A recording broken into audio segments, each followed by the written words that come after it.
Hello, and let's see if this is working. Woohoo! We're now live, apparently. We can all be quite sort of disturbed by that fact. Hello, everyone. How are we doing? How goes life? Occasionally, I manage to make sense. Occasionally. How are we all doing? Apparently, I am live on both YouTube and on Facebook, so we can all be proud of that in some respects. Now, I've been debating the particulars of today's fun for a long time. And I will say it is today's fun, because it's going to be me talking about strategy and about strategists and talking through the strategists, which is probably an interesting thing for me to do the day before. Well, this is going to sound strange. On the Sunday before I, produce videos which come out on the 7 Years' War and long patrol form, and a long patrol about a specific aspect of Pearl Harbor. So we should all probably be wishing me luck and crossing fingers I managed to do those well. Right then. Let's see. Can I make this stuff work? Ooh. Can I make it work?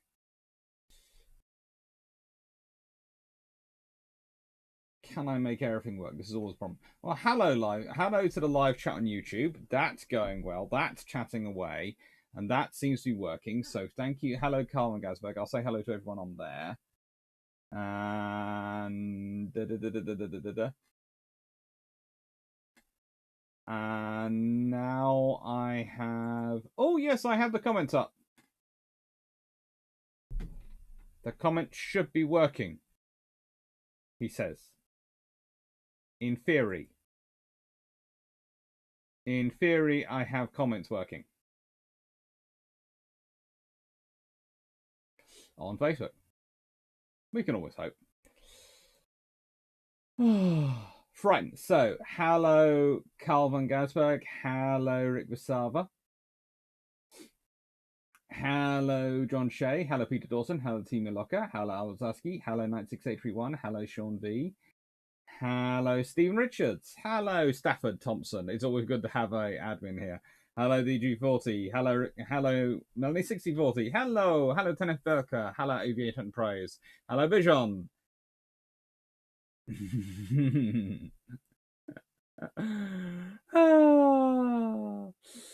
That's cruelty to Alex is going on here. And hello to Colin Cameron. Hello to Calvin Gasberg. Hello to Dan Freeman. We have a second admin. That's going to be good because this evening's probably going to get contentious. And basically, hello everyone.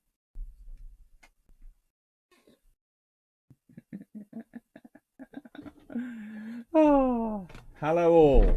How are you doing? Oh, thank you. Oh, goody. That's interesting. Right. Before anyone guesses, this week I am making sure I'm spreading around the love I have for various people going. Hello, David Moore on Facebook. Hello. Hello, everyone. Right then, I have got a McDonald's. Mainly for the McFlurry. And Admiral Parent. Hello. So, today we are doing the strategists.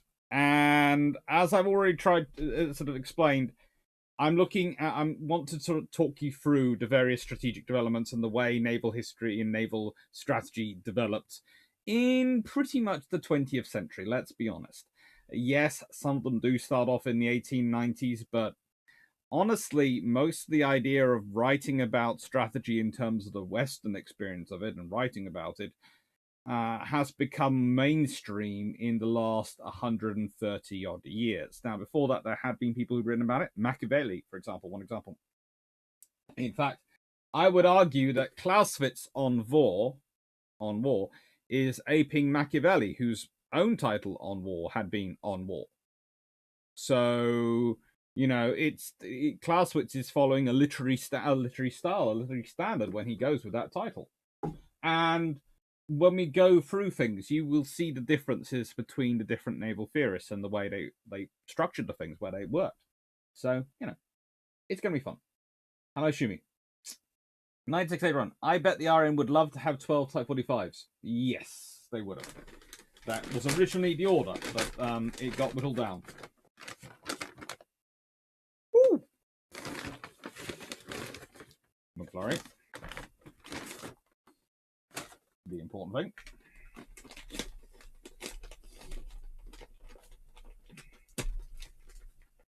Now, before anyone thinks I ordered this just to eat in front of you, I did actually order it well before the live, and it was supposed to be here a good long time ago. So, sorry. I won't be hunting Drac down. For starters, it wouldn't be much of a hunt. I know where he lives. Secondly, and the most important thing is, he's entitled to his opinion, and honestly, if I was building for the Polish Navy, I probably wouldn't have built them tribal class destroyers either. I'd have probably built them even bigger, slightly better vessels. I'd have built them basically a tribal class destroyer, but with more space for torpedoes.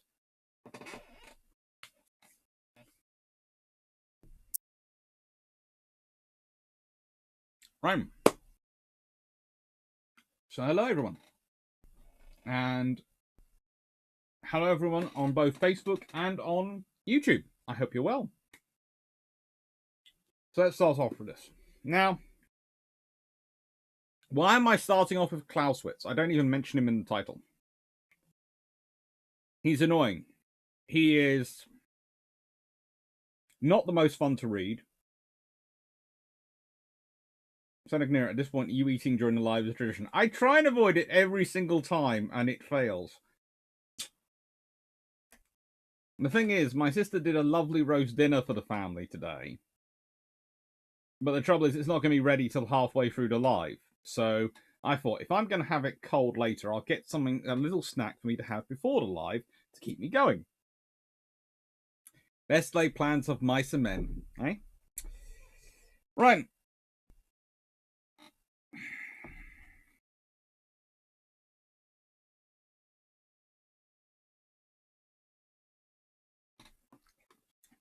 So, I'm going to start off with Clausewitz, and I'm going to start off with what I consider the most pertinent part of Book 2. Theory must be of the nature of observation, not of doctrine.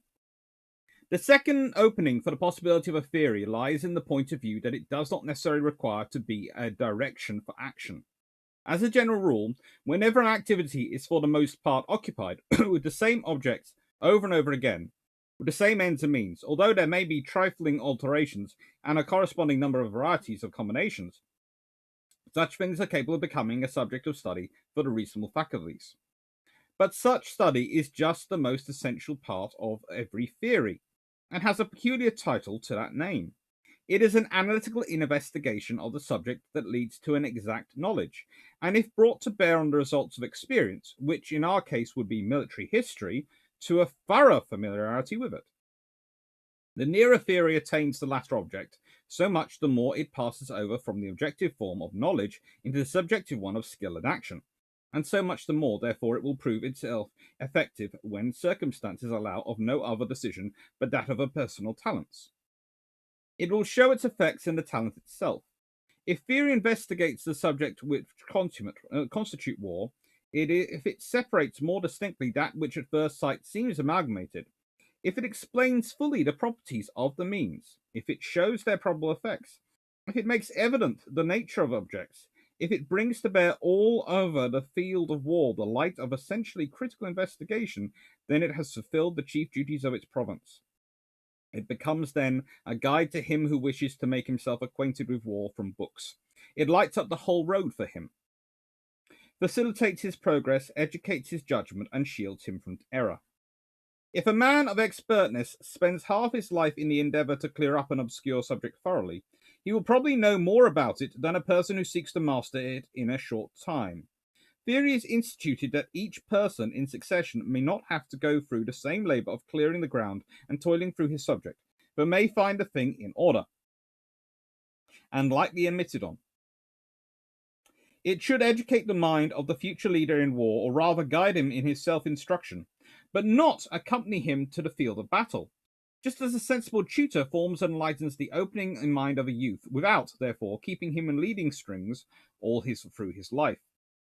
If maxims and rules of themselves from the considerations which theory institutes, if the truth accretes itself into that form of crystal, then theory will not oppose this natural law of the mind.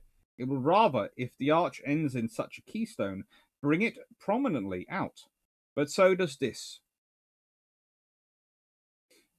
Only in order to satisfy the philosophical law of reason, in order to show distinctly the point to which the lines all converge, not in order to form of it an algebraical formula for use upon the battlefield. For even these maxims and rules serve more to determine in the reflecting mind the leading outline of its habitual moments, than as landmarks indicating to it which in the way in the act of execution.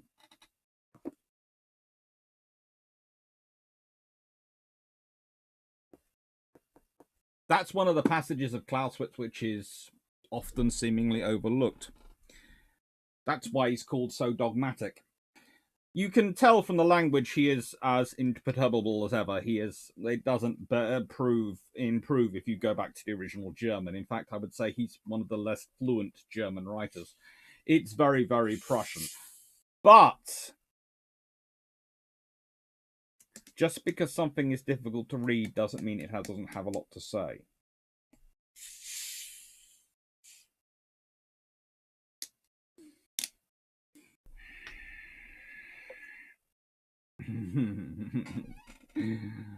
Abzaski, for once I will have a book we'll be talking about today, 18 Mahan's work in Polish right in front of me, and smelling of fresh print. Cool. Hello, Spindrift.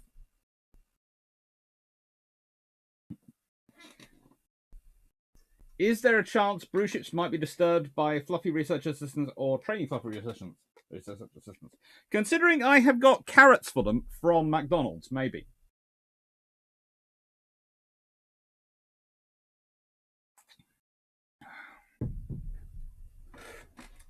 Peter Dawson, the gang after Stray? Yes.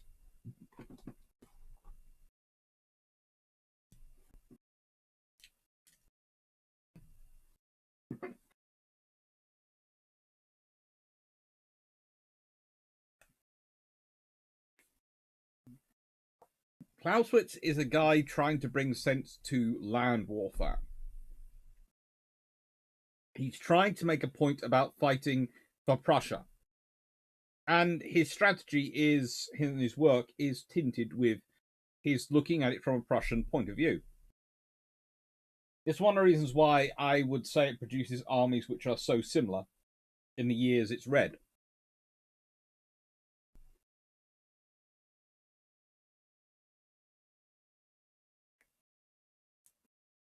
But armies which don't necessarily work for their users. Because an army that suits a German culture and a German strategic situation with their borders and their shaping, it's not necessarily the same army you want to fight for France or the army you want to fight for Spain. Those might be different forces and different cultures. And the thing is, Clausewitz actually puts that in there. This is the point. Clausewitz is read by a lot of people. And I think half the trouble is understanding through the language. But one of the things I have gotten is that I found it interesting when I've read Mahan after reading Clausewitz. Because Mahan builds on Clausewitz. And then I would argue that Corbett builds on Mahan. And rather like Clausewitz himself writes there that each one will illuminate the staff of strategy just a little bit more and take it a little bit further, and then pass the ball onwards and pass it on and develop it. They do.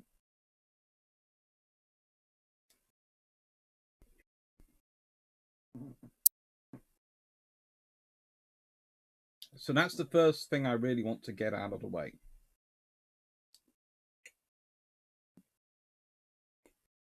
There are very few strategists I'm going to be talking about tonight who you could say were competitors. They were all merely carrying the ball for their part of their way up the field, and the ball's still carrying on. The fact that it's not being carried on that well, the fact that we have such poor examples of strategy going on in front of us, is not the fault of the fact there aren't people doing the writing and doing the work. It's the fact that people aren't listening to them, which suggests that maybe they're not as good as the people doing the work aren't as good at communicating as previous generations were. It's the silo strategy thing again.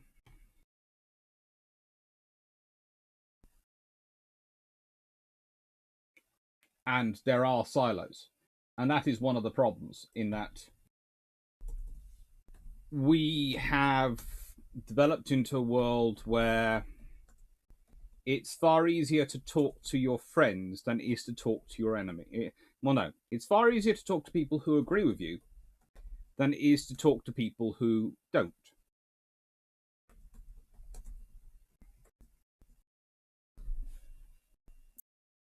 And that's going to cause trouble.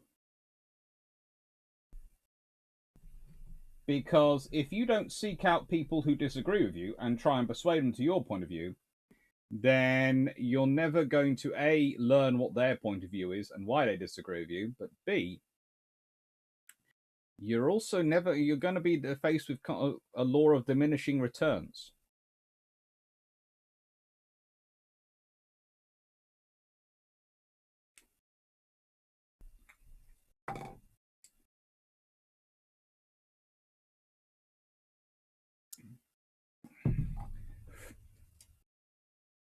Vigilant. Carrots from McDonald's, strangers for the British. Possibly, but reindeer treats, as they're called in McDonald's, are my dog's favourite things. Seriously, if I take them through a drive-through, they will almost try and launch themselves out the car to try and get the carrots. Not the burger, not the chicken nuggets, the carrots.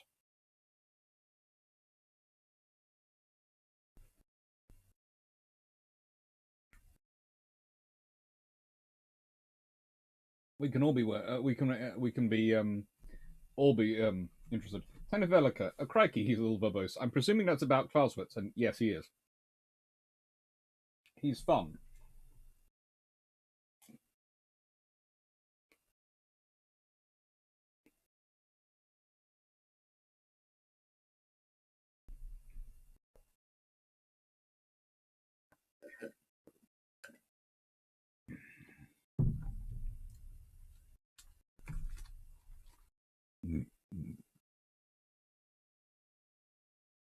Right. I mean, carrots are delicious, I guess. I never get any more anymore. Just my dogs take them all. All my carrots go. So.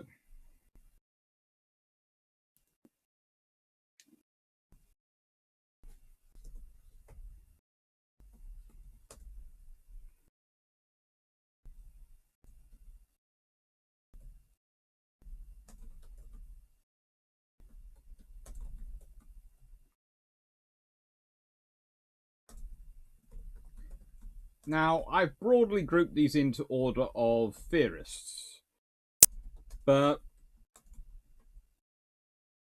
you will know some books are far newer than others.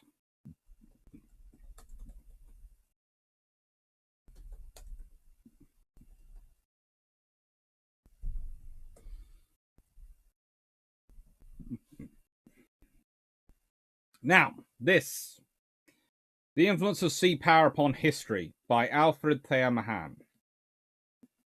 Now, there are colleagues of mine who would tell you this is not his best work, and I would agree.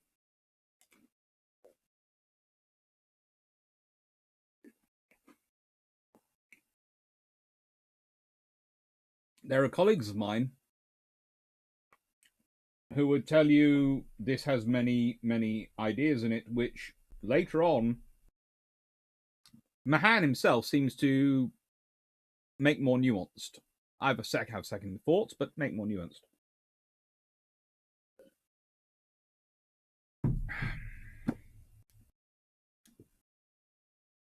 The reality is, this is his foundational work. Unlike every author, he's not 100% happy with the results. Let's put it this way. If I reviewed my own Tribal Battles and Darings book, the main point that I'll come out of it, and I will probably review it a bit and do a talk about it, will be if I'd had less, if the archives had been open, there would have been more archive resources put into certain sections. If I had been, because I'd like to have done more about them, and it would have I would probably be able to make the case for it to be a lot longer than it was, because it's good. I'm happy with everything that's in there, but there's a lot of stuff which didn't get put in there because of time, of COVID, and of the realities of trying to make it into a book. Because I could always think of more to add in, which might mean there's going to be a second book at some point, but we'll leave that one side on that one.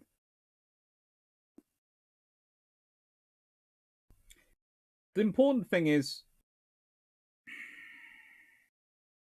it's written, and the influence of sea power upon history has had its own influence in terms of sea power.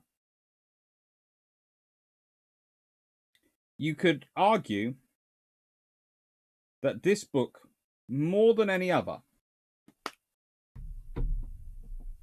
barring perhaps one, created the modern US Navy. Because it is hard to see without this as a foundational text, the US Navy makes the case it does in Parliament. Because, again, one of the other misunderstood things about theorists and strategists and the work they do, they don't need to sell naval power to the Navy. Unless the Navy is full of duplicitous people who are literally just in it for the money. They know sea power and they support it. They understand its value. However, the public at large, the press, the political class, all of them, they need to be sold on sea power. And they don't stay sold. You have to keep selling it to every new generation. Again and again and again. Because they don't see it every day. They don't use it every day. It's not like the police, who's the Bobby on the beat, or it's or the school system, or the NHS in the UK. It's not something you are regularly exposed to. It's something you know you don't have when you don't have it, because something happens and you can't do anything about it. But until that, you don't know when you have it. And so often, things don't happen.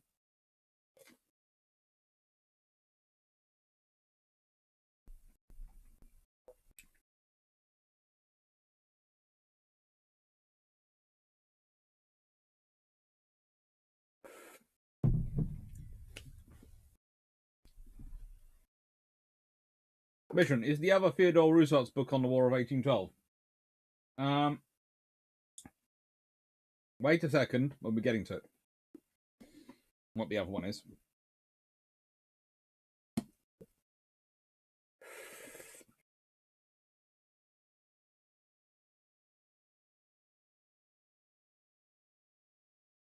And because of that, the most important chapter in this book is not a section in it. It's the introduction. The history of sea power is largely, though by no means solely, a narrative of contests between nations, of mutual rivalries, of violence frequently culminating in war. The profound influence of sea commerce upon the wealth and strength of countries was clearly seen long before the true principles which govern its growth and its prosperity were detected.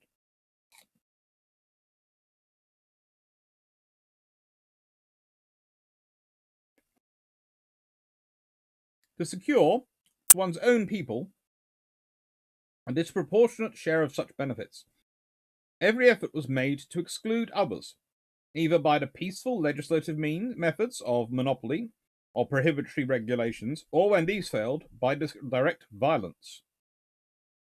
The clash of interests, the angry feelings roused by conflicting attempts thus to appropriate the larger share, not to hold the advantages of commerce, and of distant unsettled commercial regions, led to wars. On the other hand, wars arising from other causes have been greatly modified in their conduct and the issue by the control of the sea.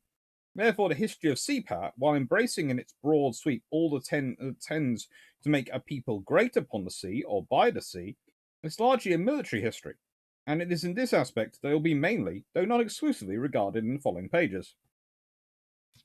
A study of the military history of the past, such as this,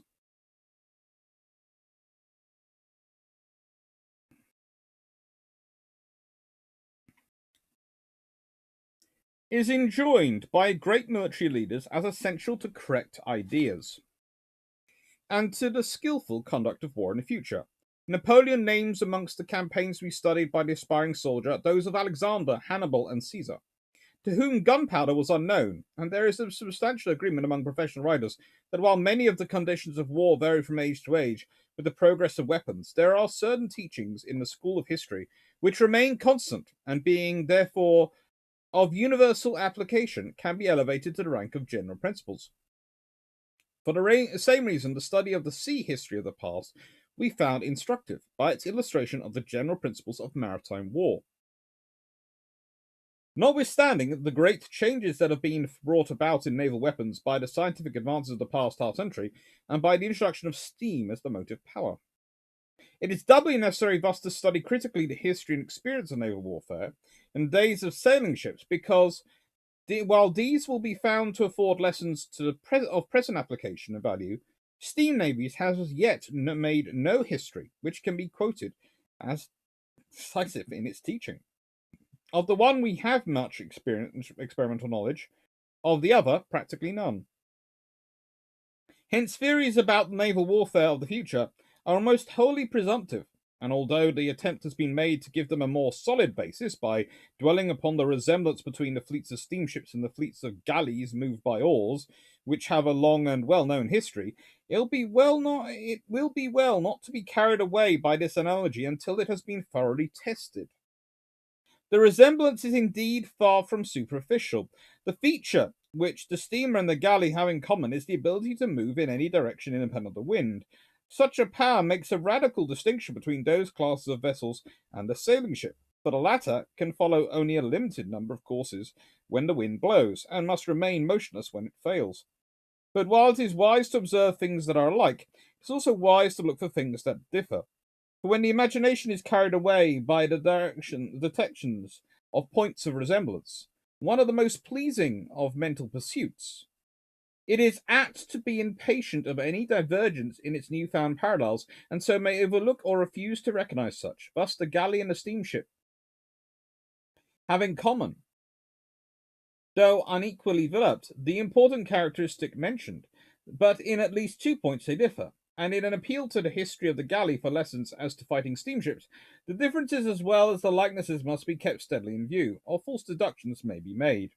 The motive power of the galley, when in the use of necessarily and rapidly declined, because human strength could not long maintain such exhausting efforts, and consequently tactical movements could continue but for a limited time. And again, during the galley period, offensive weapons were not only of short range, but were almost wholly confined to hand-to-hand encounter. These two conditions led almost necessarily to a rush upon each other, not, however, without some dexterous attempts to turn or double on the enemy, followed by a hand-to-hand melee. In such a rush and in such a melee, a great consensus of respectable, even eminent naval opinion of the present day finds a necessary outcome of modern naval weapons, a kind of Donnybrook Fair, in which, as the history of the melee shows, it'll be hard to know friend from foe. Whatever may prove to be the worth of this opinion, it cannot claim an historical basis in the sole fact that the galley and steamship can move at any moment directly upon the enemy, and carry a beak upon their brow.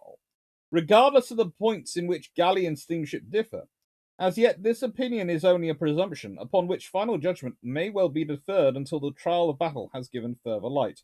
Until that time, there is room for the opposite view, that a melee between numerically equal fleets, in which skill is reduced to the minimum, is not the best that can be done with the elaborate and mighty weapons of this age.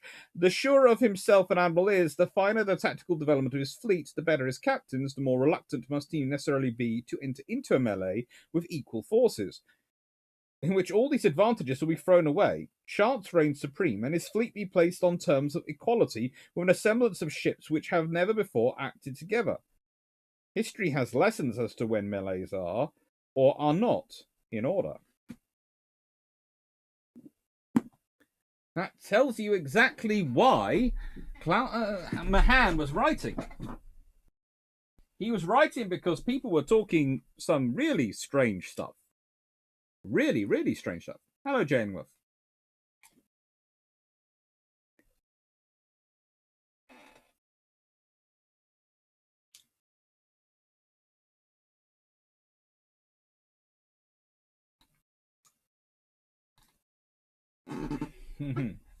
I'm enjoying the questions when they come in, 9681, but mostly you've been discussing carrots for quite a while.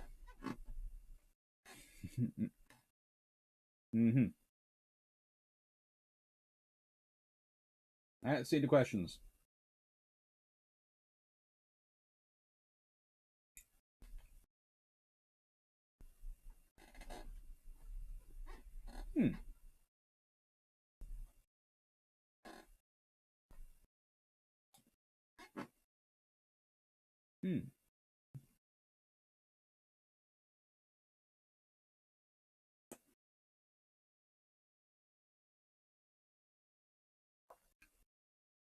Vision. The US won the War of 1812 by taking naval control of the Great Lakes, including Lake Champlain. If the Iron had won, the US would certainly have lost the war decisively.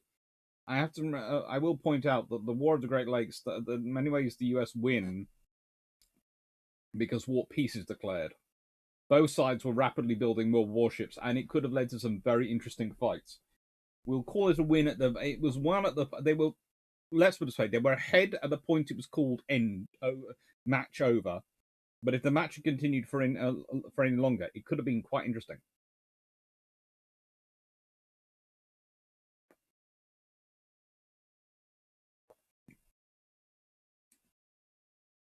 The US still might have won, but I believe that the battles could have been far more well known and far more instructive than they currently are.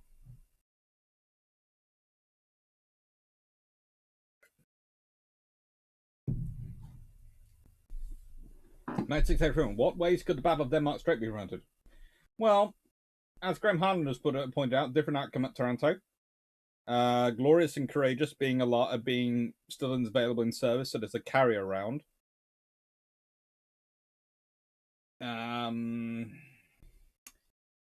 If the armed merchant cruiser I was talking about a couple of weeks ago, gone blanked on a name, had torpedoes, then Charles and Gneisenau would probably have been sunk.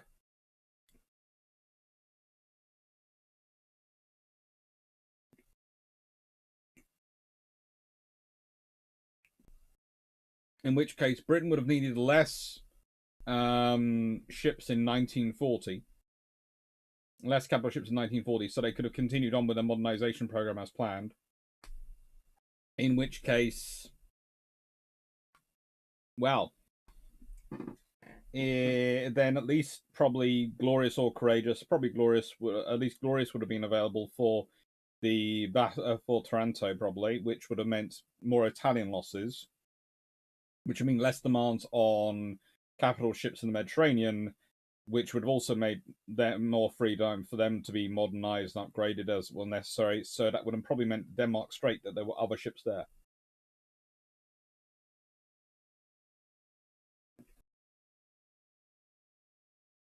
Thank you, Dan. Roll a Pindy.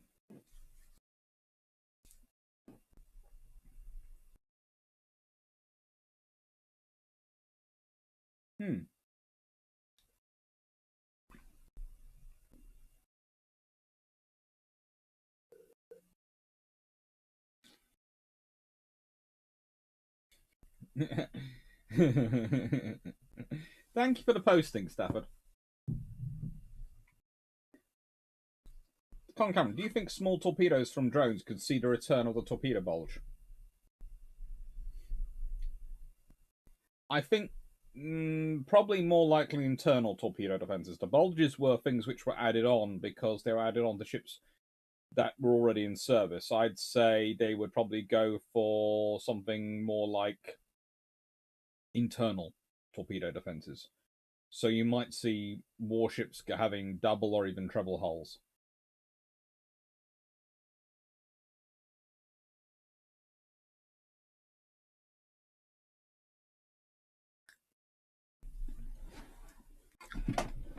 Graham, yes, Bismarck meeting Warspite Malaya might have been proved interesting.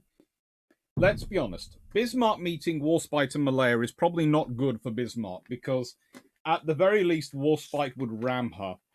At the most, she would be dealing with two 15-inch battleships, which could, well, they're probably all limited to roughly similar speeds in that weather, so they're not getting away fast from each other, so they're just going to keep pummeling each other to death. Jonathan Murray, would Mahan have built a dreadnought earlier in 1905-6 more pre-dreadnought? Mahan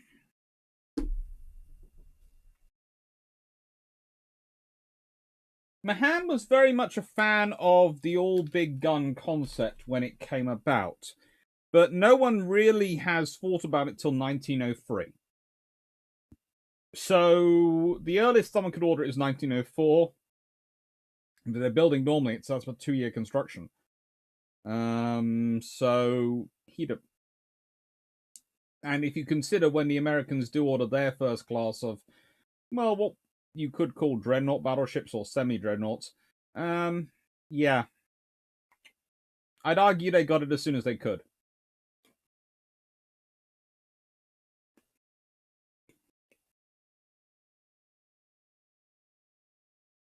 When 6040, Royal Pindy, that's the ship that Cannon's father got. Yes, it is. If Norfolk and Suffolk don't lose radar during the night, then Hood of Prince of Wales with 6 destroyers able to attack out of dark, probably with Prince Eugen and Bismarck having probably one Prince Eugen and Bismarck having them half guns masked, but potentially.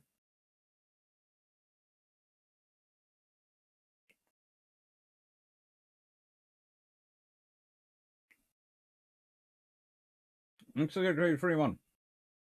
96831, sorry. I asked nearly half an hour ago, so asking what killed this 5th Kirov class battleship? Admiral Floyta Kuznetsov. Money. Even in a brilliant communist system, you can run out of money. And that is what happened. So they wanted it, but they couldn't afford it.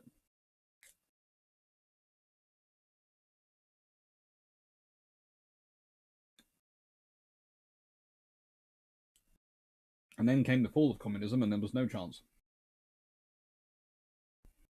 I go Ziggle 314. I doubt torpedo bulges will return, but we will see more active torpedo countermeasures. Oh, I'd say it'll be a mixture of the two. And the reason I say it'll be a mixture of the two is because when you consider the size of your ships we're already getting to, and the cost of replacing them, versus the cost of putting in some sort of internal extra hull, which they already do over parts anyway, they'll probably go for that as well.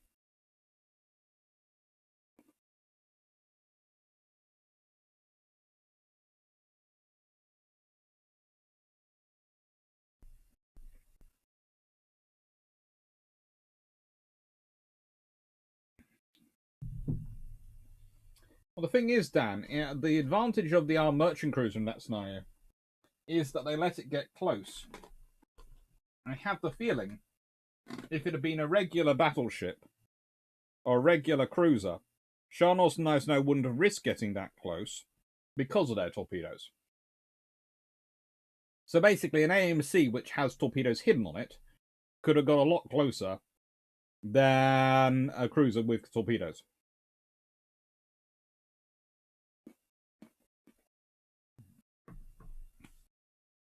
Ziggle 314. Mahan seems to focus on a single decisive battle. Also seems more like attrition warfare. Do you think the single decisive battle will be more likely in the future?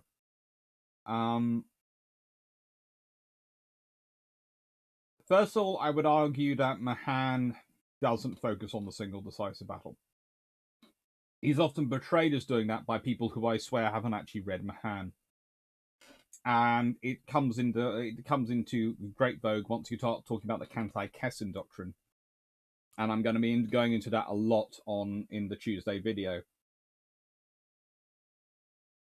But I would point out that Mahan talks about the influence of sea power upon history for a whole war, for a loss of wars. He does 123 years in his book. There is not a single decisive battle in it as far as he's concerned. It's made up of a series of battles. Battles can be decisive, but usually it's short term. 6 months, a year, 2 years, until the enemy can rebuild themselves and get themselves back up. And then it's never a long-term decisive battle. What's decisive is what you can do after the battle. Now, the thing is, Mahan probably does less emphasis on this than he might have done because, as I've said before, he's coming from a naval background and he's making a case for actually building a fleet. So that's the emphasis of his argument. It contrasts then with Corbett. But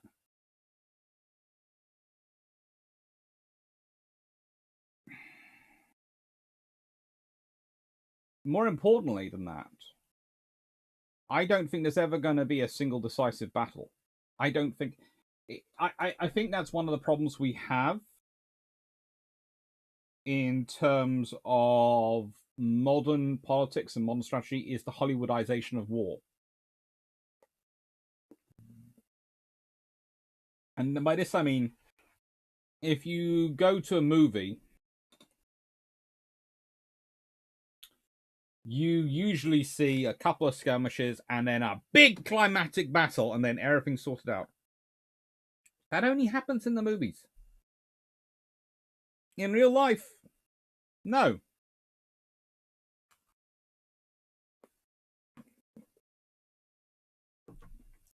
In real life,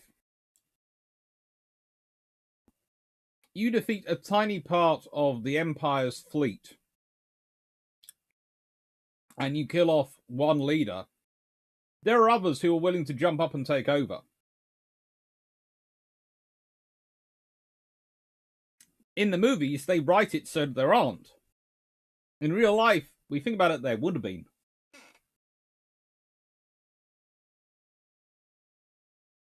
And that's the difference. The idea of a single decisive battle winning a war is... that's Hollywood. That's cinema. That's hopes, dreams, and fiction. No one serious ever believes that or ever writes that.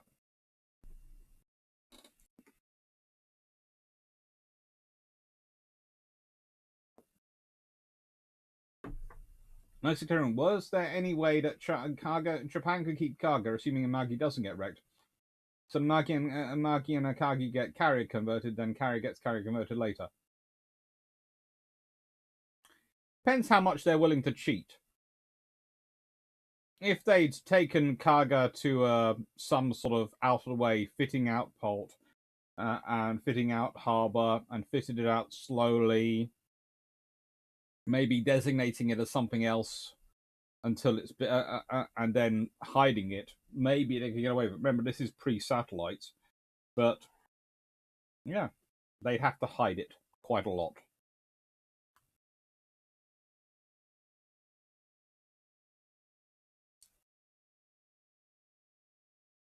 Shamak, my understanding is that Mahan believed the decisive battle was the best route to sea control.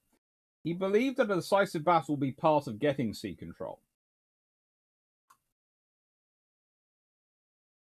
But it's a definition of decisive battle. Do you believe a decisive battle is going to be a massive all-arms contribution of force, or do you think a decisive battle is going to give you sea control? Is going to give you command of the sea?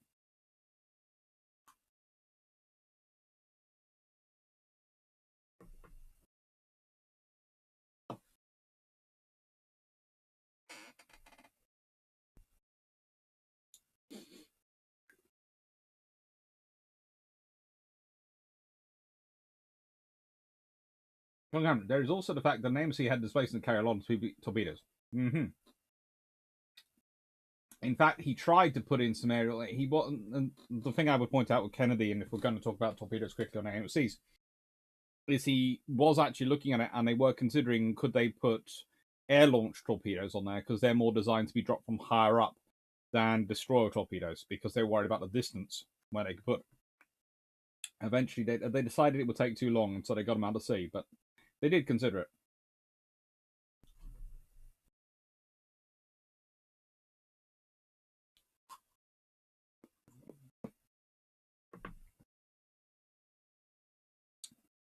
Sure, man. A civil aviation support ship? I would probably have claimed it was a seaplane support ship. That would certainly fit with the Japanese doctrine. And I built up all the facilities it needed to support seaplanes, including a hangar. And then I just quickly, if later in 1930, just go, it's got a flight deck now. Isn't that cute?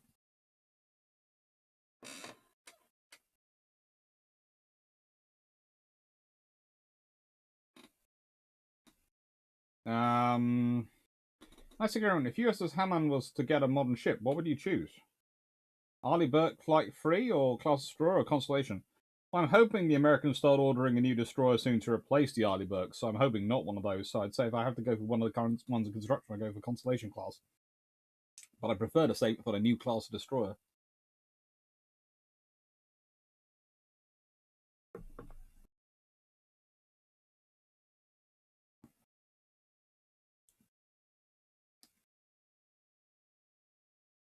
If we consider the supposed decisive battles, okay, Trafalgar,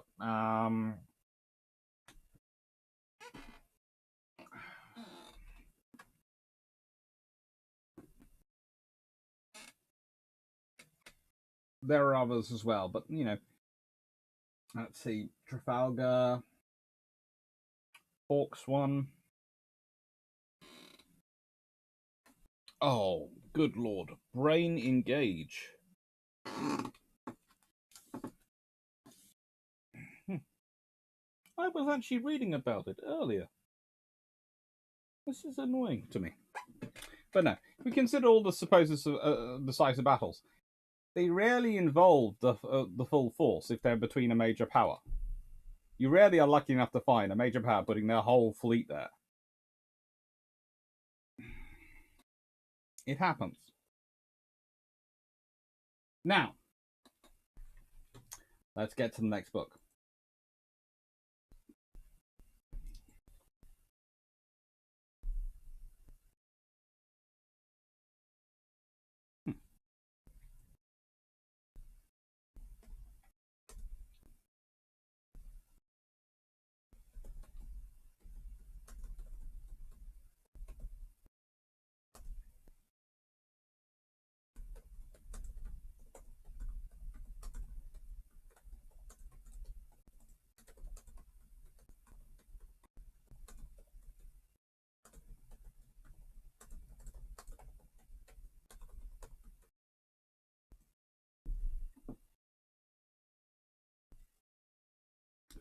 You're right. Next one is the Theodore Roosevelt's naval operations of the war between Great Britain and the United States.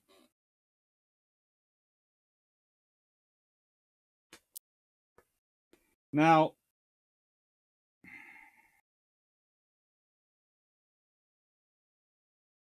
this is another of those books which you have to read to really understand, because it's a whole work.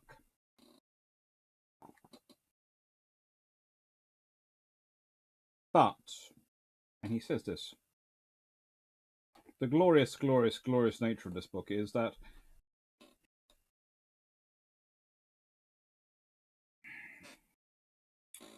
there is a good section at the end, which sort of sums it up, because Roosevelt is sort of like that.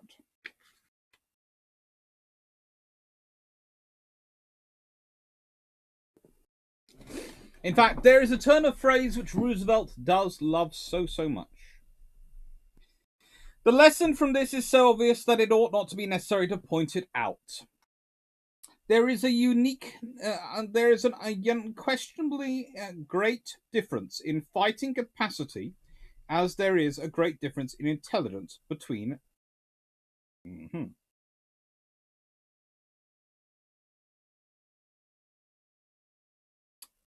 certain nations. Among these nations, the victory in any contest will go to the man or to the nation that has earned it by thorough preparation. This preparation was absolutely necessary in the days of sailing ships, but need for it is even greater now. If it is intended to get full benefit from the delicate and complicated mechanism of the formidable war engines of the present day, the officers must spend many years, and the men not a few, in unwearied and intelligent training, before they are fit to do all that is possible themselves and their weapons. Those who do this, whether they be American or British, Frenchmen, Germans, or Russians, will win the victory over those who do not. Doubtless it helps that the sailormen, the sea mechanics, as they are now, have the sea habit to start with. They must belong to the fighting stock. But the great factor in the steady, intelligent training is in the actual practice of the profession. Any man who has had to do with bodies of men of varied race origin is forced to realize that neither courage nor cowardice is a purely national peculiarity.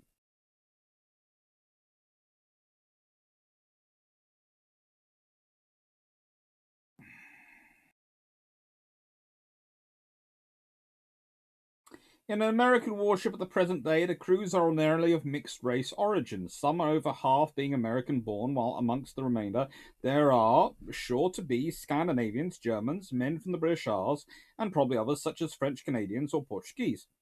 But the petty officers are sure to be drawn from all classes indiscriminately, simply because merit is not confined to any one class. And among the officers, those whose fathers came from Germany or Ireland will be found absolutely indistinguishable from their brethren of old Native American origin. The Annapolis education and the art of the training have stamped the officers and the conditions of actual sea service in modern ships, and such officers have stamped the men with a common likeness. The differences of skill, courage, application, and readiness will not be found to coincide with the differences of race. What is true of the ships of one sea power is as true of the navies of all sea powers. No education will fit a coward, a fool, or a weakling for naval life. But as a rule, the war fleets of great nations are neither commanded nor manned by cowards, fools, and weaklings. And among brave and intelligent men of different nations, when the day of battle comes, the difference of race will be found to be as nothing when compared with differences in thorough and practical training in advance. Teddy Roosevelt, everyone.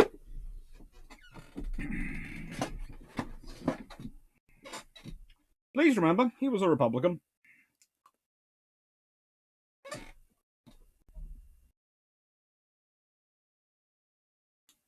Down home, a decisive battle is only really possible in one of two ways. If it enables a decisive war-winning action, e.g. invasion, or if it convinces the politicians they've lost.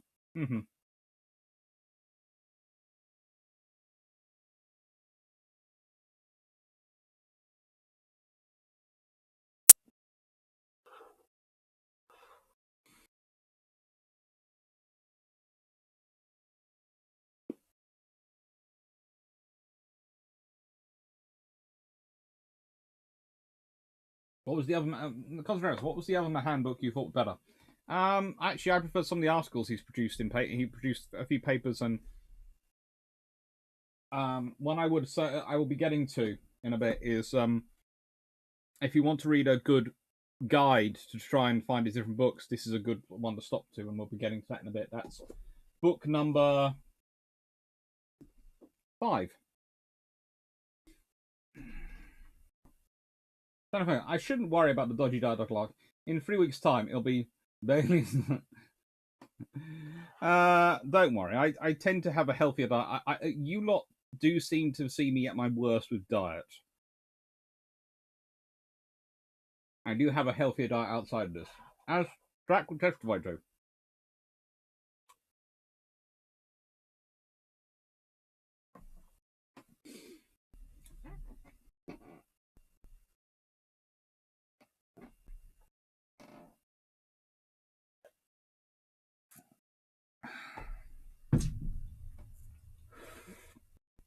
Nice. I wonder how many 70.62 M240 machine guns and 12.7 Brandon 2 random shoot going on the Constellation frigates.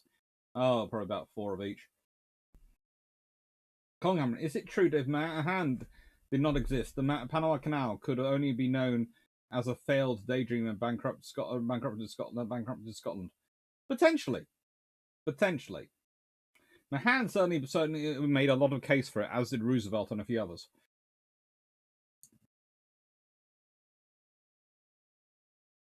Roosevelt pointed out that the 90-day gunboats of the Civil War were unlikely to work in the next war. You needed a navy before the war started. Yep. Single 314. My favorite part of Roosevelt book was his discussion of how US contractors were making effective cannonballs in order to make more money. Nothing has changed. Yes! Yeah, that is kind of worrying how similar that is. I like how in 1812 war, the states of the political factions that lost elections performed better than those who won the election. Yeah, life happens.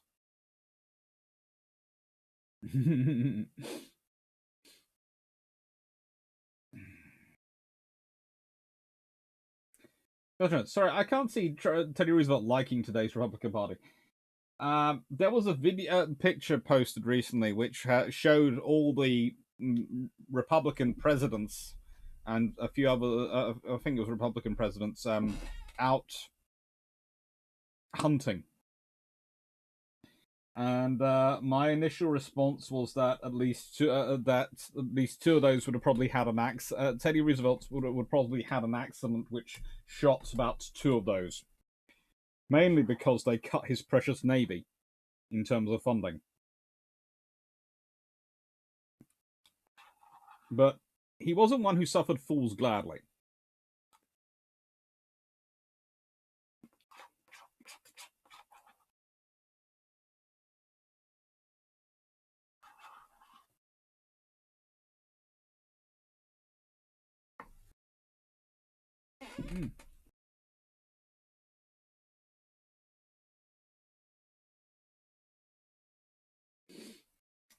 Sometimes, when I showed my mum the thumbnail for the Epsom Downs video, her reaction was, "They're quite plump. Good thing they're exercising." I remember the gyms have been closed for a while. They have been, and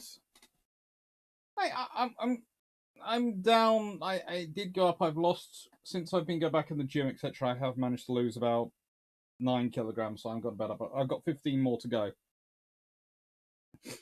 and I'm quite good. I have a Fitbit and I calorie count. So before people start thinking I'm naughty all the time, and I have already used 4,000 calories today thanks to dog walking, gardening, and prepping for this.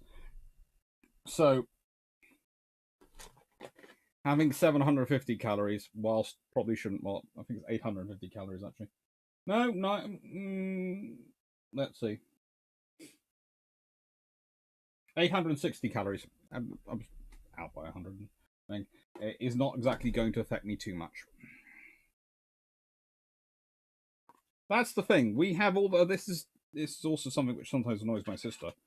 But I do say sometimes it's easier for me to get a takeaway when I'm calorie counting than to get her food, because she cooks by instinct and adds this and that and all the things, and I have no idea how many calories are in her food, whereas I know exactly how many calories are in this. And that is the the naval historian version of dieting. If I have to do calorie counting, I might as well do calorie counting and have fun. I'm also the one, and this is why I never tell people to ever copy me when I'm dieting or in anything like that, because I am the person who literally will look up the wall, work out the time, and think, how many calories am I using a minute if I'm on the bike or something? So if I do an extra 10 minutes and speed through my shower and everything afterwards, I can have a piece of chocolate cake after lunch. Right then, 10 minutes more on the bike, so I can have that chocolate cake. It isn't sensible for anyone to do. I would never advise anyone to do it. It's me. It works for me, but I would never tell anyone else to do it because it's really not sensible.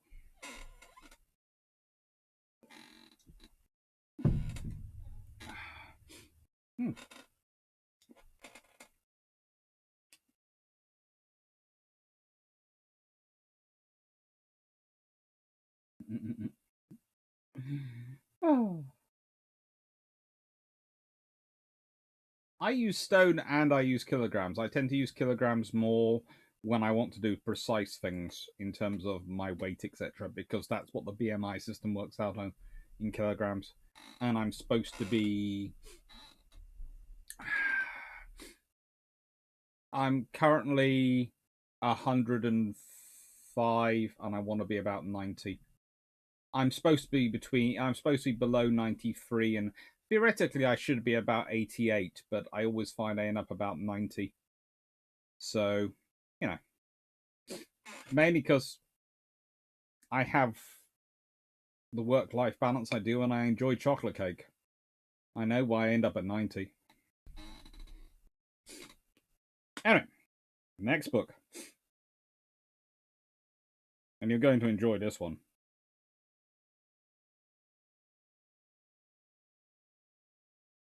What was I going to do? Oh, yes, turn off the radiator.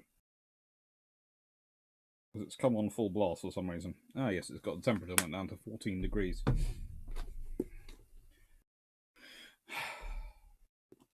Theodore Roosevelt's Naval Diplomacy, the U.S. Navy and the Birth of the American Century. This, of course, is by Henry J. Hendrix. And if you don't follow Hendrix on Twitter, then I don't know why. If you're on Twitter, following him is just de rigueur. He is really, really cool, and he's really funny, and he does really great history.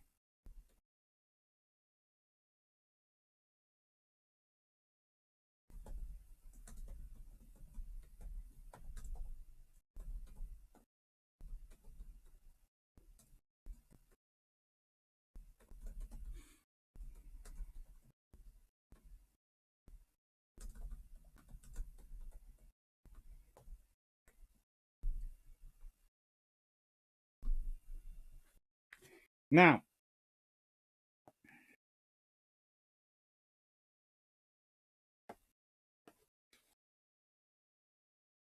why is this book good? Because it takes this book and it compares to what actually Roosevelt himself did when he was in power, because he's one of the only naval theorists. And you can argue he's a naval theorist because he did produce this book, so you can argue he is a theorist, definitely a historian, who has ended up running a country and therefore being the person making the decisions. So he's a very rare case study. A very cool one. It's kind of the reverse of Churchill, who makes decisions, then post-World War I tries to write his own history, realizes how much he didn't really do that well with some decisions, and then in World War II tries to change the decisions. 17th August 1903. Theodore Roosevelt was furious. The Senate of Columbia had, to his surprise, rejected the carefully crafted Hay-Haran Treaty, by which the United States would be granted access to a narrow strip of land across the Colombian province of Panama. Negotiated at the behest of the Colombians in January of that year, with terms very favourable to the United States, the treaty had been presented to the US Senate, which ratified it in March. The momentum of the negotiations then passed to the Colombians, who decided to take advantage of the United States' desire for a canal cutting across the narrow isthmus. An affirmative vote by the Colombians would have authorized construction to begin on one of the greatest engineering feats in history. The creation of the canal would enhance commerce and enable the quick transfer of US Navy ships from one coast to the other, doubling the effectiveness of the American fleet. The canal had long occupied the center of Theodore Roosevelt's foreign policy, and he was determined to see it built. Roosevelt and the Panama Canal are forever linked in history. His conviction that a canal must be constructed through Central America had been a common theme in his writings and speeches throughout the 1990s. His personal interest in the building of the canal compelled him to be the first chief executive of the United States to travel outside the country while in office, when he boarded the USS Louisiana to travel to Canal Zone. But was the canal so important that Roosevelt would take the Isthmus of Panama in order to see it built? More specifically, would he risk military action to achieve his goal? Most historians agree that the Panamanian Revolution had its origins within Panama's borders and began at a moment of the revolutionary's own choosing. Regardless of the US Navy's actions after the uprising began, no evidence has ever been brought forward to confirm that Theodore Roosevelt explicitly promised assistance to the rebels. Please note his use of that phrase. Explicitly promised relief to the rebels. Instead, it is understood that the revolt was their decisions to make, and that Roosevelt reserved his prerogative to respond to their actions in accordance with the interests of the United States as he saw them. Critical questions still remain, however. What did trigger Panama's movement towards independence? Was there a tipping point that initiated the fateful process of political independence from Colombia? And most important, was the revolt a popular uprising or the product of a small cabal of intelligentsia and business concerns? A rigorous review of the original operational military record reveals other events that contributed to the onset of the revolution, specifically the actions of two young US Army officers behind the scenes in Colombia and Panama, and the appearance of a US Navy warship off the coast of the Colombian province. Additionally, close scrutiny of the Navy Department correspondence reveals a plan created at a specific direction of the President of the United States. This plan refers to as War Portfolio Number 1. Envisioned an active defense of the new Panamanian Republic by military units of the United States. Little known and never referenced by previous Roosevelt biographers, War Portfolio Number 1 demonstrates a decisiveness and predilection for action that stands in stark contrast to the mere foreign policy statements issued by the first Roosevelt administration. Policy statements that may have convinced the Colombians that they could pull the tail of the tiger during the months of negotiation that led up to their rejection of the Hay-Harran Treaty. Walk softly, carry a big stick. The trouble was, he didn't have a big stick. So the Colombians thought they could pull his tail because he was walking softly. That's the trouble. You can only walk softly and carry a big stick if you have a big stick.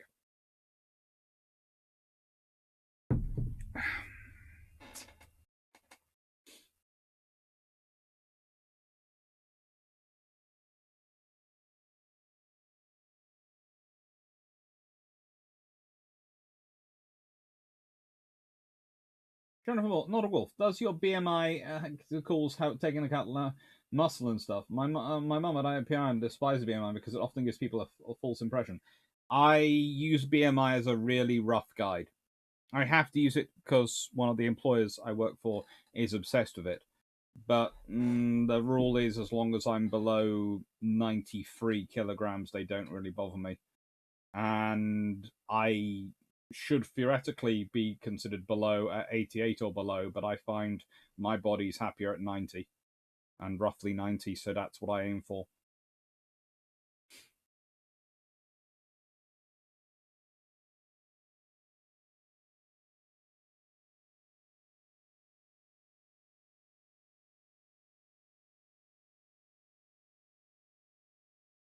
Imagine, maybe it was Admiral Dewey who liked small battleships and not Captain Mahan on the question of Mahan's opinion of dreadnoughts. Mahan liked ships which were decisive, and I think he liked the dreadnought over probably the dreadnought over the pre-dreadnought because he viewed it would be longer range ships. He didn't like coastal battleships. He didn't see the point in them. He agreed with the Royal Navy. The only time you need a coastal battleship, everything else has already gone wrong, and you've got bigger problems to fry. You know, the point is, when do you need a coastal battleship if you're a major power? When you've stopped fighting on the enemy's shore and you're now fighting on your own shoreline. Oh, sugar. At which point, yes, you might have been able to build 4 coastal battleships for the price of 2 or 3 regular battleships, but 2 or 3 regular battleships could have kept you on the enemy's coast rather than on your own, which you'd much prefer to be fighting on.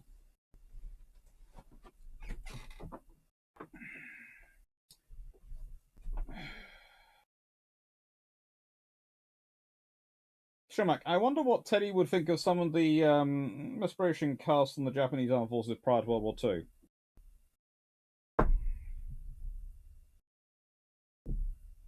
Well, as you heard him say earlier, if they're trained, they're trained. He does have some interesting ideas on race. I'm not going to say he wasn't interesting on those things. And there are some turns of phrase in his writing which, frankly, today would not wash. But honestly, there is sometimes I look at his writing and I wonder if he's playing lip service to certain ideas so he speaks to those politicians rather than actually believing them.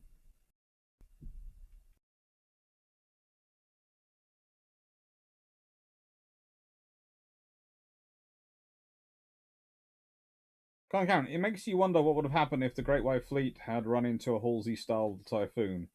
It would have been interesting and worrying. Dan Freeman. So Teddy Roosevelt was better at regime change in Central America than later U.S. administrations. Let's put it this way: he did it more subtly.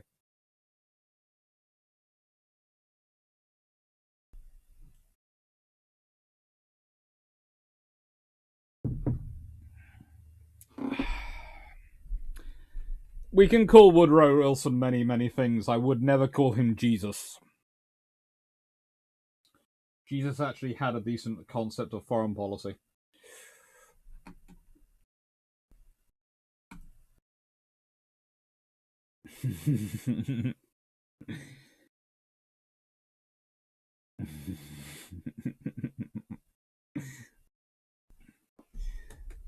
Dan Freeman, you're going to get everyone into trouble with that one. Mainly with the French. I could imagine there are quite a few Americans who might not be so upset about the idea of having Teddy Roosevelt as their president for a long time. At least to be more interesting.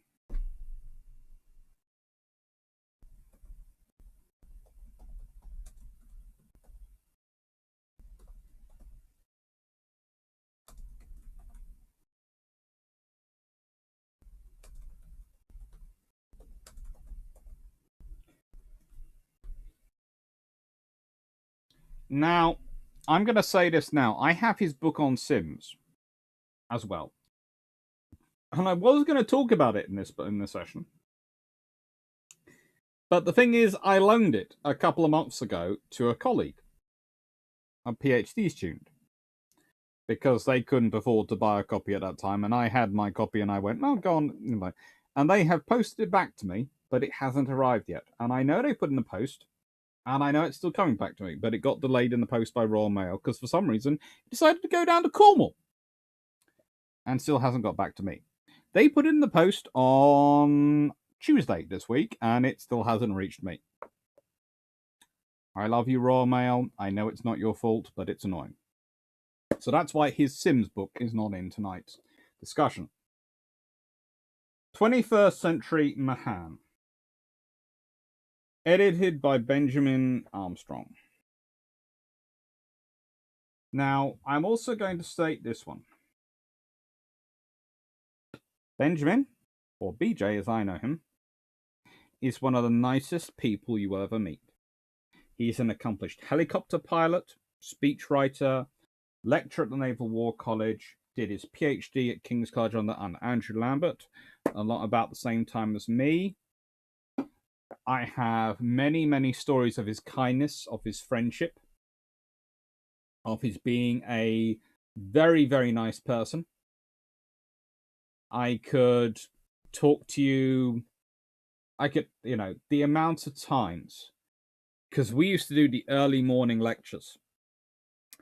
And when I was a poor student, and occasionally I was a poor student, especially prior to me getting funding, well, I'm thanks to having had a grandfather who was a member and a couple of grandfathers who are members of the Masons, I got funded by the Royal Masonic Trust for Boys and Girls, which is a charitable institute in the UK which funds descendants of Masons who are going for education. And they funded my PhD. They gave me the funding. For some reason, every time I applied for Arts and Historical Research Council, I never heard back from it at all.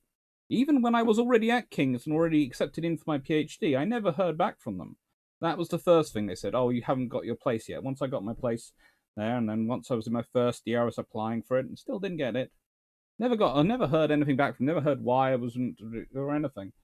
All I know is that of my 4 colleagues, the three of them got funding from the HRC, but the other person who was dyslexic also didn't hear back from them. It was really curious. Both of us never heard back from them. I have no idea why. Anyway, I ended up finding funding thanks to the Masons. But that's all completely off topic. But anyway, the thing is, prior to me getting funding, when I was in there early, the amount of times this gentleman would just drop off, oh, I got an extra orange juice, or I got an extra bottle of water, or I got this or that at my desk when I was prepping in the morning. Because he knew one of the things I used to do was skip having breakfast to try and save money. He's really, really nice, and he's really good. He's also on Twitter.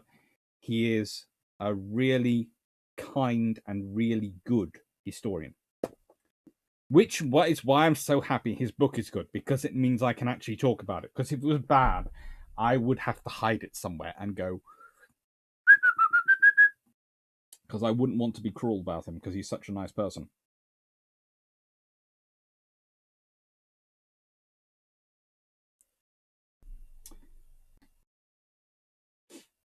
The strength of Nelson. With a temperament versatile as that of Nelson, illustrated in a career full of varied action, it's not easy to know how to regard its subject, in brief so as to receive a clear and accurate impression, one which shall preserve justice of proportion, while at the same time giving due emphasis and predominance to the decisive characteristics. Multiplicity of traits lending itself to multiplicity of expression. Increase the difficulty of selection, and of the reproducing that combination which really constitutes the effective force and portrait of the man. The problem is that of the artist dealing with the physical exterior. We can all recall instances of persons, celebrated historically or socially, in whom the prominence of a particular feature or a certain pervading expression causes all portraits to possess a recognizable stamp of likeness. As soon as the pictured face is seen, we identify the original without hesitation. There are others in whom the mobility of countenance, the variations depending upon feeling and expression, quite overpower in impression the essential sameness presented by features in repose. Great indeed must be the difficulties of the artist or the writer, who has to portray the man capable within a half an hour of such diverse moods as Wellington witnessed in his one and only interview with Nelson. The anecdote is too familiar for reproduction here. Less well known, probably, or less remembered, is a similar testimony borne by 2 officers, Captains Lehman and Sir Alexander Ball, who served with him under varying circumstances. One day, after tea in the drawing room at Merton, Lord Nelson was earnestly engaged in conversation with Sir Samuel Hood. Mr. Lehman observed to Sir Alexander that Lord Nelson was at work, by his countenance and mouth, that he was as a most extraordinary man, possessing opposite traits of character, little in little things, but by far the greatest man in great things he ever saw. That he had seen him petulant in trifles, and as cool and collected as a philosopher, when surrounded by dangers in which men of common minds with clouded counsel say, "Ah, what is to be done?"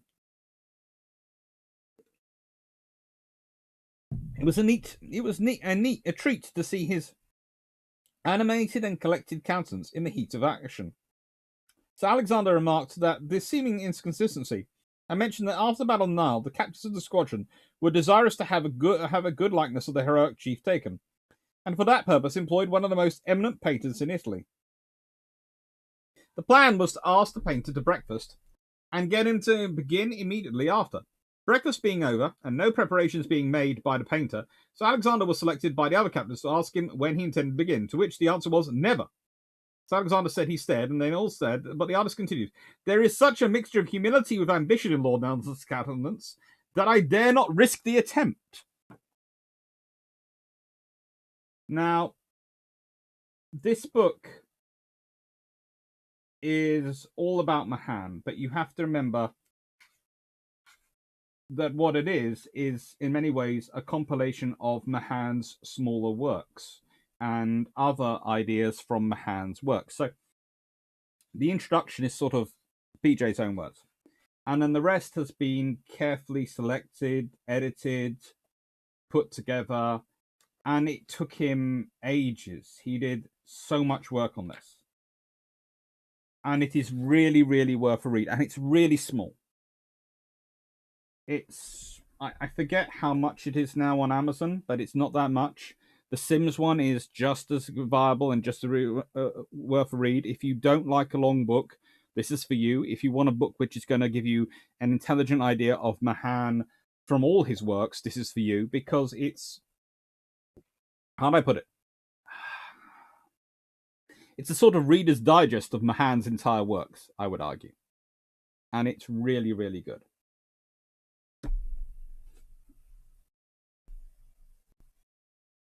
Sure, everyone was interesting race, especially since a lot of it was considered settled science. Yes.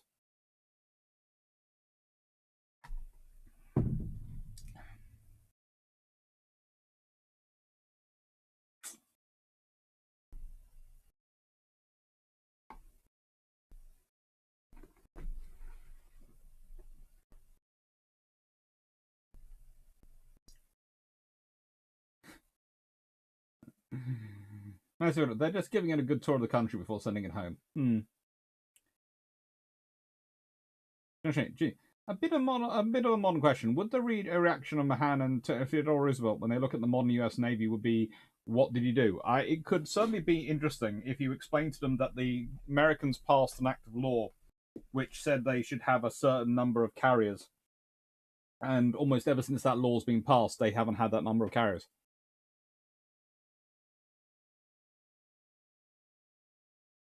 Anyway, I got the ships of Battlestar Galactica this week, and as good as you said it was. Thank you. I'm glad to hear it was good.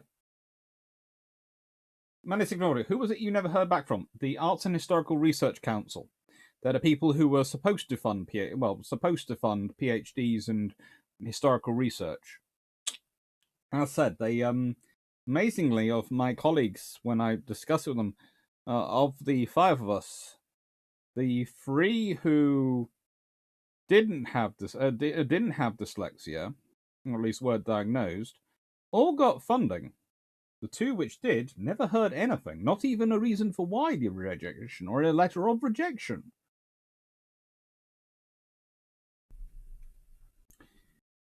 It's amazing. Of course, I have no idea why I wasn't given it. I can, with no information, I can, of course, draw no conclusions or no assumptions. I haven't put any links down below to these ones, mainly because I didn't have time to get it set up today. I was doing too much garden work.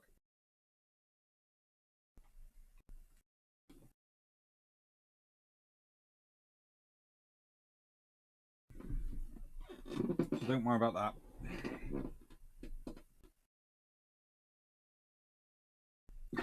Wait. But no, I'm looking forward to the rest of his series because I'm hoping he does more. I'm going to be trying to, next time I see him, encourage him to take on possibly the most difficult person to do in American naval history.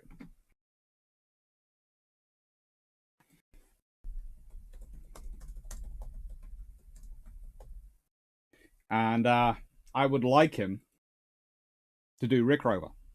I'd like him to do a 21st century Rick Rover, because I think he could do it, and I think it would be good to actually look at Rickover and look at what he said and look at what he did. But I realise that'd be a contentious job for him to take on. But I think he could do it well.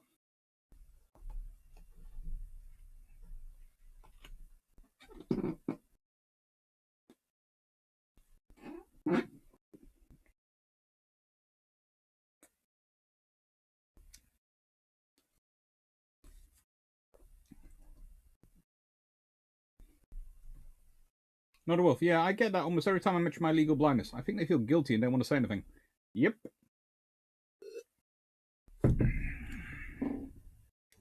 You're politer than me about them. What I say about them cannot be repeated on YouTube. Not in front of my cousins. Because I just merely describe them as very bad people. That's all Uncle Alex will ever describe them as. Very bad people. Nothing more.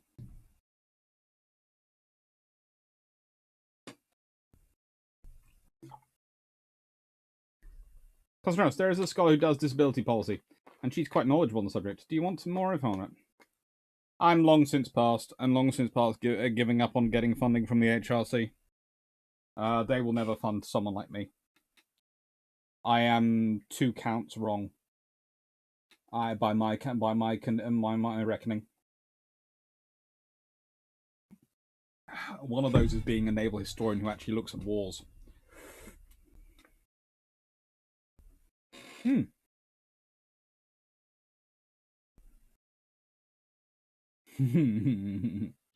Yeah. Let's put it this way again.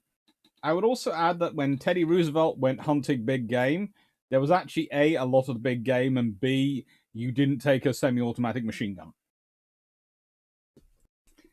Again, I think Roosevelt would have probably considered that a little bit cheating. Hi, Dub Squad.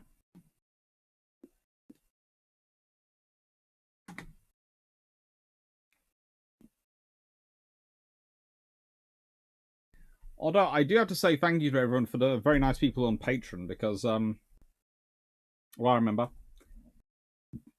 I've just had I have to admit, one of the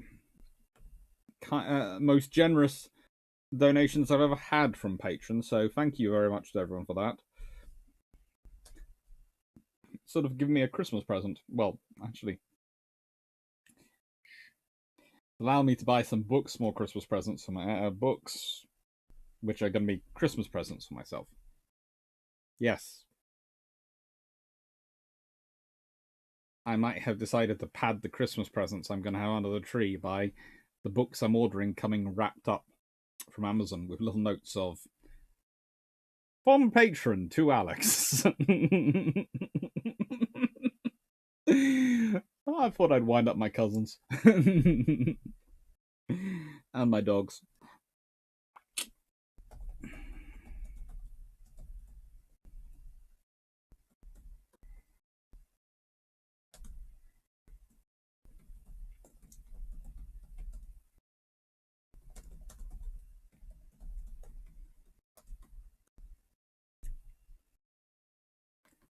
Now, first point. This is a 2-volume book, England in the 7 Years' War by Julian Corbett. I am only going to do a reading from volume 2 because, frankly, there is no benefit from me reading also a little excerpt out from volume 1 for you. But get both volumes. You will love them. If you want to understand why historians go on about the 7 Years' War, why theorists go on about the 7 Years' War, 2 volumes on them by Julian S. Corbett are really, really worth reading. What's especially worth reading is when you read these and you realize that Haldane was inspired to do half his reforms of the army based on reading these.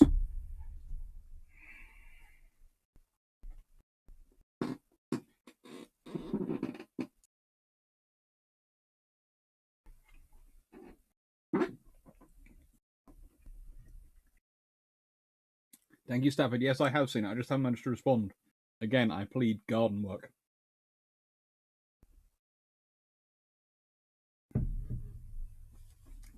Well, I meant it more out of getting connection rather than getting funding. Well, I never mind getting more chat people to chat with. It's always nice to have more people to chat with.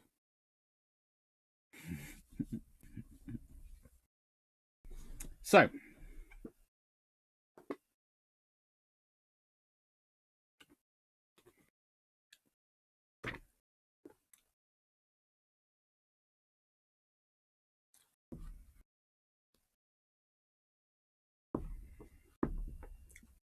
the tension was soon increased by news that France and Spain had presented their joint ultimatum at Lisbon. and that it had been rejected. The tidings reached London from Hay on April 6th, together with Arrer's remark about a short answer and Trelawney's urgent report. It was then the cabinet met, as we've already seen, to make a final decision as to what troops were to be sent to Lisbon. It was clear that action must be taken at once. And it was then too that Anson presented his scheme for coast defence, and told Bute plainly it was absolutely necessary for Hawke to get the Channel Squadron to sea without a moment's delay. At all costs, the necessary succour for Portugal must be passed to Lisbon in face of the Ferrol Squadron. Steps for her assistance had already been taken on the strength of an informal note which Arrers had dictated to Hay in the middle of January. Arms, tents, and equipment were already at Portsmouth, and transports had gone to Cork, under convoy of 2 ships of the line to pick up 2 battalions of infantry. Their line of passage to Lisbon involved little risk. They could easily steal across unperceived. But with the rest of the troops, it was different, and for them, seeing where they were to come from, more serious precautions had to be taken. When Frederick first heard of the Spanish movement against Portugal, he had not yet been alienated by Bute's tricks, and he had immediately suggested that it could be met without prejudice to the war in Germany by throwing into Portugal the garrison of Belle-Isle. His advice was now adopted. Indeed, the dragoons and the rest of the infantry that Trelawney's report called for could come from nowhere else, and from Belle-Isle, at least, the course lay past the jaws of Ferrol, and the movement could not be concealed. On April the 8th, Hawke received his commission, and on the 27th hoisted his flag. For second in command, he had to take Prince Edward, Duke of York, but Howe had been summoned back to be the Royal Admiral's flag captain. Hawke did not get to see it once. There was no great hurry. Portugal still had a faint hope of preserving her neutrality. For some reason, partly because the Allies were not ready, and partly because, on a strange hint from the Spanish ambassador, the Portuguese queen was interceding with her brother, the King of Spain. A declaration of war did not follow the ultimatum immediately. It was not till May the 3rd, as the stores from England began to arrive, that the Spaniards crossed the northern eastern frontier and seized the border town of Miranda. 3 days later, the Irish regiments came in, and as soon as it was known that they were in the Tagus, but not till then, war was declared. The seizure of Braganza followed immediately, on May 15th, and the Spaniards began to advance down the Douro on Oporto. But this mattered little. The procrastination had been so great that in the middle of April, Hay had been able to report that the Spaniards had lost their chance, for Lisbon was now safe from a coup de main. Meanwhile, at Portsmouth, till the Belle-Isle transports were ready, Hawke was devoting himself to organising the plan of home defence which Anson had worked out with the last dregs of his strength. He was dying down at Bath. Lord Halifax was acting in his place, with Admiral Forbes for his chief adviser, a cable officer whose health had denied him all active service since he had fought well 20 years before in Matthew's action off Toulon, and who had served on the board throughout the war. The new chief, not content to let Hawke make his own arrangements, began bothering him with detailed orders. The interference, which certainly seems to have been excessive, was naturally resented by a man of Hawke's temper, who was considered, in common with other wise heads, that he should have worn Anson's cloak. He was, at all events, conscious of unique experience in the work that was required. Under Pitt and Anson, such annoyance never occurred, and before the Admiral had flown his flag a week, he was driven to forward a formal request that he might be left a free hand in disposing the ships under his command. A week later, in answer to some further suggestions, he was informing the board he considered the passage of the troops to Portugal the most important part of his duty. At the end of May, he told him he had reorganised the blockade of Dunkirk on a plan approved by Anson before he left town, so as to ensure that the French should at once encounter a superior squadron if they came out. Under the old system, he explained, the cruisers were scattered in such small groups that if the French moved, they could not attack at once, but must fall back and inform Moore in the Downs. The reply was that he was to maintain the old system until they warned him there was danger. So far, the Admiralty was probably within its function. It was a question of home defence, and they had the information, but the interference pursued him when he sailed to cover the passage of the Belle-Isle troops. He had worked out the problem with the utmost care, but he merely informed the board his rendezvous would be 10 leagues northwest of Finisterre. Failing to find his strategy, they were seriously alarmed, and immediately sent down to press upon him a crude plan of their own founded on a series of ingenious pictures they had been making for themselves. In their minds, the Ferrol squadron was given so many dangerous possibilities that on the eve of Hawke's sailing, they had been contemplating ordering an attack on it.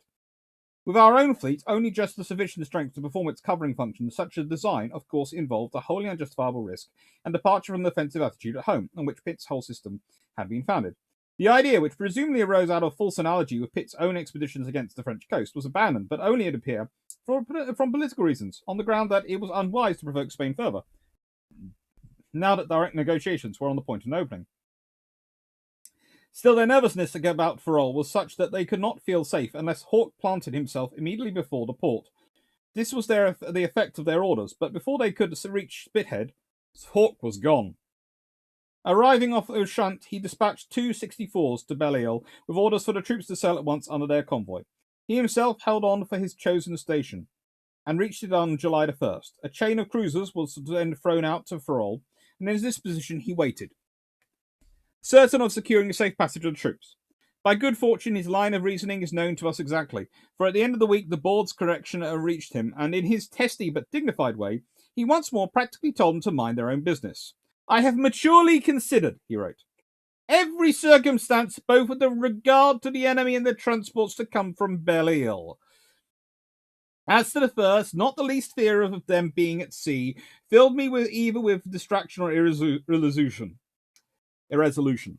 The enemy themselves would never suppose me to be too absurd as either to appoint in a rendezvous for the convoy from Belle-Isle, or the commander of it to shape his course for any port within the Cape, as thereby he would run the risk of being embayed with a westerly wind. The course from that island with a fair wind is west-southwest by compass, which will fall in with Cape Trens, just north of Finisterre, and consequently with my rendezvous. The conductor of the convoy, he pointed out, would certainly in common prudence keep outside that line. Under these circumstances, he concluded, I should not think of being nearer Ferrol than I am. Had I shown myself off that port, I must have come here at once for fear of westerly winds, or Teagle being improper. The enemy cannot get out with a westerly wind, and if they come out on an easterly, I must have intelligence, and they can't get in again. When the enemy arrives, I shall see it safe round the when the army arrives, I shall see it safe round the Cape and proceed with the last part of your orders. To his own disposition, therefore, he clung. What the new orders were, we shall see.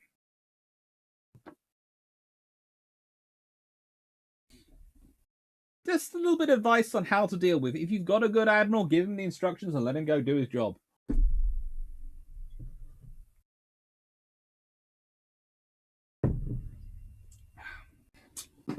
Calm goes on. No one uses a semi-automatic machine gun, because that is not a machine gun. That is a semi-automatic rifle. To be honest, I would call the light... I can see where you're coming from. And I know that's correct, but...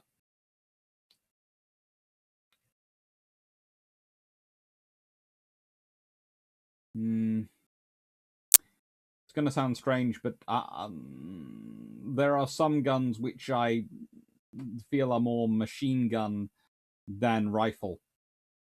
And they've been cut down, so instead of firing an automatic stream, they fire a burst. So that's where my turn of phrase comes from. My thought process. But that's me being fussy. John Murray, your thoughts on Hispano-class battleships? I think I've done a video about those. I'm sure I did that and mentioned them in the Dreadnoughts. Yes, I did say semi-auto machine gun. As I said, I explained why. I know, semi-automatic rifle. But some of the weapons some people use, I feel, are far more closer to... Let's put it this way, it's a personal choice of phraseology.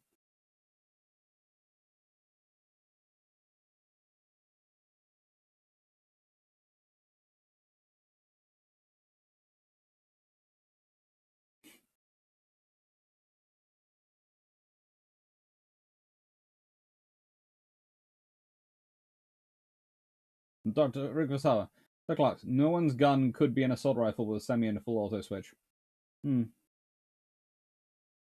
That's right. Burst fire is not semi-automatic.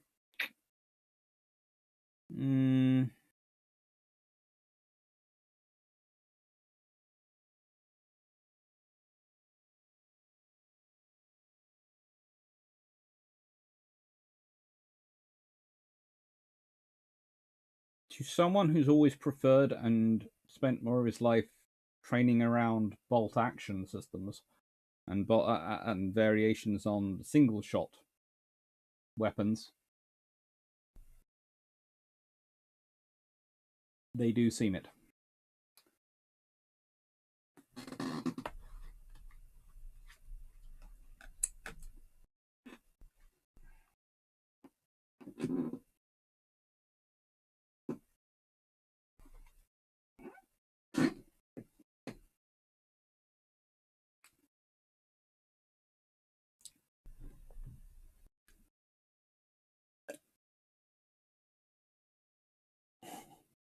Very funny, Gordon. Very funny. Not a wolf. There's a still automatics, but I think I see what you're trying to say.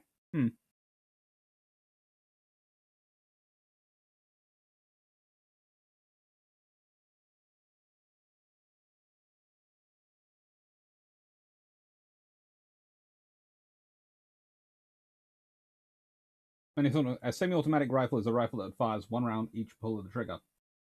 Yes, which is why I said semi-automatic.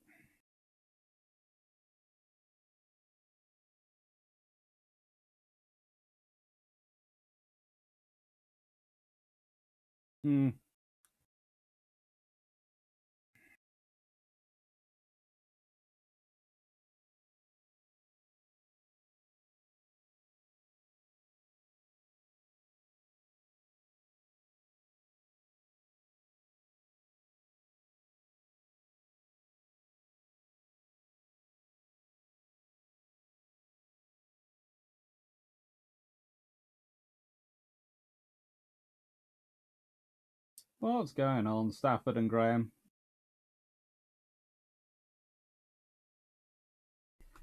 Yeah.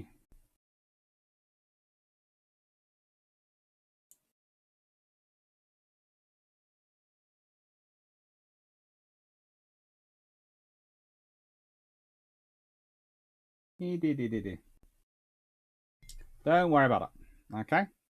Yes, I do realise there are various different phrases that are far more accurate. Although I do find that particular one. And okay, as I said, there are times I go to it, but also it's quite fun to say to wind up some other people. I didn't realise I had quite so many that I could wind up with it in here, otherwise I wouldn't have used it.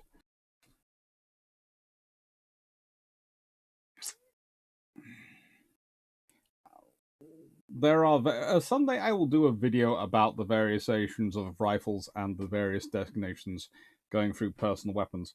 But I would add, before we get into too much detail,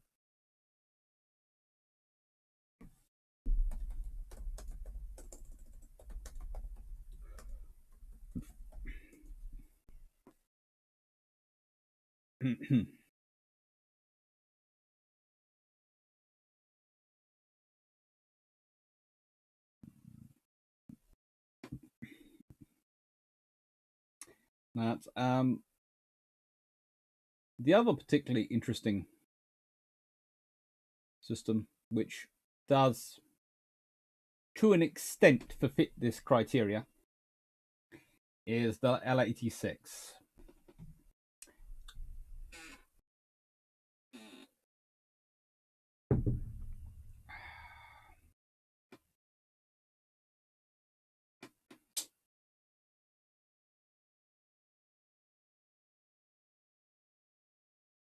Peterson, many World War II Lewis machine guns were limited to a maximum of 97 rounds at a time because that was the size of the drum.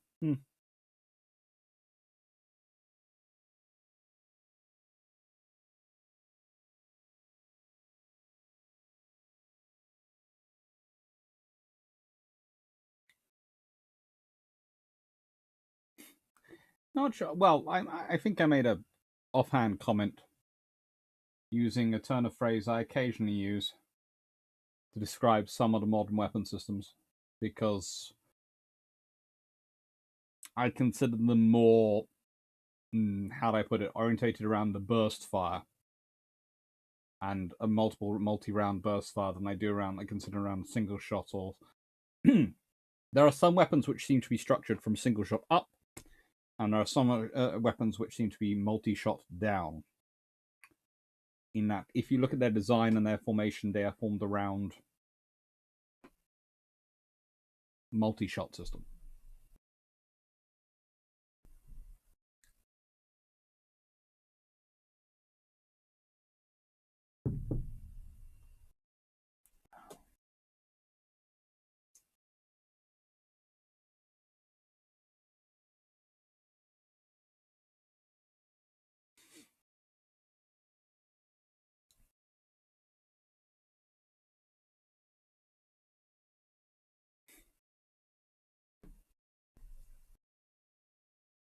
Nice 1640. How does that 86 fit what exactly? Karen,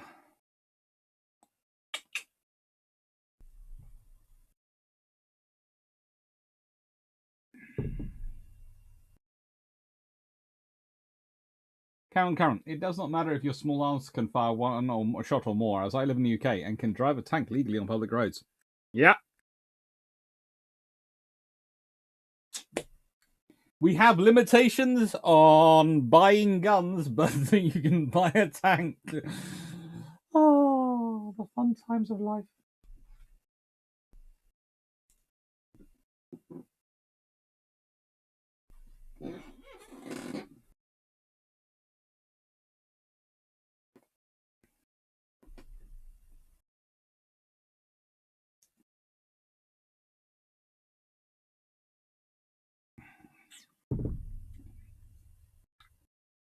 I remember that for future.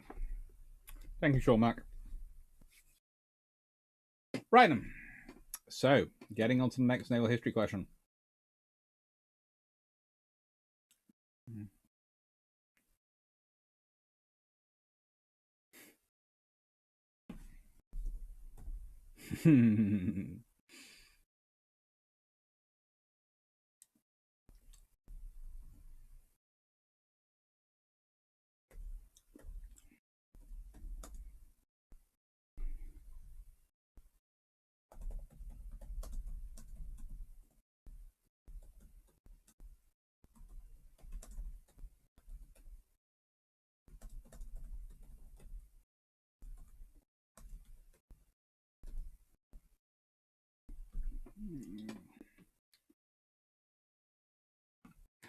Speaking of live weapons video, the sword you used recently weren't made the originals for a tad shorter people.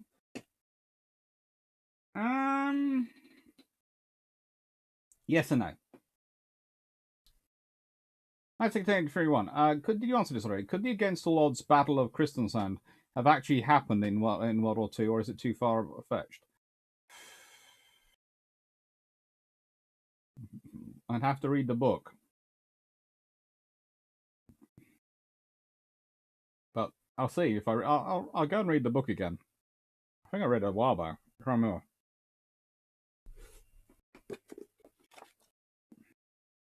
So, some principles of maritime strategy by Julian S. Corbett. Let's start off with the introduction.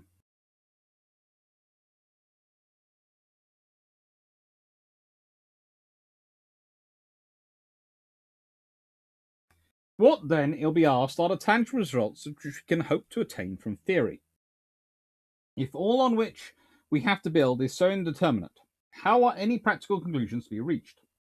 That the factors are infinitely varied and difficult to determine is true, but that, it must be remembered, is just what emphasizes the necessity of reaching such firm standpoints as are attainable. The vaguer the problem to be solved, the more resolute must we be in seeking points of departure from which we can begin to lay a course. Keeping always an eye open for the accidents that will beset us, and being always alive to their deflecting influences. And this is just what the theoretical study of strategy can do. Can at least determine the normal. By careful collation of past events, it becomes clear that certain lines of conduct tend normally to produce certain effects, that wars tend to take certain forms, each with a marked idiosyncrasy. That these forms are normally related to the object of the war, and to its value to one or both belligerents. That a system of operations which suits one form may not be the best suited to another. We can even go further. By pursuing an historical and comparative method, we can detect that even the human factor is not quite indeterminable. We can assert that certain situations will normally produce, whether in ourselves or in adversaries, certain moral states on which we may calculate. Having determined the normal, we are at once in a stronger position.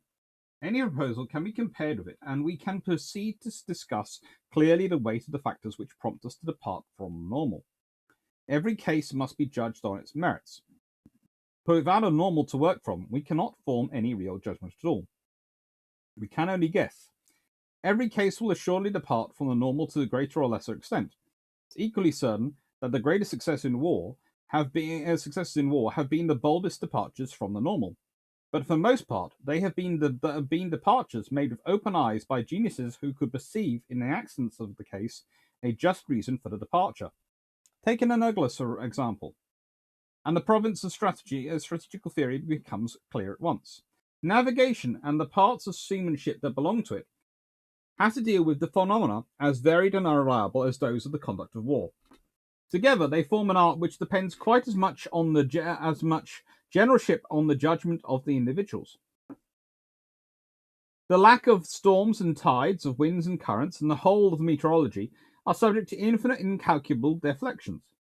And yet, who will now deny nowadays that by the theoretical study of such things, the seaman's art has gained in coherence and strength? Such study will not by itself make seaman or a navigator. Without it, no seaman or navigator can nowadays pretend to be to the same. Because storms do not always behave in the same way, because currents are erratic, will the most practical seaman deny that the study of the normal conditions are useless to him in his practical decisions? If then, the theoretical study of strategy be approached in this way, if this is to be regarded not as a substitute for judgment experience, but as a means of fertilizing both, it can do no man harm. Individual thought and common sense will remain the masters and remain the guides to the point of the general direction. When the mass of facts begins to grow bewildering, theory will warn us of the moment we begin to leave the beaten track, and enable us to decide with open eyes whether the divergence is necessary or justifiable. Above all, when men assemble in council, it will hold discussions to the essential lines, and help to keep side issues in their place. Some principles of maritime strategy.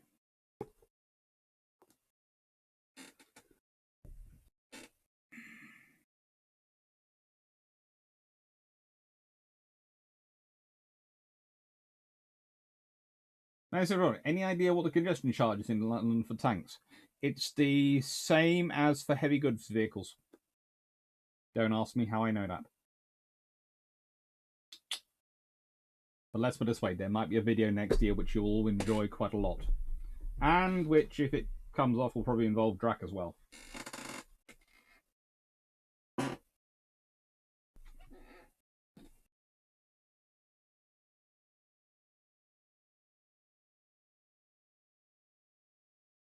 I'm just say true on. Would you say humanizing a warship has major flaws? No. I would say warships are just as temperamental. In fact, all ships are just as temperamental as human beings. In fact, I think ascribing them a personality and actually treating them as if they are, to an extent, a human actually makes your life easier, because it means when you're talking to it, you actually don't feel so stupid. There again, I also talk to my cars.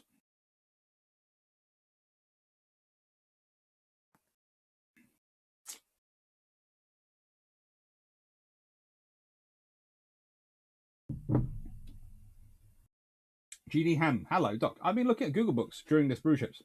Clouds of the Royal Navy, Volume 7, title page, lists Mahan and Roosevelt as assisting. Do you know what assistance they have contributed? He had discussed by correspondence with them various points.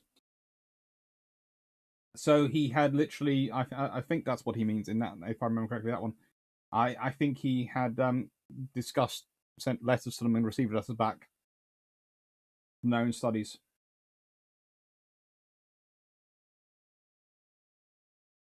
Yes, Peter Stafford, congestion charge is what we have to pay to go to drive into central London. Basically, it's both to encourage and subsidize people to use and subsidize public transport. And then you remember that public transport is going bankrupt. Luckily, I live well outside the congestion charge zone. Yay! I'm in Surrey. I think a video we might enjoy. You might.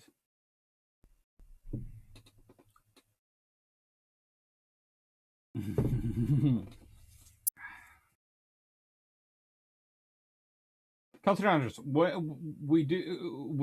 we get ships with AI personality. Ships don't need AI personalities. They already have a personality. If you give them this is the point I make. It once you add an actual AI into a ship, people go, "Oh, it'll be a computer. It won't have personality." I'll go, nicest way. Even currently, ships, even in the age of sail, they had personalities, and they were made of wood and rope and little bits of iron.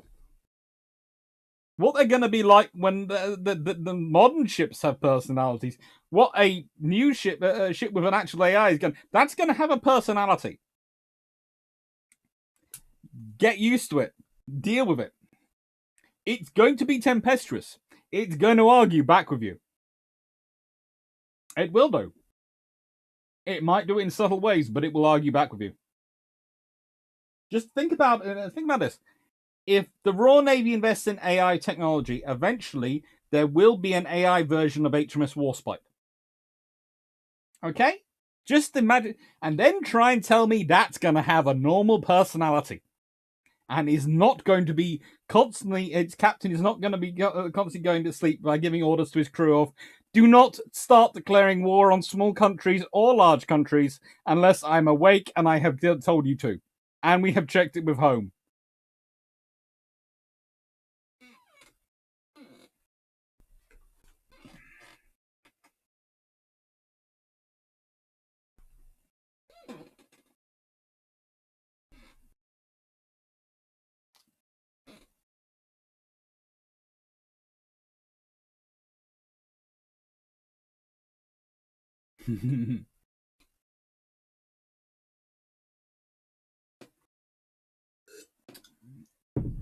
Right.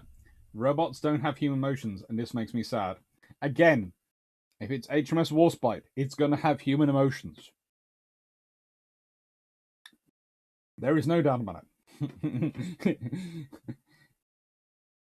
There is no doubt.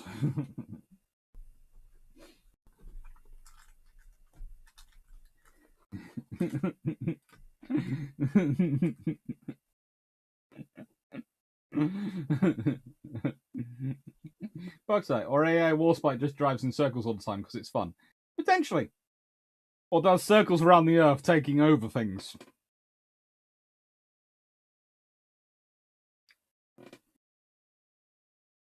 Signals 314. I recently heard a US historian say that military historians are at the bottom of the US history department's hierarchy. Does the UK have any sort of hierarchy like that? I think in most institutions you would probably find that case.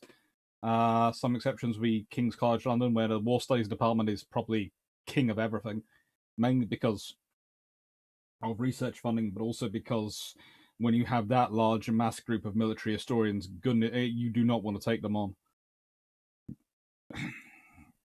They will outmaneuver you and outrun you, and overrun you. They're surprisingly fit and healthy for a lot of historians. Birmingham also has a fairly good set, as does Exeter and Portsmouth. We have a few universities which are a core, but it's like you'll find the naval history post at Cambridge got renamed to, I think, Imperial History, and doesn't do naval history anymore. So frankly, they don't matter. This happens a lot.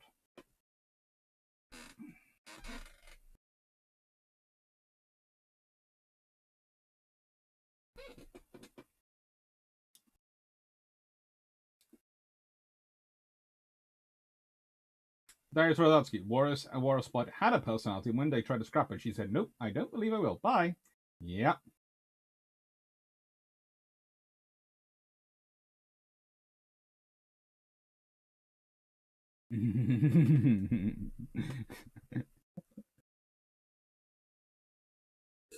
Dan Freeman, I'm slightly worried about how much thought you've put into what your Warspite AI personality would look like.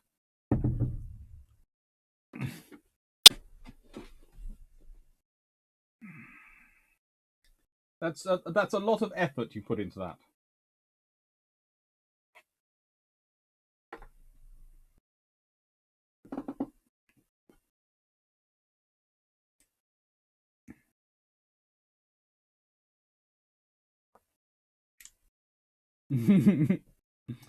No, the more thing that I worry about with Warspite and an AI is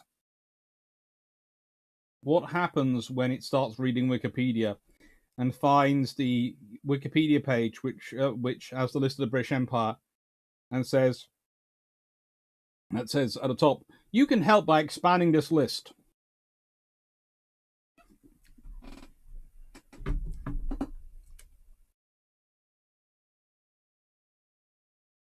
Are we just not worried about what might happen there?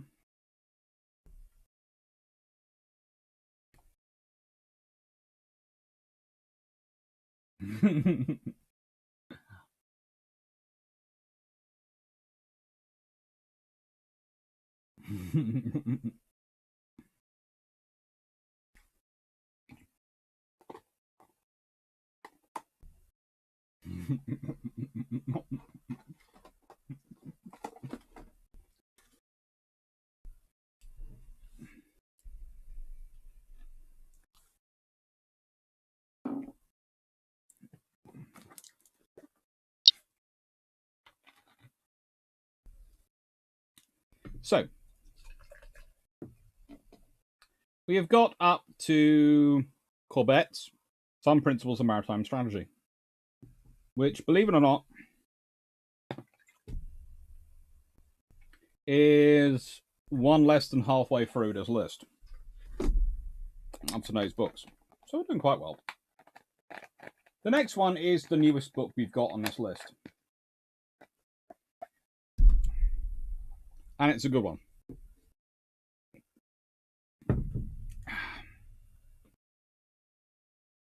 Admiral Parent, which US battleship would most compare to AI Warspite? Have you met Texas? Don't take this the wrong way, but look, if there is one US battleship which,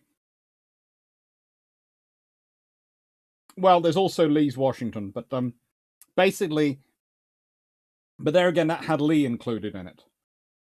So I would say the nightmare scenario for Bismarck would have been somehow a Denmark Strait turning up and finding HMS Warspite and USS Texas there.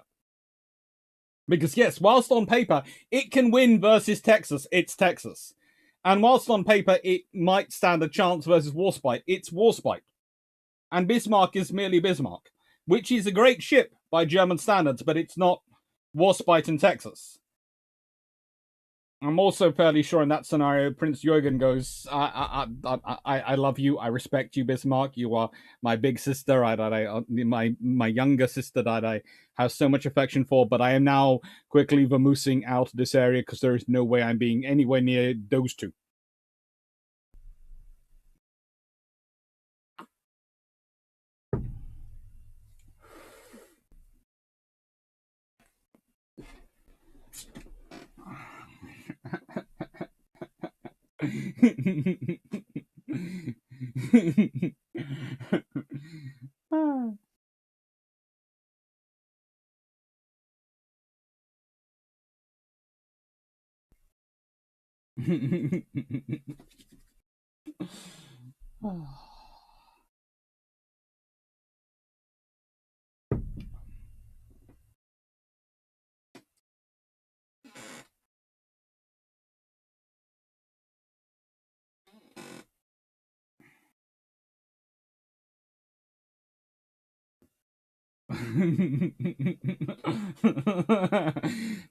I worry Warspite and Texas might like each other too much and have triangle-class destroyers. Oh, God. That could cause problems. Hello, Pervaxing. Yes, Texas. Yeah, I know, it's a bit of humour in some respects, but it's worthwhile thinking about. Ships do have personalities. And this is, again, an issue we get into when we're discussing AI, when we're discussing all these things. People say, oh, well, it doesn't. It's, this, it's that. You sure? You 100% sure? Because if you're not, you're going to be in trouble. So I better presume it does have personality.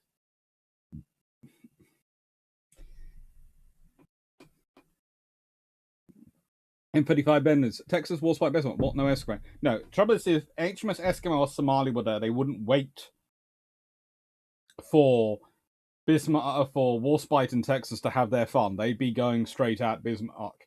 And if Ashante, Tartar, and Cossack were anywhere near there, they'd be doing as well. Afridi as well, probably on those lines. And oh, good lord, porn. If Nubian was anywhere nearby, it would just be a case of I don't need anyone. I am off to take that thing on my own.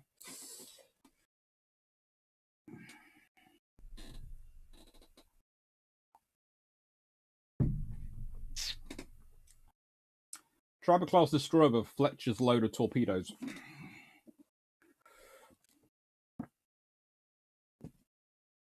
So, now this is one of the books which I do have a link already in, well, the only one I actually have a link already in the description to. And this is The British Way of War by Julian and Andrew Lambert.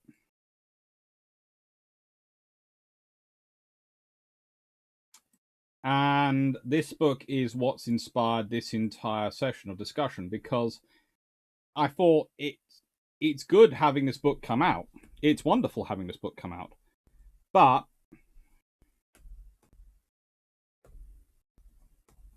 and I say this with a lot of love,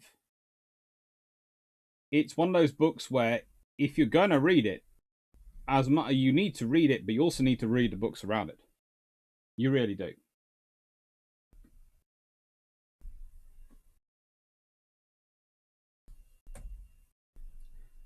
Because this book is standalone. It is absolutely standalone. It's standout. It's, again, this is written by my old supervisor, so I'm gonna be honest. I really hoped it would be a good book, and one of the things I refused to do, because I didn't want anyone saying I got it free, it was all that something, is I got my own book. So there you go. No present, nothing. This wasn't sent to me by the publishers to review. I bought it myself off Amazon. I have to admit, I made sure I didn't get any discounts, anything, so no one can make any accusations or anything on this. And I'm completely honest. He was my supervisor when I did my PhD. And I thought it was amazing then. And also, if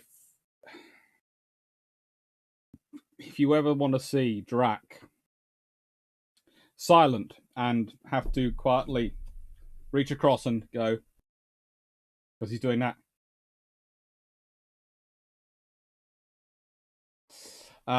You put it next to Andrew Lambert,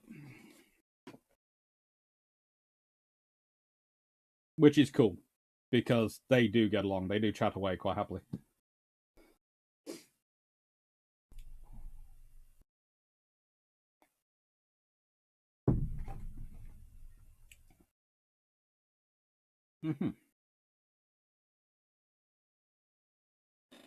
Senator, my presentation, I'm arguing that one could transfer AI between ships to skip on train time. Wouldn't it be better to have the AIs talk to each other and exchange training, so that they could do group training and occasionally do run simulations against each other, so they could bond and train over and train experience? If you're transferring AIs between AIs, you run the risk of corruptions in the transfer of the files and data.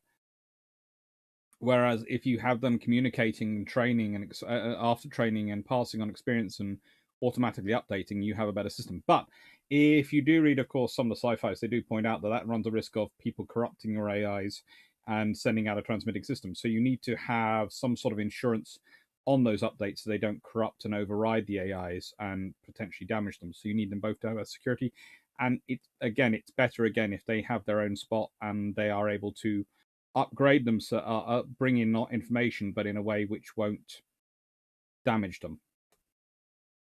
So an indirect interface, probably best.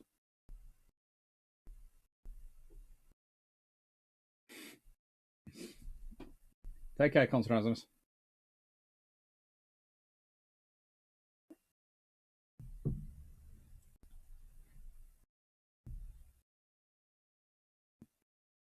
Don't know if the half and half destroyer would be a flagel or a tretra. They'd just call them a battle class.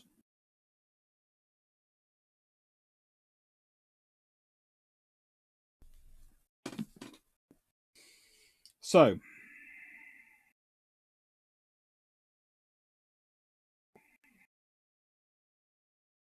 the really difficult thing with this book is when you have a book like this, it's where to read, where to give you an excerpt, because it's all great, but it's what's best to be heard.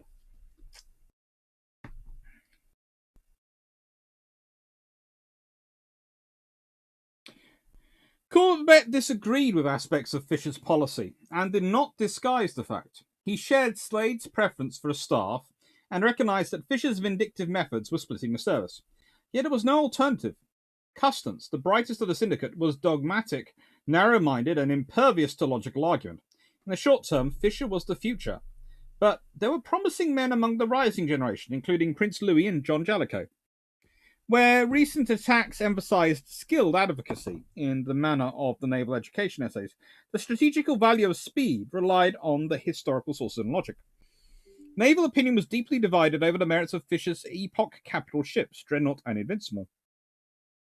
These ships combined an all-big gun armament, large size, and turbine power plants that provided high sustained speed, enhancing strategic mobility.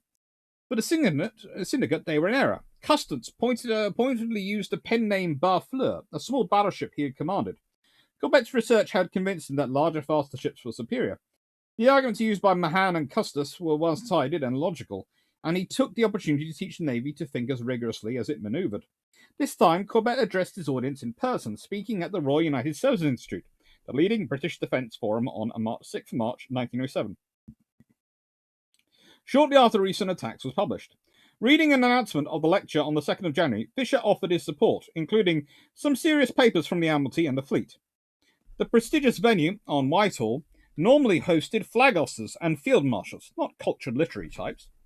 Acutely aware that he was a civilian in a surface controversy, Corbett emphasized logic and coherence.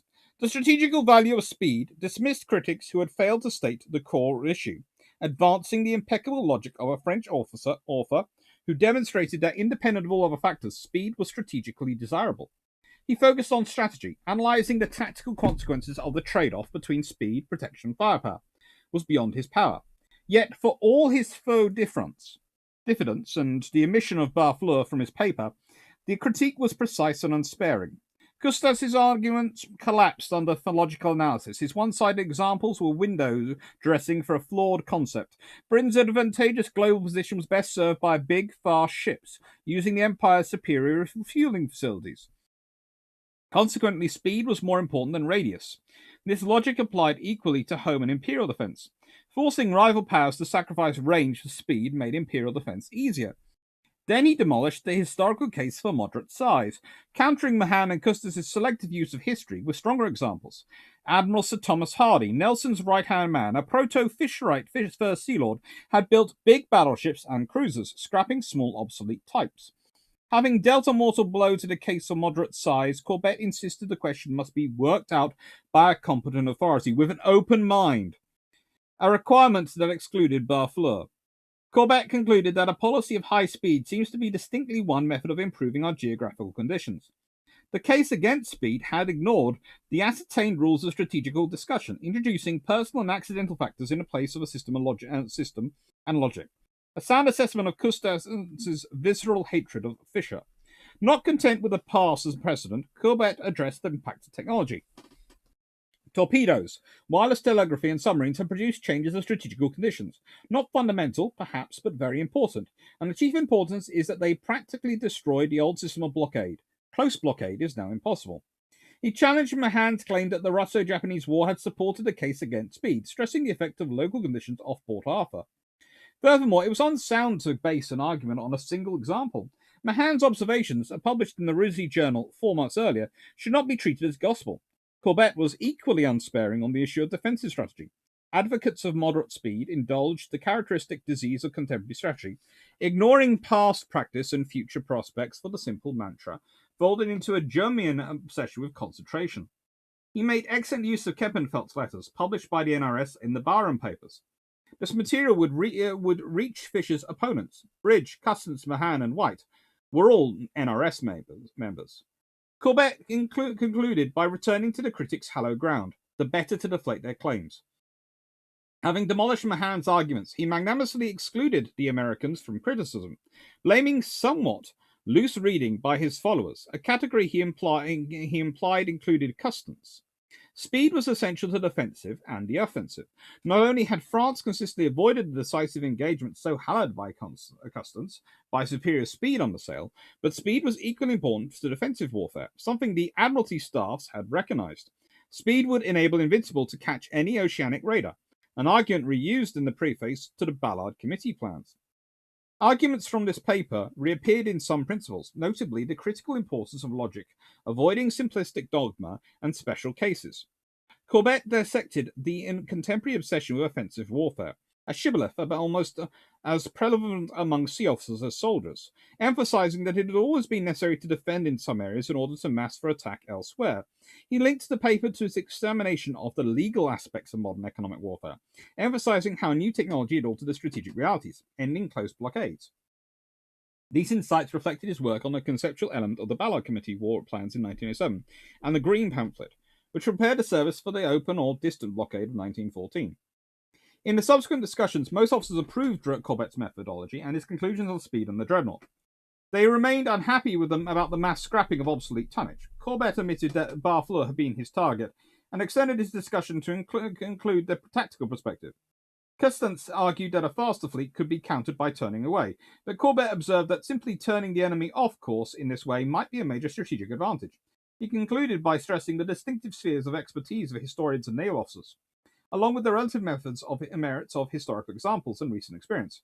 Examples from the past were more valuable because they were more numerous. This was an impressive performance by a man confident in his status in the debate, ready to meet his opponents in the open field. The syndicate had been defeated on their chosen ground. Fisher thought it splendid, drawing Corbett even deeper into his admiralty. Sending the latest cabinet brief on policy and expenditure, he added, "I'll be glad to see you on a very secret matter about some war plans to which I think you could add most materially in their educational value." Fisher persuaded Corbett to write a preface for the Ballard Committee plans with a combination of patriotic appeal and flattery. "You'll be doing the Navy a lasting service by giving us the proposed preface on an epitome of the art of naval war." Fisher wanted to unite the service behind this policy by promulgating a suitable doctrine, and Corbett was the man to produce it. With the plans already complete, Fisher was in a hurry. Corbett delivered within a month. Obliged to work from existing resources, including Fisher's notes, some principles of naval warfare contained much that can be traced to previous projects, not least the first two public essays of 1907 and the Green Pamphlet, completed in early 1907. Captain George Ballard's War Plans Committee began work late in 1906, developing an initial paper by Slade on how Britain might respond to a German occupation of Belgium or the Netherlands. Ballard quickly abandoned the close blockade, advocating a distant economic blockade as the best way to put pressure on Germany. He did not consider a German invasion of France because, unlike the security of Belgium, this was not casus belli under existing diplomatic agreements. For the past 60 years, the Ballard Committee plans have been dismissed as outdated and irrelevant. Views that can be traced back to Lieutenant Commander Peter Kemp's bizarre comment that they were almost juvenile. These plans were created by the Navy's leading strategist, guided by the Director of the Naval War Course on a committee tasked to examine operational and strategic issues for the NID and the Board. The War Course was a central element of Fisher's planning process, with the structure had been established by Prince Louis as Director of Naval Intelligence between 1902 and 1904. Furthermore, Fisher understood how to delegate and use a staff. Kemp's argument was profoundly ahistorical, claiming plans completed in early 1907 should have anticipated the situation prevailing in 1914. In 1907, Germany had one submarine and only 4 by 1909, while the German battle fleet was less than half the strength of the British, with new dreadnoughts providing major strategic and tactical advantages that would last for close on 5 years. Elsewhere, the Royal Navy had learnt many lessons about contemporary minesweeping from the Japanese operations off Port Arthur in 1904. Ultimately, Fisher intended the plans and Corbett's preface to serve an educational function, disseminating doctrine to the service, along with the opinions of Fisher and Admiral Sir Arthur Wilson. Kemp's profoundly misleading analysis has been widely followed, notably by his friend Arthur Marder. Marder placed far too much emphasis on a covering note that claimed the plans were not in any way to be considered as those definitely adopted, but are valuable and instructive because illustrative of the variety of considerations governing the formation of war plans. As Roderick McKay demonstrated, Fisher added the disclaimer before sending the plans to Beresford, the Commander-in-Chief Channel Fleet, and removed Wilson's comments. The plans were a guide to current Admiralty thinking and the range of possibilities that might be considered. The first lessons of maritime operations was that nothing survived contact with oceans and weather, let alone the enemy. Unable to grasp their purpose, Beresford's Chief of Staff, Doveton Sturdy, urged him to demand detailed plans which he could criticise to undermine Fisher's authority.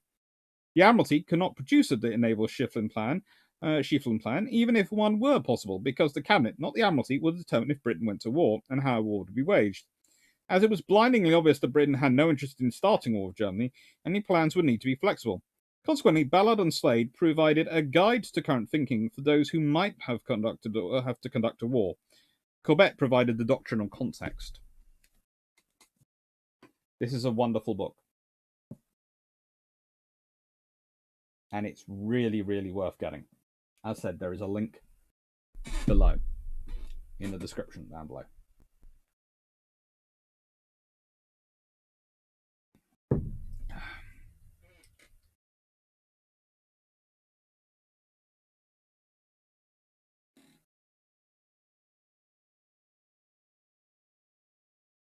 Yeah, Bismarck and Prince Jürgen meet Warspite and 4 tribals at Denmark Strait.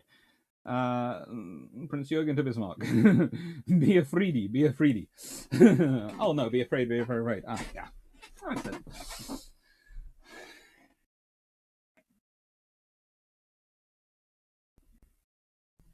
Yeah, so when Naval War College, AI human mixed classes? Probably.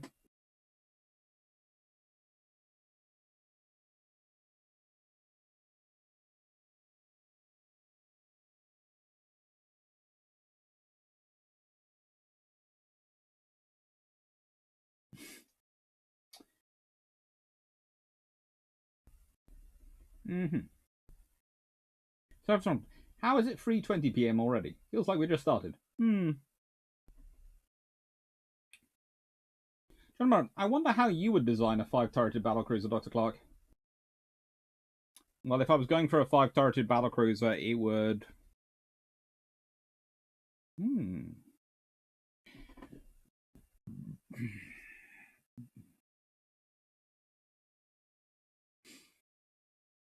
Honestly, I'd probably have 3 forward and 2 aft.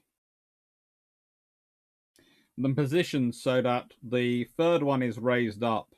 C turret is raised. B turret in A turret are on the same level, but make sure the B turret's guns that they're far enough apart that B turret can fire over A turret if it elevates his guns to maximum. And yeah, so then I could have 3 turrets forward firing and 2 aft, and all the power in the middle.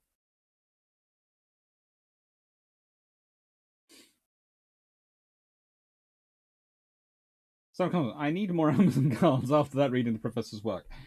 Yeah, Andrew Lambert is not a cheap academic to follow.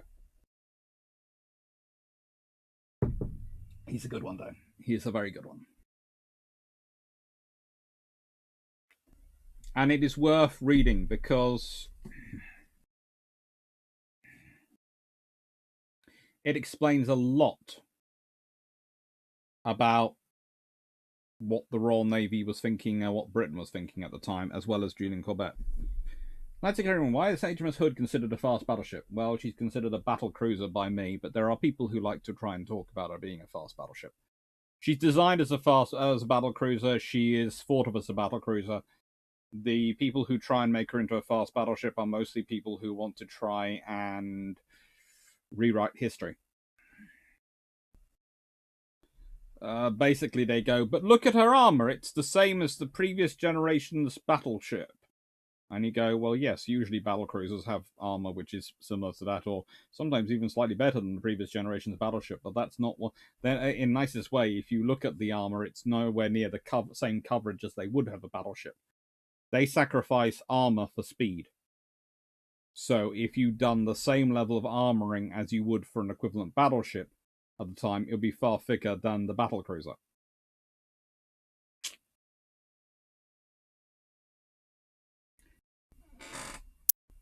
Senator, haven't you and Drac said that if Andrew Lambert starts a YouTube channel, you both can quit YouTube? Basically, we've said that if Andrew Lambert started a YouTube channel, we'd have to quit YouTube because there'd be no need for us. We would get no one would need us anymore.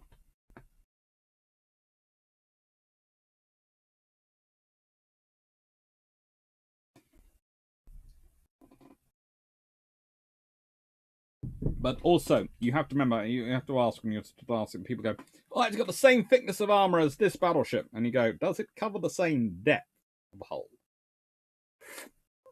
Because that's one of the things with the German battle cruisers. People go, oh, they're fast battleships because they have this thickness of armor. And you go, yes, but how deep does the plate go?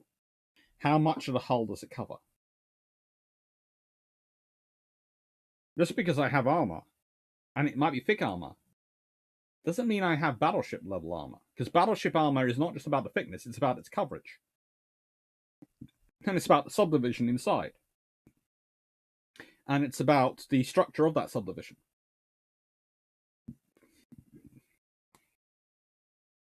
A battleship hull is designed around taking a lot of punishment. A battle cruiser hull is designed around giving you the maximum amount of speed for your power and taking as much punishment as they can while not impinging on the former priority. There is a difference.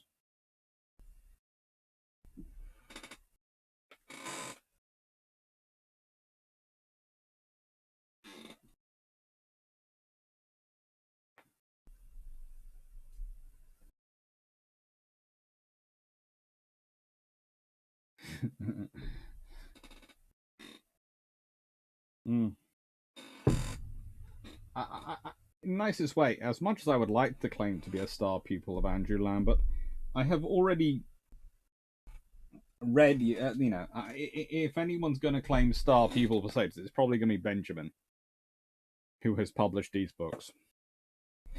My books have yet to come out. Well, my book has come out. It is out, and it is viable now. What can I say? It's thank you to all of you, and I'm going to have a chat and try and do some more coverage when they do it. Finally, copies arrive for me.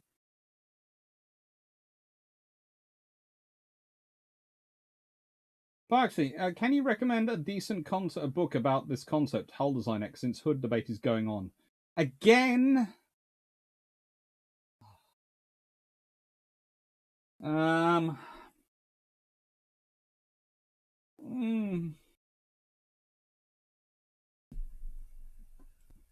This one's a good starting point, but honestly,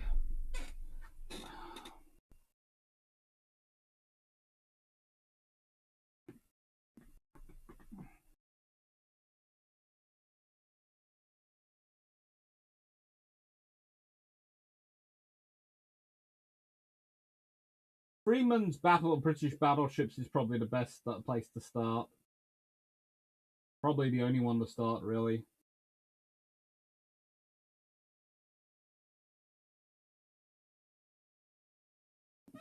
Oh, I've done some videos on battle cruisers, but Freeman's probably the best place to start. And again, you design a battleship is designed around fighting battles, i.e., taking out other battleships. A battle. How do I put this? One ship is designed around control of the sea. One of it is designed around command of the sea. Control of the sea is usually achieved by a battle. Command of the sea is something which is exercised. So a battle cruiser is designed around commerce and anti-commerce warfare. So either commerce protection, i.e. by hunting down enemy raiders, or occasionally escorting convoys, fast ones, or by commerce raiding, or does scouting for the battle fleet, presumably because there's a high risk of you running into actual battleships, and therefore you need something which can survive long enough to get the information out to the battle fleet and tell them where the enemy is. This is done in the era period of pre-carriers. Once you have carriers, you then tend to form your carriers and your battle cruisers into faster strike groups, especially if your carriers and battle cruisers can keep up with each other, because that gives you a fast striking force. and i.e., your battlecruiser will prevent what happens to HMS Courageous when she runs into HMS Glorious when she runs into Scharnhorst and Gneisenau. Not good. As we know, the terrible twins, when they themselves ran into HMS Renown, decided they urgently had to be elsewhere. Very urgently. They weren't sure where else they had to be, but anywhere they had to be was urgent, because A, they had orders not to get damaged, and B, she had 6 15-inch guns, and yes, they might technically be they were actually battleships, but they have 11-inch guns, and technically there might be 2 of them to the 1 of her, and she might well be a battlecruiser, but she was looking particularly angry because one of her destroyers had been sunk earlier by actually Admiral Hipper, if I remember correctly. And that frankly, they decided they wanted to be elsewhere. The angry battlecruiser looked really, really upset. And there are things you want to fight in life, but an angry HMS Renown is not one of them. You know, and if you want another British capital ship from World War II that is permanently angry and hunting down the enemy, there are basically 3: Warspite, Renown, and Rodney. And any of those 3 are involved, you're in trouble. It doesn't matter if you're German, Italian, who you are. If you have those 3, they are permanently angry and they are permanently after you. They have personalities. Take care, Team Loka.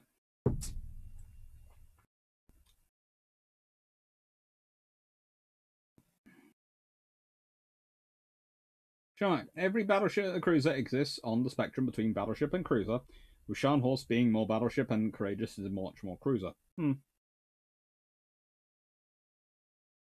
Sure, Staff Johnson. And there is now the battle cruiser, as I say it, versus battle cruiser. Yeah.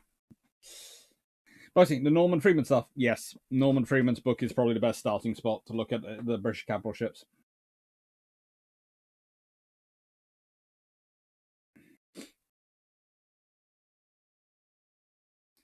Sure, Hood becomes a fast battleship in some ways because a contemporary generation of battleship weren't built. That doesn't mean she magically changes. She's still a battle cruiser. She's not a fast battleship. Just because it doesn't matter.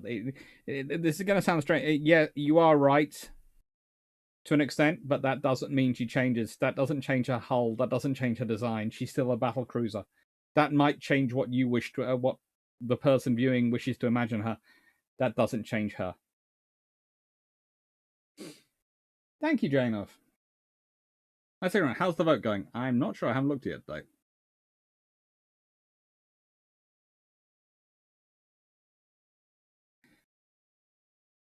Georgian, 2 11-inch versus an angry 15-inch. The 11-inches are outgunned. Yes, but they are technically battleships. They are battleships. That's what they're built as. They're not battle cruisers.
Right.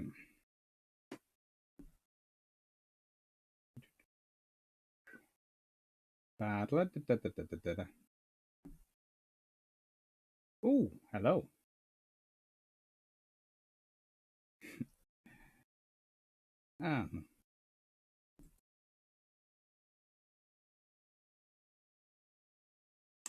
So,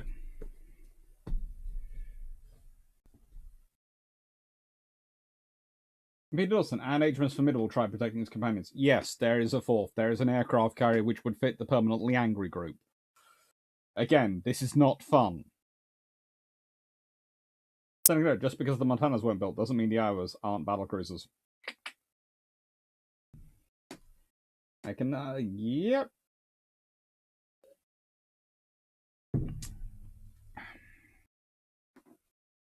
John Barrett, would that mean that World War II KGB were battlecruisers? Wait, nope, they were built as fast battleships. They were built as fast battleships. That doesn't mean that you again, unless if you start making the case that that battle cruisers are fast battleships, you can, I suppose, argue fast battleships are battle cruisers. But no, fast battleships are in many ways taking new power generation. In the American case, they're taking the ultra high pressure boilers they've managed to get working reliably. In the British case, well, let's be honest, that's one of the reasons why they go to 40-inch gun.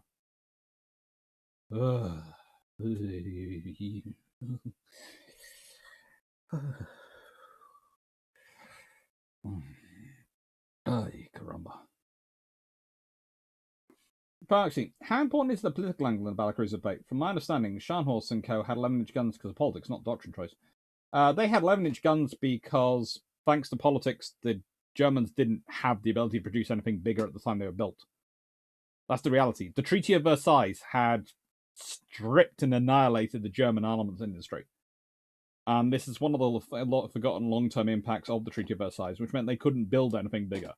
So they could either have two hulls sitting around with nothing to do, or they could put 11-inch guns in them. That was their options. That's it. Who are the Scharnhorst class designed to fight? Who knows? Probably the French, most likely. John Shea, what would be the battleship contemporary of Hood if no designs present? What would it look like? There was no battleship contemporary of Hood because basically the British construction process goes Renowns, Courageous and Glorious, then Furious, which are light battle cruisers designed for the Baltic operations, and then you have the Admiral class, which are all battle cruisers. And then you have the G3 started, and of course they're started at the same time as they start work on, and they produce the battleships which are supposed to go with them, which are the M3s. But the fact is, the battleship equivalent to the Hoods aren't completed. But you could argue, in a respect, that the battleship equivalent of the Hoods you would have to go back to the R's and the Queen Elizabeths, but there again, the R's get the Renowns. So it's whatever battleship design would have followed on from the R's. I think probably an enhanced Queen Elizabeth would have been the basis for the next class, because they wanted to increase the number of fast battleships. And if you want to go for a fast battleship, yeah, you've got one, the Queen Elizabeth, especially in its original concept. That's a fast battleship for its time. So there you go. That's another reason why Hood is a battle cruiser, etc. The Royal Navy has a fast battleship. If they wanted to build a fast battleship, they could build one.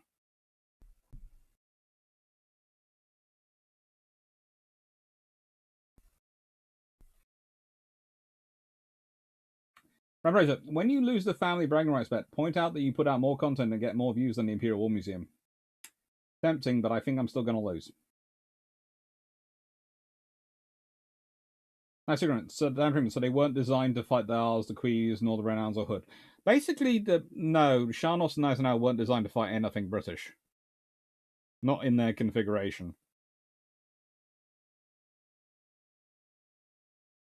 Second, would the KGBs be better with 12-inch guns? No, they wouldn't be. Ugh.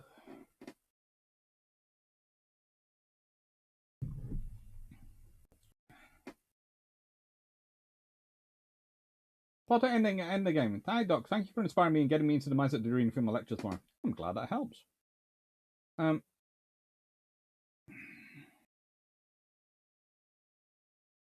The Germans weren't really trying to measure up against the R until 1938. Not really, no. Jennifer, on the basis that angry iron ships are tribals, perhaps you need to update your book to include the Warspite, Renown, and Roskill. We see that is a future book. It is one of my ideas to do a future book. Is angry capital ships of the Royal Navy, and it's not going to be it's going to be why the Royal Navy, basically why the Royal Navy developed ships which have such angry personalities.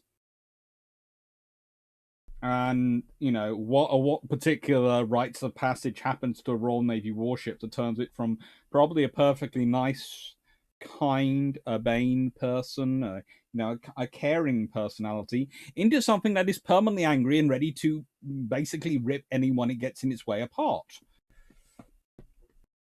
There's got to be something they do. Anyway, next book is Modern Naval Strategy by Admiral Sir Reginald Bacon and F.E. McMurtrie. Now, here's the thing. This is, of course, called Modern Naval Strategy. There is a small problem with it being Modern Naval Strategy, though, as by our friends, because it is first published in 1940. This is the second edition, revised and published in 1941. And again, the radiator has come on, and I am currently cooking. The reason the radiator comes on is because it is by the door, and it gets cold, and it decides to come on. Because of temperature. So, this book is printed during World War II. It's first published in 1940, so when war is a year, has been going for a bit, and it's revised and printed again in 1941. That's how important it was to publish a book on strategy and on naval strategy. And in it even has a section which goes back to an old debate, which shows you they still have to have this debate regularly. Sure, no, the light battlecruisers were designed for Fisher's acid trip. Sean, read the book. You will get an idea of what that thing was for. Basically, if you really want to scare the Germans, you get into the Baltic.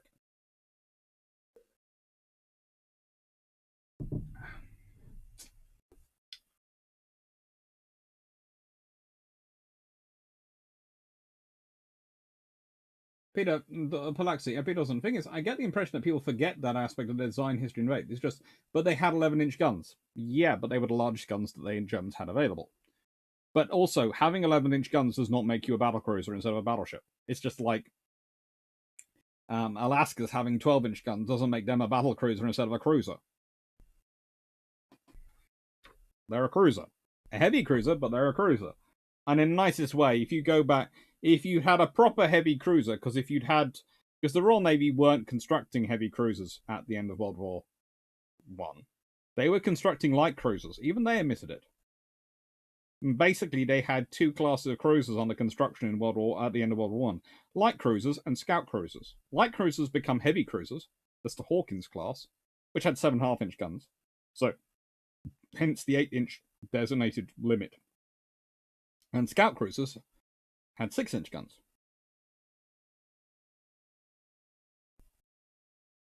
Heavy cruisers, the Royal Navy built some of those prior to World War I. They had 9.2. They were called armored cruisers, and they had 9.2-inch guns. The Royal Navy after World War I were looking at a new class of heavy cruiser, and honestly, there was all sorts of debates about different gun types. But the odds are they wouldn't have gone for a 10-inch because 10-inch is one of those really annoying gun types. But if they standardized, they were looking at standardizing on the 15-inch and maybe going bigger. 16 and 18-inch was what they're looking for G3s and the M3s, the battleships. So, let's put it this way. The actual studies I haven't read through that much of in National Archives, etc. But from what little bits I have read, I am fairly certain that at least someone was considering a 12-inch gun at that point for a heavy cruiser. Because again, if the battle cruisers are coming in with 16-inch guns and the battleships are 18-inch guns, then there is a clear margin of difference down to the 12-inch. And above the 9.2-inch, what is the gun the Royal Navy has the most experience in building, designing, maintaining, getting the best out of? The 12-inch.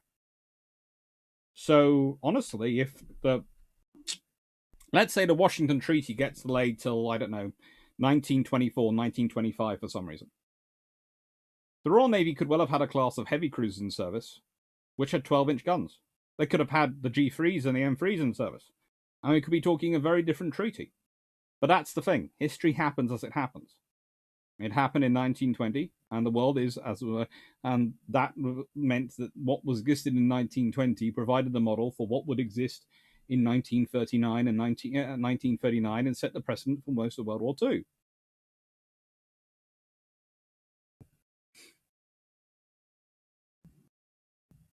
Seneca, Alaska versus Sean Olsen Eisenhower.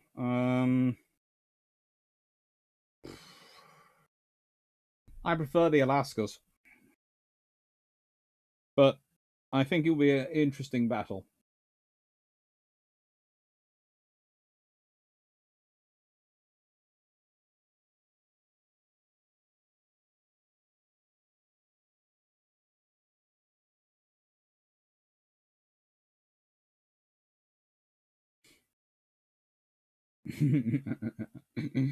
Rapparosa, collaborative work with a psychologist on the mental disorders of warships could be fun.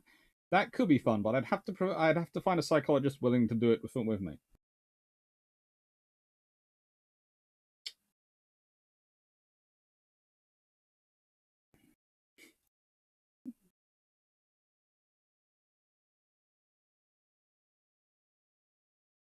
Decision. Angry RN ship personalities are a reflection of the way they were captained.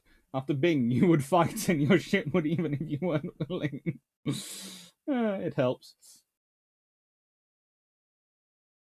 But guys, the USS Wisconsin was an angry battleship in Korea when it responded with a full 16-inch broadside after it was hit by a single 6-inch shell, destroying the lone North Korean shore battery. Yeah, there was also a angry HMS Unicorn which responded with a full 4-inch battery.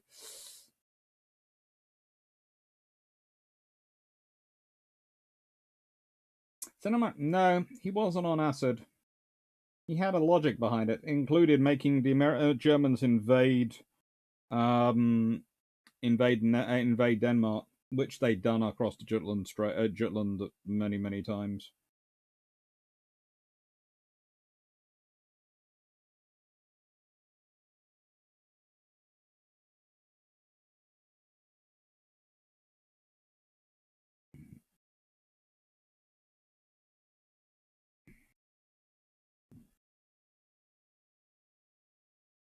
Jeff, in the case of Warspite, may I suggest the warping of Psyche was being shot at painfully on 31st May 1916 whilst attempting to protect an armor cruiser? Potentially.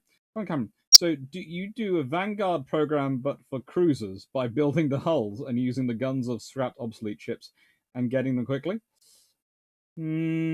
Potentially, yes. I think that's also potentially why the Royal Navy was probably looking at the 12-inch, because again, you could get turrets and things off the early upgrade turrets off the early battleships and battle cruisers and make them, work. Yeah, there's now gonna be a competition between Dan Freeman and Stafford Thompson to be the psychologist on that book, isn't there? So, here's the debate which we all know regularly: oil fuel versus coal. Controversy has raged over the adoption of oil fuel as the main producer of energy on board men of war. Like all strategical problems, the answer lies in balancing the opposing advantages and disadvantages in the use of common sense. The advantages of oil as a fuel are enormous from the practical point of view when compared with coal. All who took part in the Great War, especially if in command, can bear witness to the amount of extra work entailed by coaling ships, especially in the case of small craft and destroyers. These vessels, on returning from patrol, had to spend several of their precious hours of rest in coaling, and after that in washing down and cleaning their vessels. This also applied to large ships, but to a less extent. The work of the stokers in trimming coal and shoveling it into the furnaces vanished with the advent of oil. Coaling at sea has been carried out on occasions, but it was a laborious proceeding, largely dependent on luck, in that, excepting with certain waters, the weather frequently made any attempt to do so, doing impossible. In these days, fueling at sea is comparatively easy in operation. From the calorific point of view, there is not much to choose between the two. Oil can be kept in double bottoms, lower or down than coal can be stowed, which is an advantage. The higher stowage of coal was at one time considered useful, since it was claimed that it afforded armor protection. But while steaming, that protection was gradually being eaten up, so that by the time an action came to be fought, this substitute armor probably was not in place. The main point on which attention has been focused is whether the great convenience, saving of personnel when using oil, counterbalances the possibility of our oil supplies being cut off in wartime. The stress laid on the failures of supplies as a reason for not adopting oil is due to confusion of strategic thought.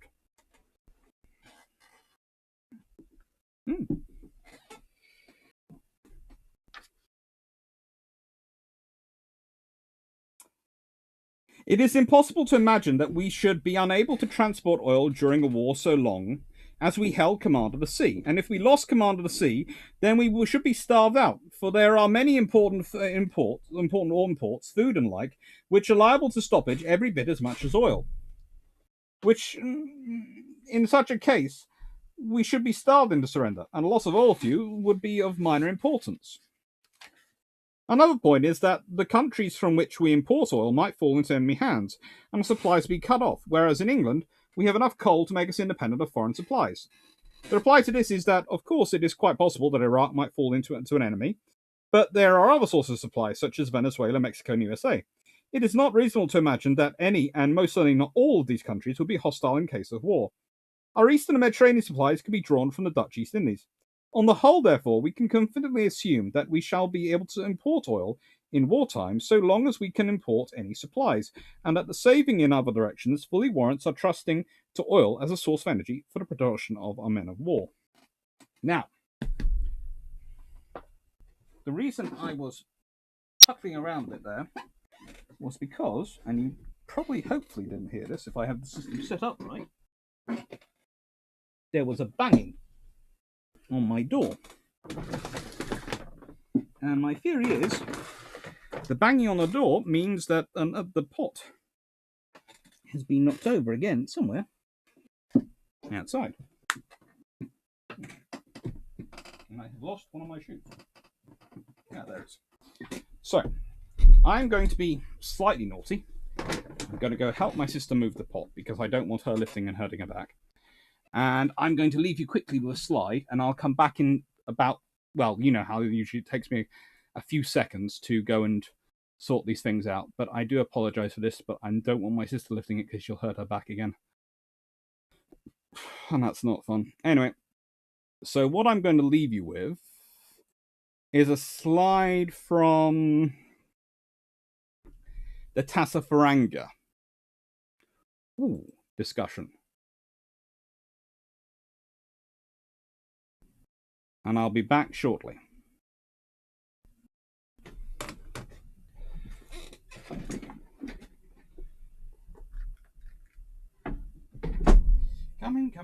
Coming, sis. Come. Look at that drop over. Coming, sis. Yes, I know.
Bing down.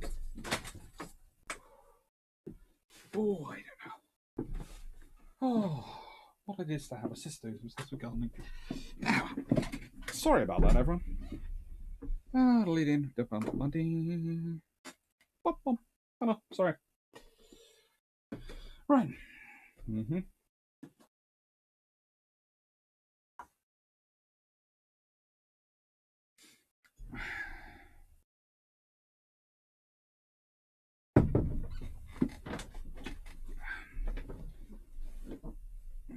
Right. Yeah, Dr. Robert, I think the RM kept HMS Vanguard just so they could have a crazy, intimidating royal yacht. That was certainly an advantage. Colin Cameron. So this is the argument that results in the UK having more oil than space to store it during large chunks of World War II. Pretty much.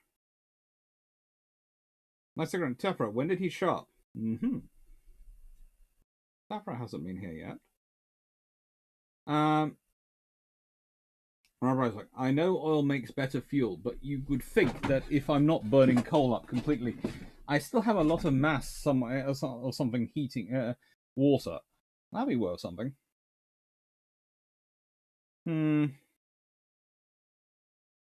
Coal is pretty messy as a fuel to use. It's pretty messy and pretty annoying.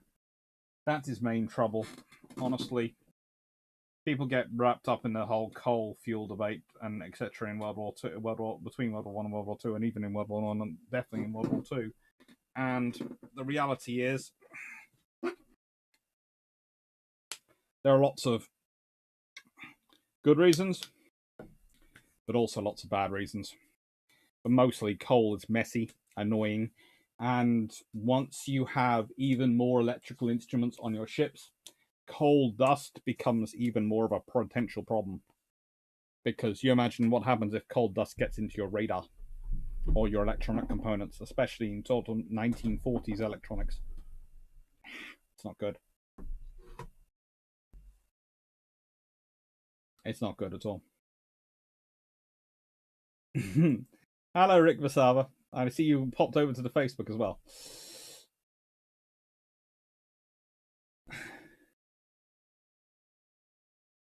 Yeah, and that's the other thing. Pabaxi points out you have to have more crew when you're coaling a ship. A ship which is coal powered requires a lot more crew because you need all those stokers. And remember, stokers aren't just putting the coal into the boilers, into the furnaces below the boilers. They are also moving the coal from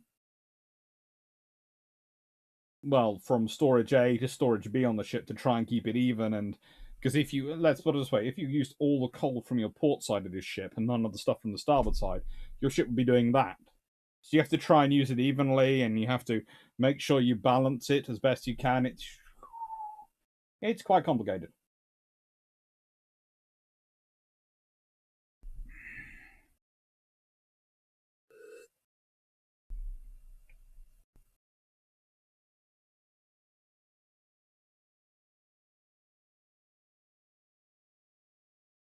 What saved CB6 from Enterprise from being nuked in Operation Crossroads? Was it just her fame, or was it more? Her fame. Her fame. Massively her fame. I have not sure what happened to the light then, but apparently it's changed. Hey-o! Right.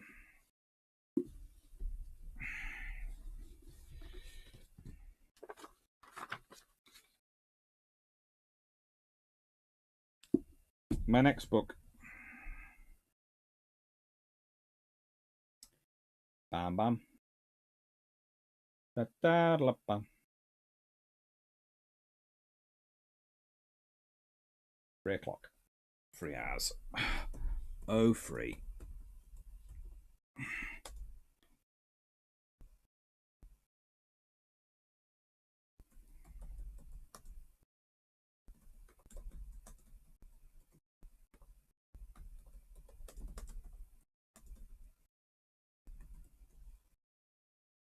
Now, this is another old-looking book. It's 1962. Strategy of Sea Power. And this is what I mean when I talk about naval strategy being picked up by each generation and move forward. It's not something which someone writes and then that's defined forever. It's picked up and it's moved forward, and each one provides us with a little bit more understanding, a little bit more development, a little bit more thought.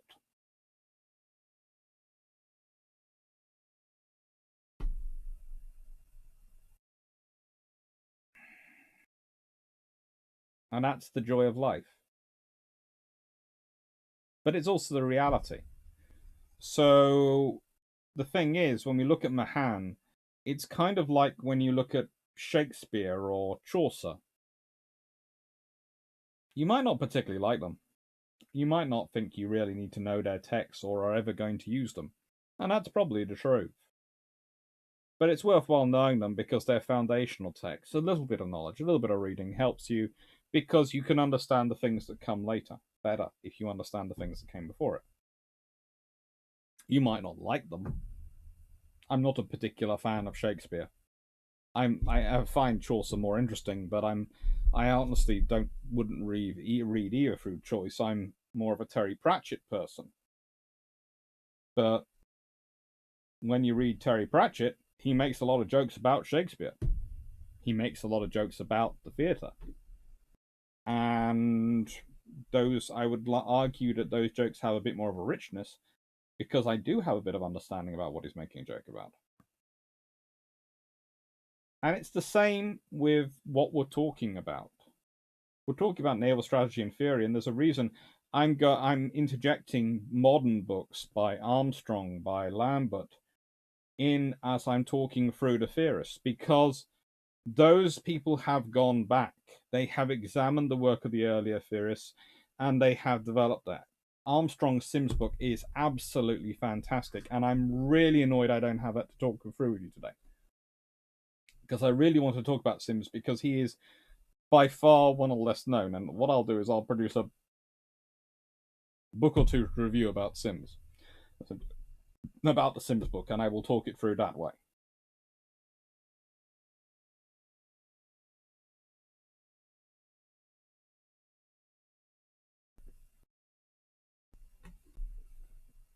The Strategy of Sea Power by Captain S.W. Roskill. Why is he interesting? Because when you look at the official history of World War I, that's written by Julian Corbett. The official history of World War II from sea is written by Roskill. He writes several other good books, including several amendments to his official history when he finds out stories which weren't told to him when he wrote the official history, but he feels are relevant to knowledge. And this he produces in 1962. And this is what he says, and it's foreword I'm going to read, not from any of the chapters of his book, but the foreword. This short account of the development and application of maritime strategy is based on the Lee Knowles lectures given in Cambridge University in 1961. The debt I owe to three historians who studied Britain's earlier maritime wars and analysed the work of sea power will be plain to all those familiar with the works of Rear Admiral A.T. Mahan, US Navy, Sir Julian Corbett, and Admiral Sir Herbert Richmond.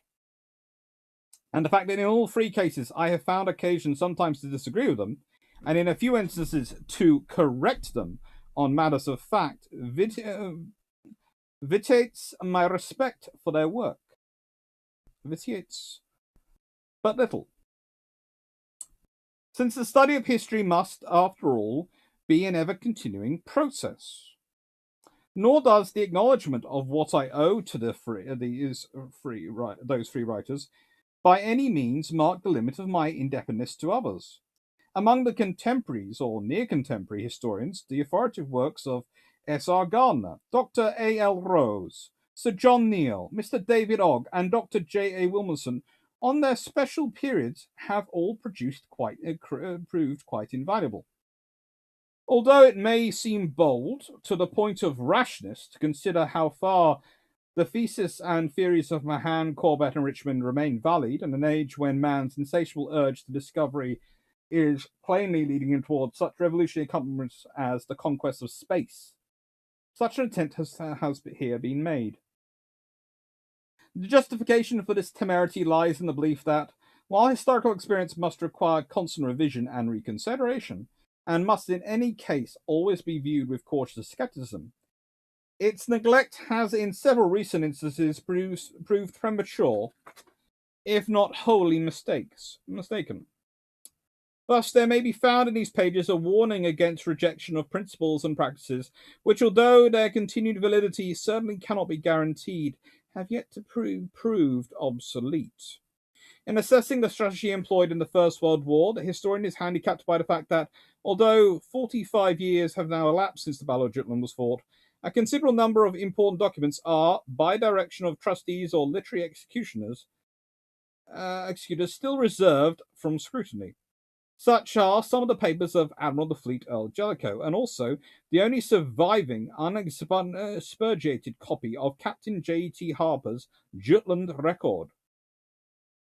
On the other hand, I have been greatly aided by the kindness of individuals who have lent or given me letters and papers dealing with the same period for use without any restriction other than that imposed by the law of copyright. In particular, I would thank Sir Shane Leslie, Bart, for the gift of a very interesting collection of letters written by Admiral of the Fleet Earl Beatty between 1917 and 1921 to Lady Godfrey Fawcett, for allowing me to see the typescript of his forthcoming book based on Commander Oswald Freeman's diaries, and for sparing me time to discuss the events and personalities of the 1914-18 war. Mr. Wilfred Clark has also been generous in giving me the whole of the papers which he collected on the Battle of Jutland as a result of his service in the Admiralty. Analysis of the strategy employed in the Second World War has proved considerably easier than the First, and I have been particularly fortunate in having the use of all the private papers of Admirals of the Fleet to Charles Forbes and Lord Cunningham. Other senior officers, too many to name individually, have also made generous gifts or loans of their letters and papers, and to them collectively I would extend my cordial thanks. I am also indebted to Dr. J. A. Wilson, M.A., D.Lit, to Professor Michael Lewis, CBE, M.A., and to Professor Christopher Lloyd, M.A., for reading and criticizing the whole or parts of this work, while Professor A.J. Marder of the University of Honolulu has kindly allowed me to read his forthcoming book, From the Dreadnought to Scapa Flow, in typescript, and to quote certain passages from it. Mr. Richard Ollard of Collins and Company has gone far beyond what a writer can reasonably expect by way of advice from his publisher, and Commander Geoffrey Hare, DSc.RN, has again helped me with the tedious work of checking dates and the quotations, and has prepared me for yet another excellent index. My devoted secretary, Miss Edith Eales, has dealt most efficiently with the innumerable redrafts and amendments I've made, while my wife has coped very patiently and successfully with the difficult task of combining literature with matrimony, and has given much time to checking my typescript. Finally, I must thank Lord Adrian, OM, FRS, Master of Trinity College, Cambridge, for inviting me to give lectures which set my feet in the path which has led to the production of this book. S.W. Roskill, Blounts, South Warrenborough, Basingstoke in Hants, June 1961.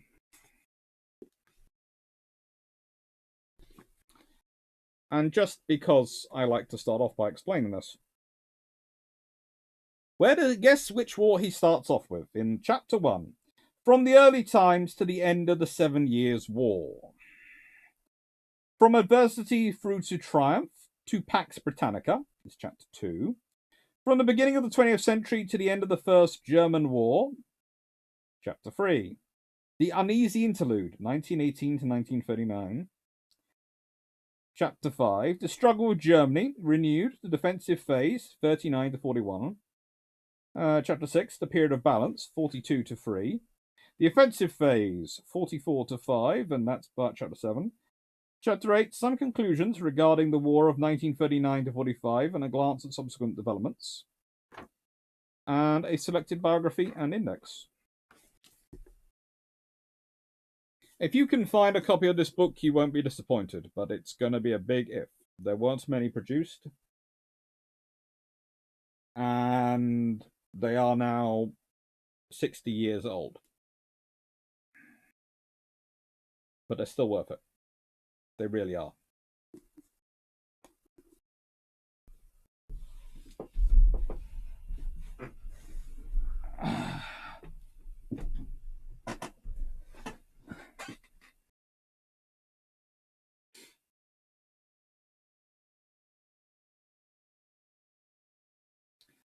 Rather like the fuel gauge on my car, we need an iron brew gauge for the streams.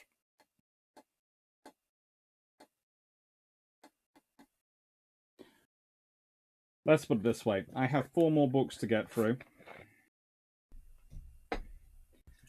And I will get through them. And if I run out of this iron brew before I get through them, then because tonight's special, I have backup. But I now have to make an order of iron brew for tomorrow.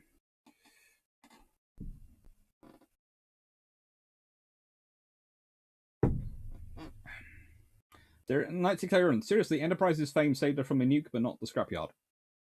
Yeah. Because nuking Enterprise, that would have been big news. Scrapping her? Old ships get scrapped all the time.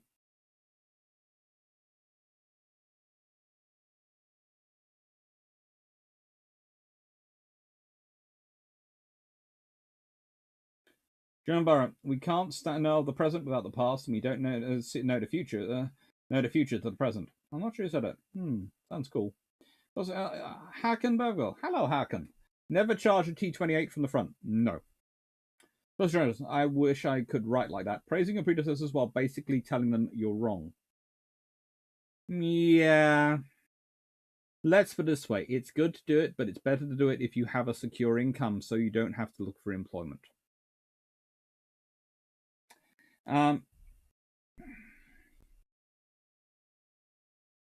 Let's go. Would the US Navy have needed HMS Victorious if USS Yorktown had survived Midway? Probably not.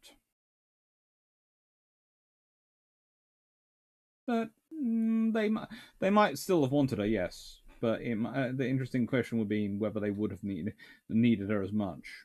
But they probably would still have wanted her. Oh, those letters. I don't think they can be discussed on a family-friendly stream. The question is, will someone digitize it? Potentially, but it is only 60 years old, not 70 yet.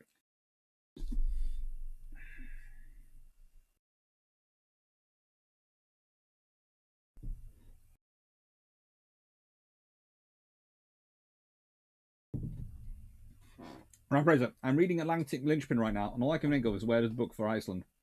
Well, see, again, Iceland is a political touchy subject because Iceland, well, we kind of invaded them.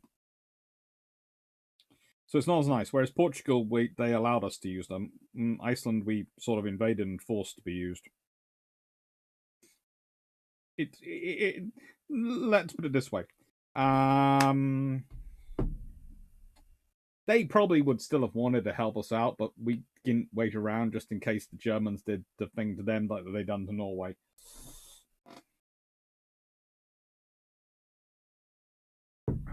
John Brown, Dr. Clark. Hello.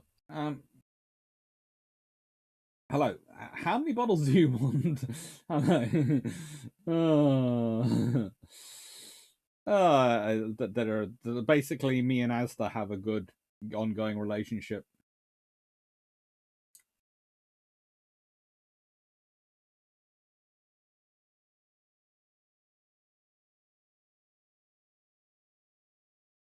If Iron Brew had to be shipped in from overseas, would we be demanding more escort ships? You can, yes.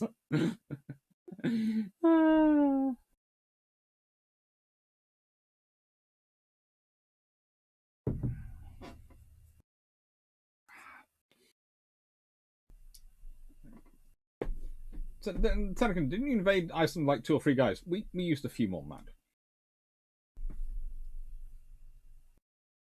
Not many, but we used a few more. Living in the council area where it's made, I should contact the local college about creating an Iron Brew department of naval history. I would support that. Considering how many naval historians run on Iron Brew. In fact, let's put it this way. Whilst... Yeah. I can think of a few other more prominent naval historians than even me and Drac who drink Iron Brew occasionally. Occasionally.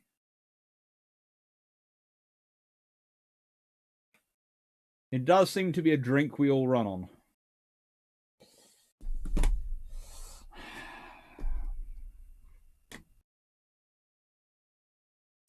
John Harris, wasn't Iceland a dependency of Norway this time? I think it was a dependency of Denmark.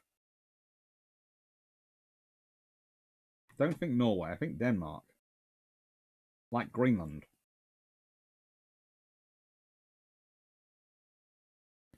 After all, could the Germans have feasibly invaded Iceland? Surely it was too far away to land any meaningful force.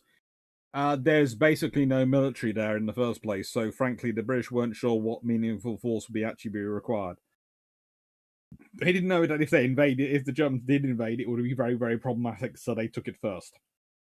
It's kind of like Madagascar. It's not a case of will the Japanese get there or will the Germans get there. Even if it's a very, very low likelihood of actual success or actual viability, we don't care. We're doing it ourselves just to make sure there's no chance.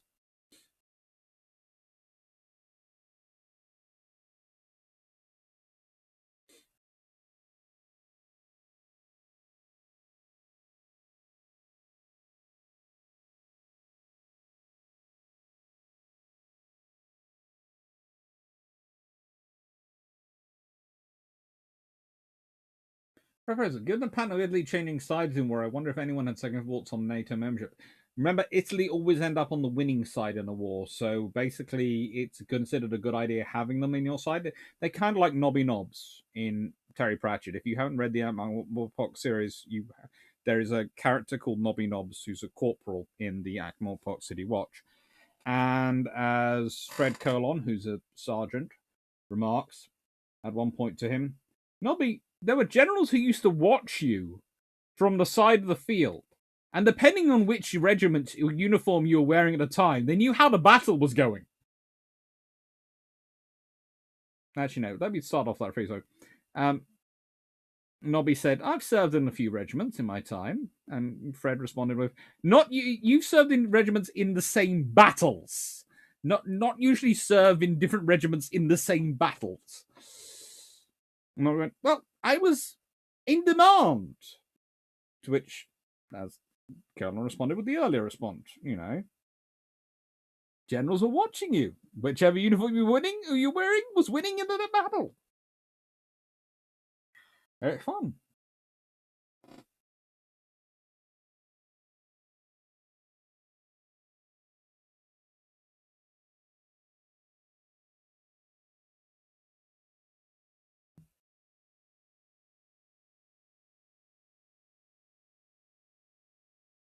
I'm still a bit put off that Irn-Bru flaunted AOC on Twitter during COP26, but haven't recognized the benefit of your channel pages. Probably because they think in the nicest way, considering how much the various hipsters are willing to pay for coffees, that if AOC is drinking Irn-Bru, they can probably charge her fans and followers even more money for Irn-Bru. Let's be honest. I'm drinking the cheap standard stuff, which I love, and it's their main day. But if they can sell people premium at goodness knows what price, they will go for that. And let's be honest, that's what AOC's followers are probably going to do. Considering I saw an advert recently for, I think it was for free. It was for flash frozen liquid coffee, which apparently it's far superior to granulated instant coffee because you just add hot water. You don't even need to stir, and it mixes up, and it's already good. And it costs something like a $5 for a tub, or 40. I think it was £40 for an 8-pack. I sit there and go, why don't you just buy instant coffee? That's like, all you're saving yourself is teaspoon coffee into the coffee pot, stir. I don't drink coffee, but I make coffee a lot. I do not know what's so difficult about the spoon and the stirring and but apparently it is, and it's worthwhile paying £5 a tub.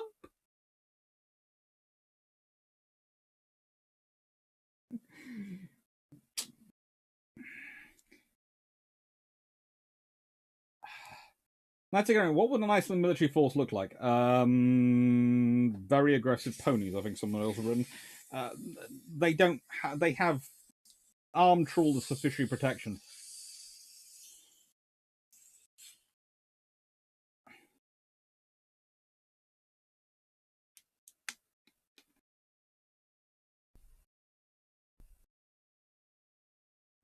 Nicholas Wood. That's an extra 5 seconds.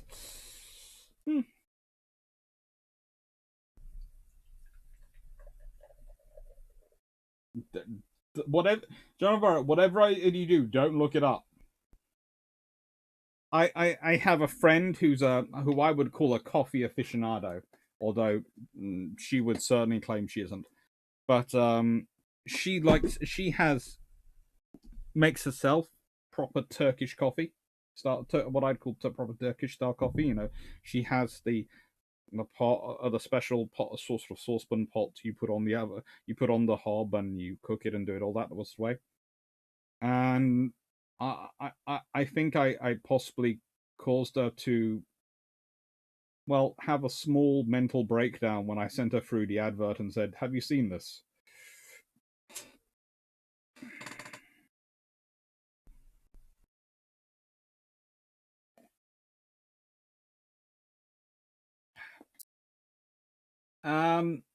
Rapid respect, you'll probably get more twos than ones.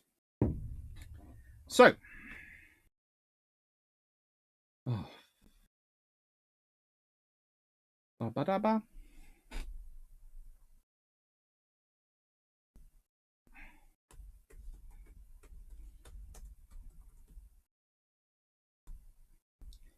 Now we are going to our first non-native English speaker. Or, well, no, actually a second one, because of course we had Clausewitz at the beginning. Now, for anyone who's going, why, Alex, haven't you had any Japanese or Chinese authors?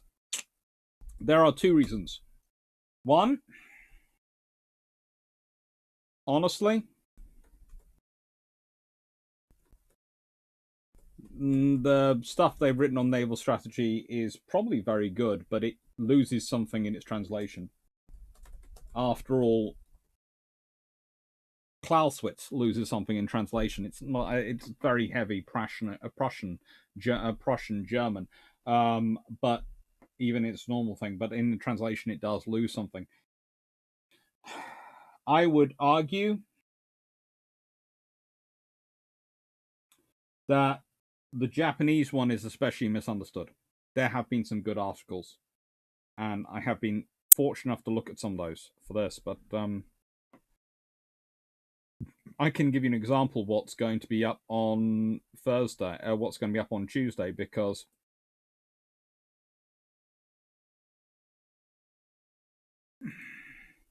I have it all saved already.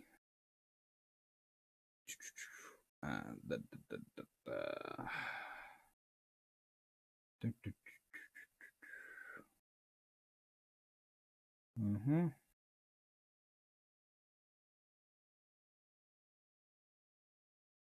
Let's see. And I've recorded it. I've recorded one version of it, but I'm going to be rewriting it. But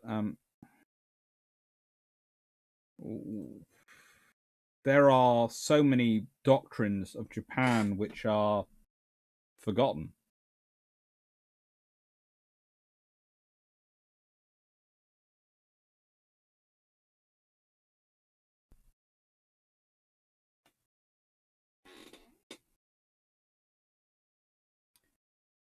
And it just, sorry, making sure I'm picking up the right one.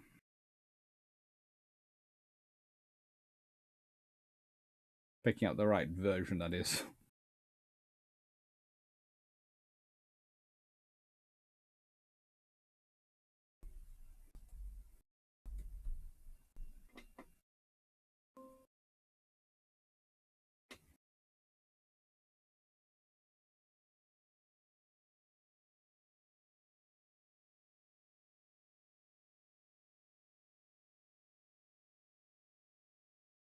Thank you, Jack Ray. Interesting fact about super chats. they actually formed a significant portion of my tax bill last tax motion. So you guys don't realize how important they are to me on the work on the buying the Iron Brew front, but they really are. But no, it was quite interesting filling it out. My poor accountant filling out my tax form recently.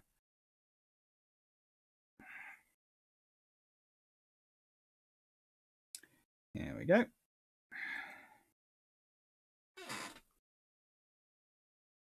Yeah, that one.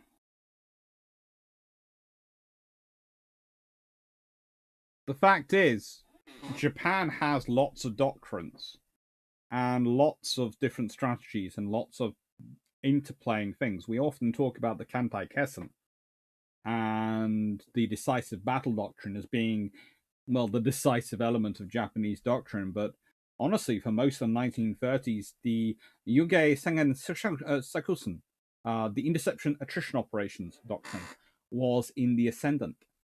And yes, you can say it includes a certain scenario of the Kantai Kessen, a certain decisive battle, je ne sais quoi, and it's especially in its fourth section. But it's not that.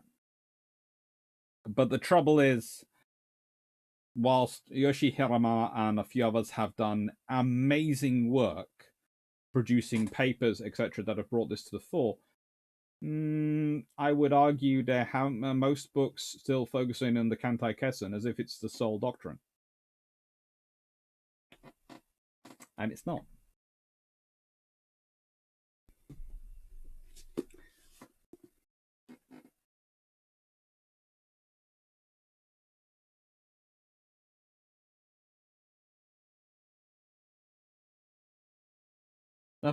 We buy 950 grams of ground coffee for usually $9.50 on sale.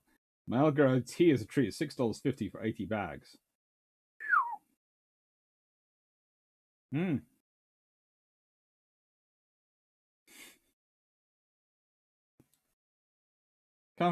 Why do you differentiate between iron brews? I do not get it. There is so much in iron brew world. Trust me. Rapper, would the RN ever consider iron brew rations? There are actually, you can find cans of iron brew on most Royal Navy warships. Thankfully. Trust me, I have survived. I have looked on hunting for them. Colin Cameron, iron brew is like tonic water on those drinks. It's created using quinine with a mild anti-malarial effect, leading to its popularity with ex-colonial station troops for hangovers.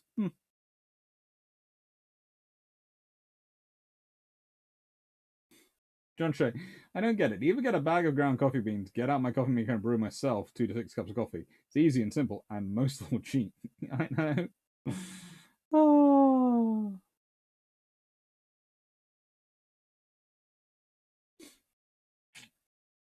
I don't know. There are apparently some books in Japanese on Tiger Malaya Yamashita. Possibly. Jonathan Burrow, could the iron brew be classified as a tax break and as nourishments in work, or can't do it? Actually, my accountant has told me that because of Bruships, I could write off 1 bottle a week as essential to work.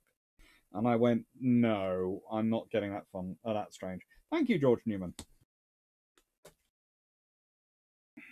So, The Sea Power of the State by, well, S.G. Gorshkhov, Admiral of the Fleet of the Soviet Union, Commander-in-Chief of the Soviet Navy, and one of the coolest people ever to be a naval officer.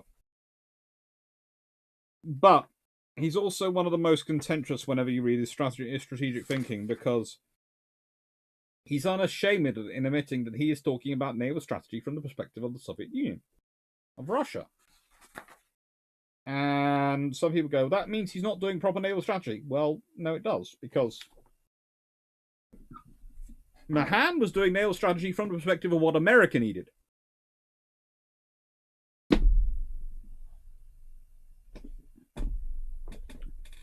Corbett did it from the perspective of what Britain needed.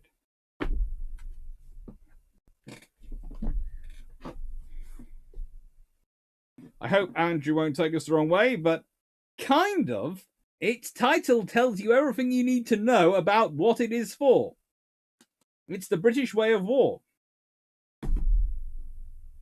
Because, yes, Strategy is universal, and you can learn from the tactics and the discussion universally. But how the lessons and how the systems apply to a nation are individual. There is no point in France emphasizing its navy over its army. It's got a huge freaking land border. The army's always going to have to come first because, frankly, by the time the navy can interfere in a land fight, it could already have lost because the Prussian army is also 3 million men, and the French army is 3 million. You know, they're going to be sort of, well, equally matching. And it's the same for the Germans. Why does every time anyone brings up Plan Z for the Germans, I laugh, or me and Drac both look at you going, "You quite sure?" Because the reality is, unless there was a colossal change in Germany's maritime industry and level of economic support and infrastructure made available to the Navy, by the detachment of them becoming, I don't know, an island, their army was always going to get the predominant capabilities. Why? Because to their east, they have the Soviet Union. To the west, they have France. To their south, they have Italy, which might be another allied fascist power at that time. But let's be honest, the fascist powers don't trust each other that much. And Italy and Germany had squabbled a fair number of times over the years over who particularly controlled which mountain, especially once Germany can get control of Austria, which might have been the Anschluss closest to Hitler's heart, because as we all know, he was actually Austrian, but wasn't exactly necessarily the one closest to Mussolini's heart, because that meant he no longer had a buffer between him and Mustachio.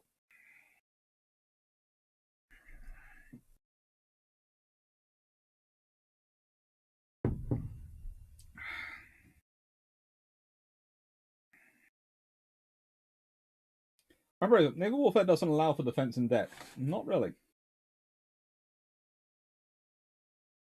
Sure.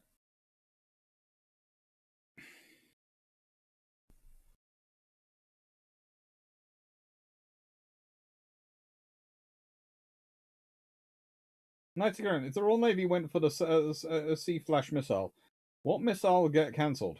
Oh, goodness knows. Depends what budget the Sea Flash would actually ultimately require. Thanks, Rogalski. Just make friends with former farmer in Colombia. Anyway, so let's see.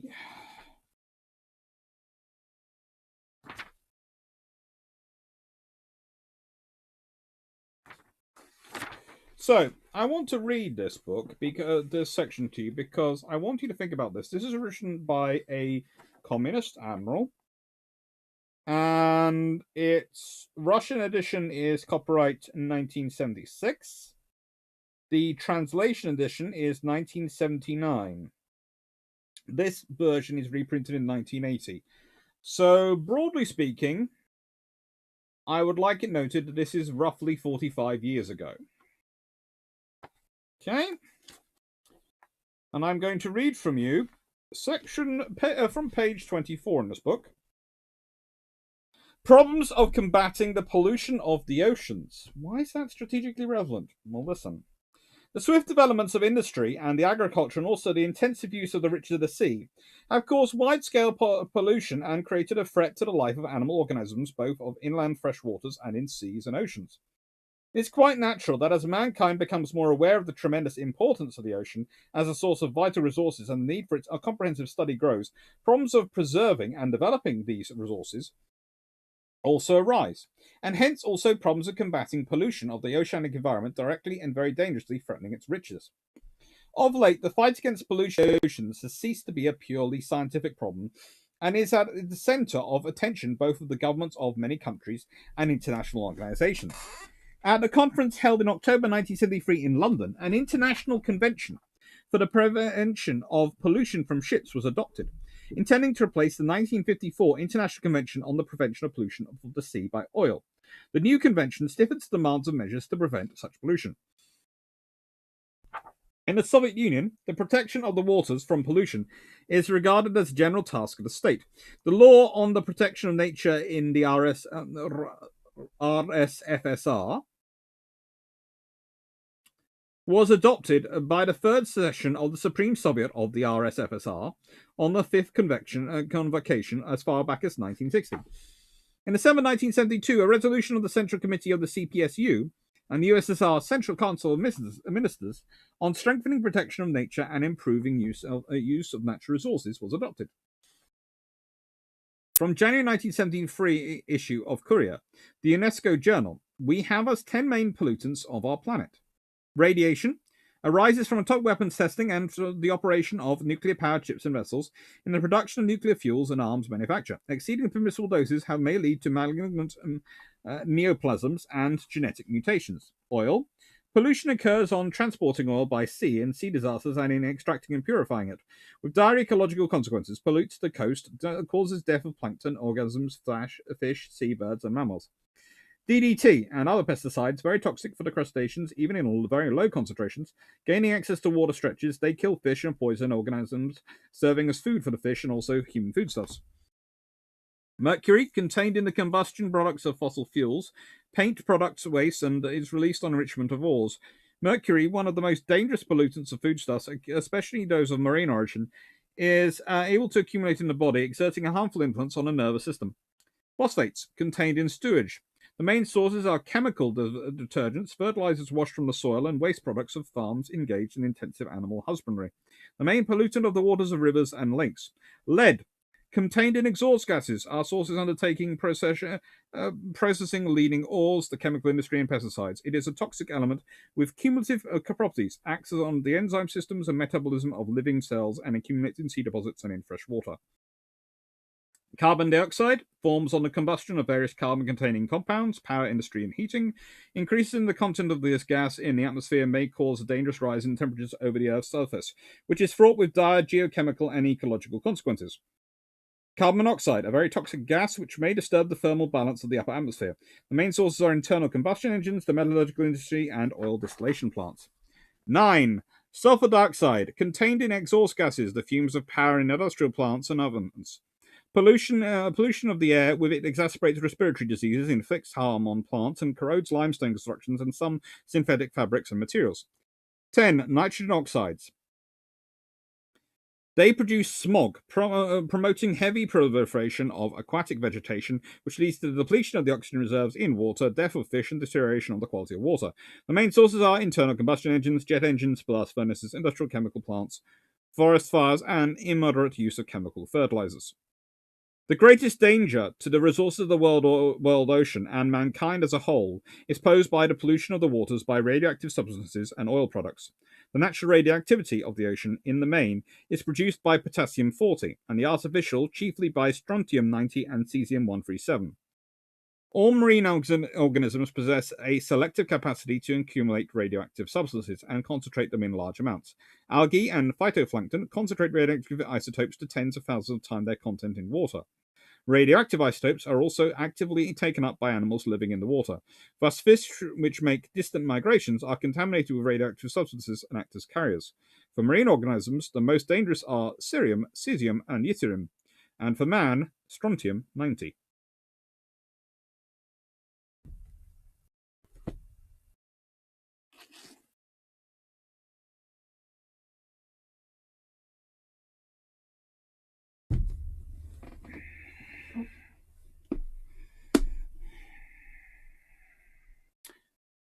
What does the health of world's oceans come to do with naval strategy? Because the same reason this book is called Some Principles of Maritime Strategy. And the reason this is called The Influence of Sea Power upon History. Not naval power, sea power. Because of the health of the world's oceans affects us all. Now, this does not mean I'm about to become a vegetarian or a vegan by any stretch of imagination. But it means that when you have the debates you do, you need to think about it.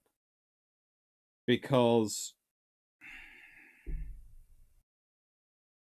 and I would argue this strongly, I am not necessarily convinced of all the arguments for it being solely man-made climate change. And I say that not because I don't disagree with the science. I think humankind has had an impact and is having an impact. I think there's also an impact of us going up and down in space through radiation clouds and all sorts of things. And I remember I had a very good physics master at school who made a very compelling case, and that's one of the reasons why I was go, well, it's not quite as pure as one or the other, but certainly whilst we go through a curve, humankind's effects have exacerbated that curve. But the fact is, health of the sea matters. If you consider today, one of the problems we are going to be confronting at some point with naval strategy is probably the huge Chinese fishing fleets. Now, their reasoning they need them is because they need the food for their population. It's essential. And you can understand that. But the trouble is, those huge fishing fleets, whilst they are essential, are not good for the sustainability of the fish populations, which is potentially damaging for everyone, because fish are part of the balance in the planet. And before anyone starts going, well, then we shouldn't fish at all, the argument I would often point out is human impact has now been going on for so long that if you remove it completely, we are part of the ecosystem. If your assumption that removing the human impact changes immediately returns the ecosystem to normal is probably wrong, because humans have been part of the ecosystem for a long, long time, thousands of years. That's many generations of fish lives. That's many generations of all sorts of lives. And yes, our impact has not always been good or measured. But if you remove the impact completely, you have a problem, especially as in many areas we have supplanted or removed the apex predators. We are the apex predator in the system. And as many ecologists and biologists will tell you, the apex predator does fulfill an important role in any system. The question is working out what an appropriate form of that apex predator is. And balancing it. It's a question of balance. But it's also a question of potential flashpoints. Why is it in here? Why is it important to sea power of the state? And he then goes into fishing fleets and all the things and how they matter to the sea power of the state, which, by the way, suggests that the Chinese, and the idea that the Chinese sea militia are something new or strange or interesting, new or strange, or a random idea from history. No, Gorshkhov has them in this book, and he's by no means claiming to come up with the idea either. The point is,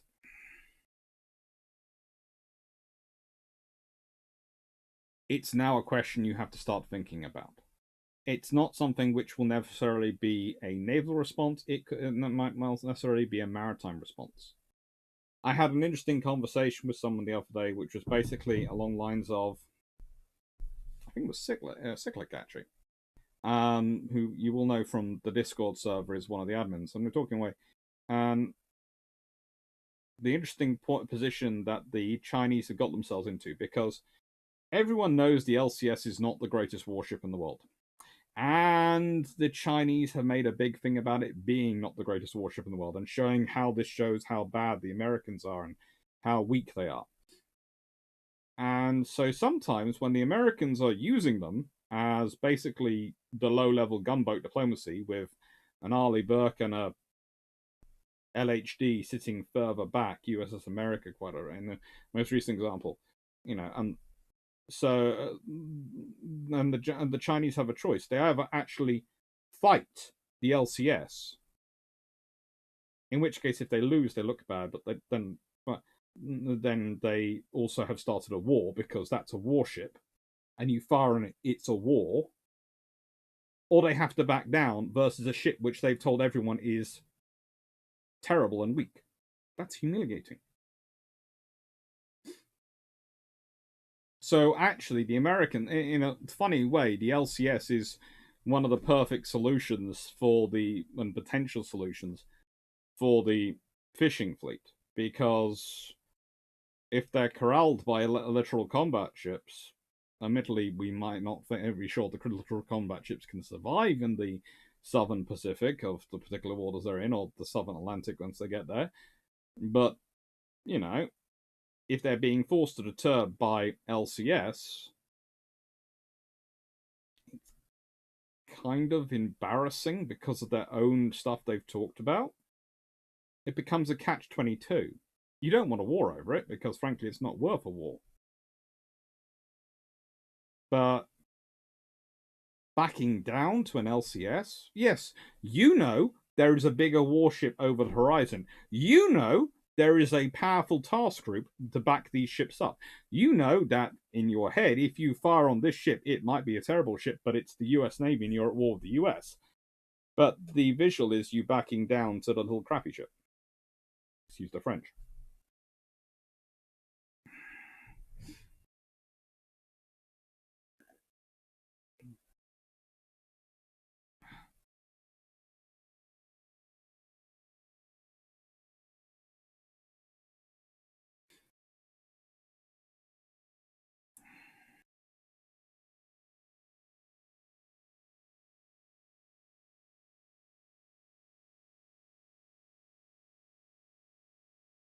Rapid wouldn't reading Gorshkhov during the Civil Cold War be problematic? I doubt the powers that be would want it accessible in the West, and I would think the West would be biased against it.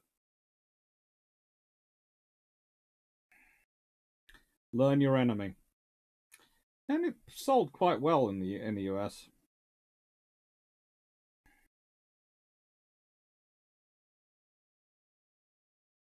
It's funny to listen to this considering level of pollution of Soviet Union nuclear submarine operations. It is, but it's also a case of.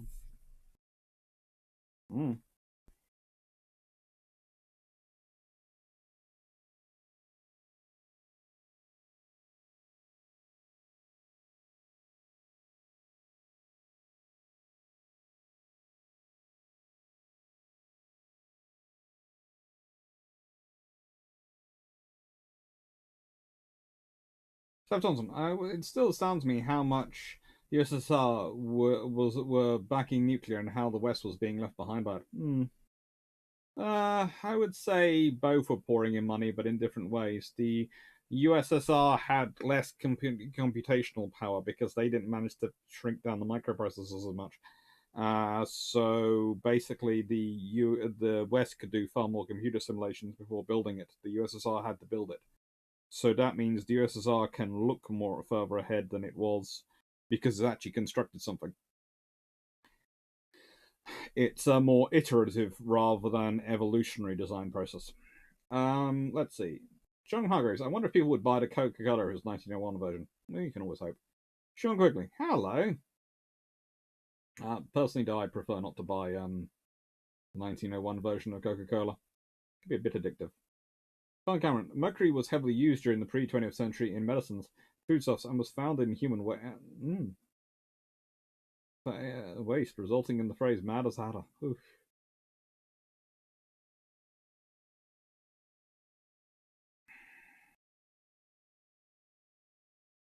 Hello, Nicholas Wu. It's easy to say it's essential when the nation is 1.4 billion people, but the reality is the Chinese could do well to feed could do well to feed an entire population without meat with the use of fish. With meat without the use of fish. They have.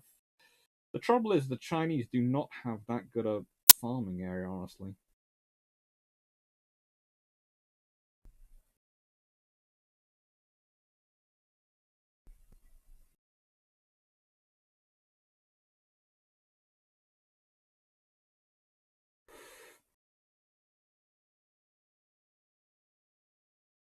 Professor, I think you should send Dr. Lambert a copy of The Klingon Way and The Klingon Art of War for Christmas Boxing Day and see how he responds.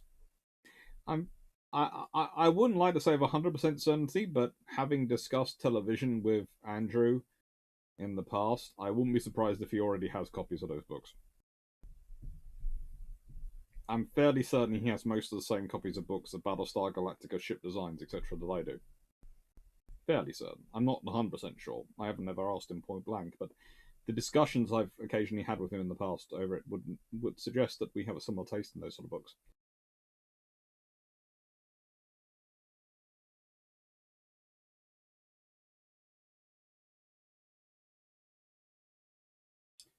It reminds me of some of the US national parks where they have to do all kinds of unnatural things to try and keep things the same.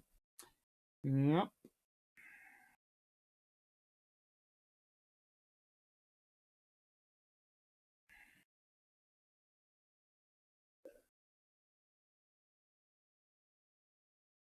LMC Legend 13H. Nice again. Are they underestimating the LCS? Let's put it this way. The problem for the LCS was its marketing hype versus its reality. If they called it a 21st century sloop, they'd have probably produced something which was quite good.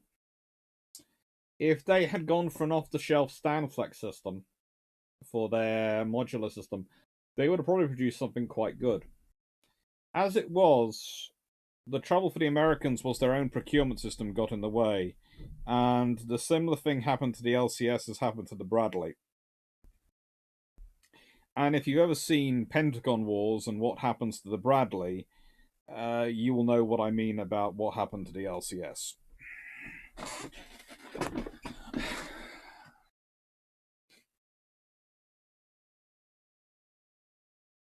Dutchman, there is nothing wrong with the climate. Even during this interglacial, trees could grow much closer to the poles and much higher up the mountain than they can today.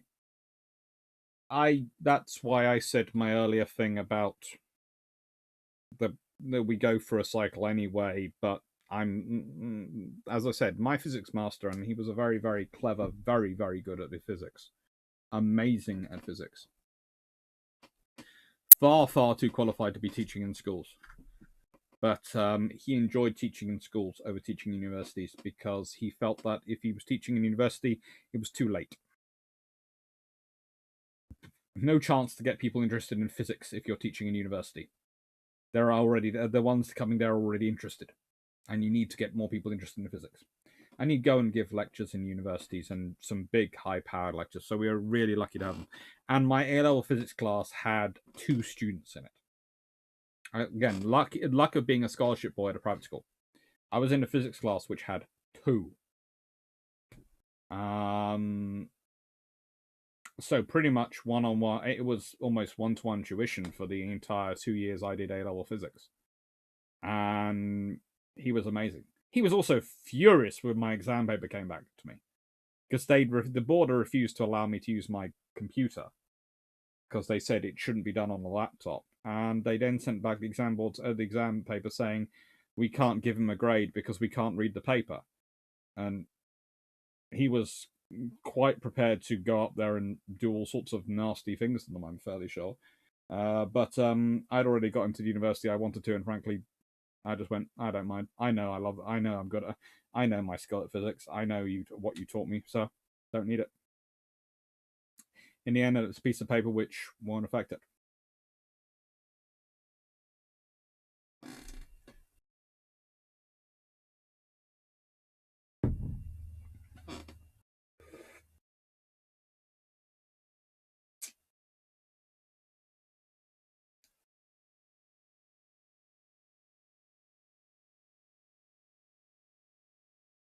Kevin Rain, hello. Growing up during Cold War is interesting following the Soviet Navy. Like today, East China, there was much excitement when the Soviet Navy exceeded the USN in hull numbers. Veteran, CO2 is not a pollutant, but the gas of life. Earth is in the Ice Age. If we look at the last 200 MA, the recent 3.2 MA are the coldest, including today. 130,000 years ago, hippos swam in the Thames.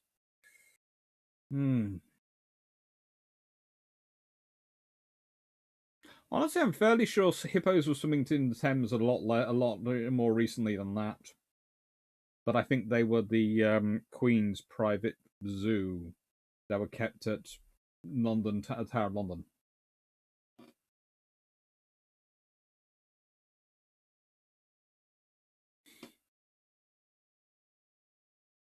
Quickly, if the LCS isn't survivable in certain areas, I'm sure there are a few museum ships to go out and replace them to add insult to injury when they have to back down to it. Is it really insult to injury when you have to back down to an hour class, though? If you're being looked at by an hour class battleship and you are just a fishery protection vessel or an unarmed trawler, and that thing's got how much armor on it and 16-inch guns, that's not really, That's sort of backing down in the face of overwhelming force majeure.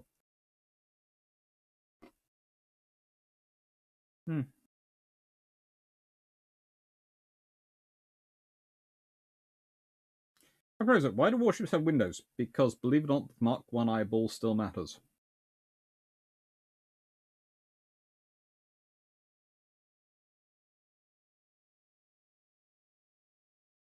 Nicholas Wu, I would agree again. Most of China is one big farm from the Central Plains to the rice producer south. But I'm not sure about the efficiency of their agriculture, judging by their imports.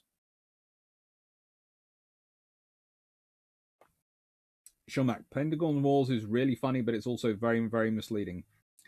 I'm not sure. The reason I say that is because there was a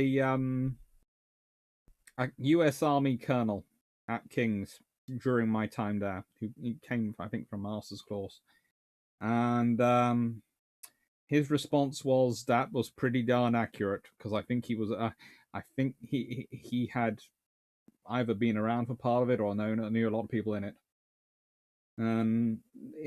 He said it was overblown for Hollywood effect, but if you turn down the Hollywoodism, yeah.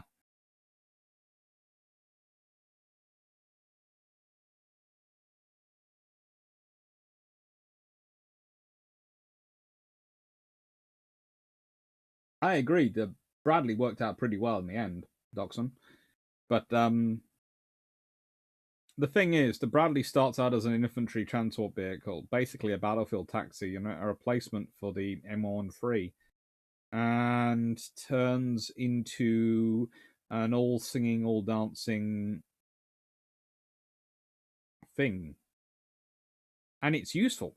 It's an infantry fighting vehicle, and it's got its 25mm cannon, but it now can carry 8 cramped infantry versus 11 in comfort. It has to carry all the ammunition. Although I did notice when the chieftain, when he was talking about the Lav turret versus the Bradley turret, the Lav has its storage bins in the center for its 25mm for its autocannon round, chain gun rounds, whereas the Bradleys are stored at the side.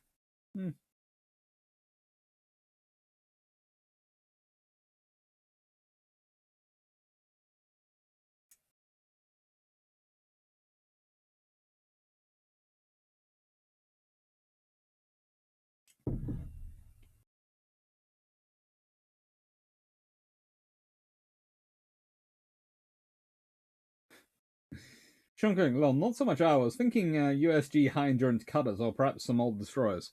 Hey, go for an hour. If you're gonna get a museum ship out, get something out properly. Besides, the other advantage of the Iowa is if it's on full speed, it could go through the fishing fleet, and by the time the bow wave had calmed down, you might not have any problems to deal with.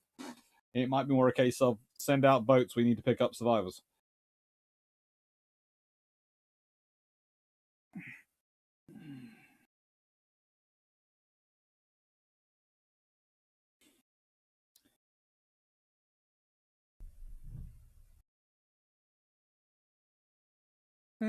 Sure. No.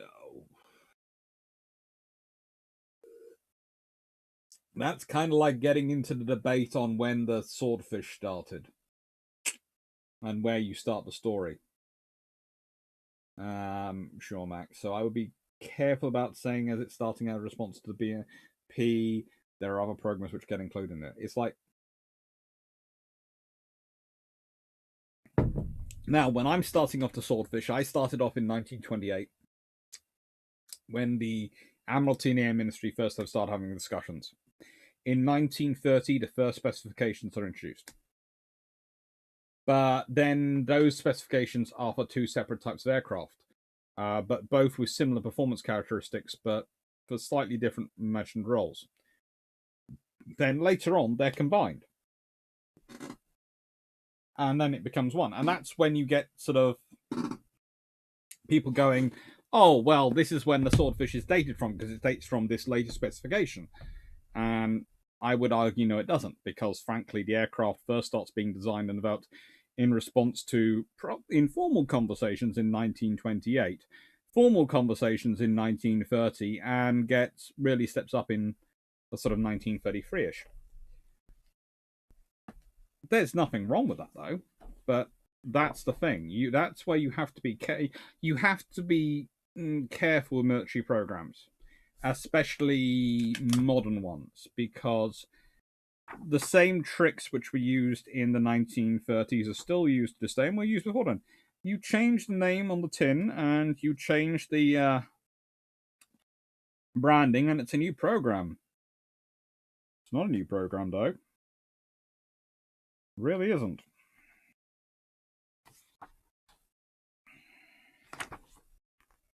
It's exactly the same as it was before.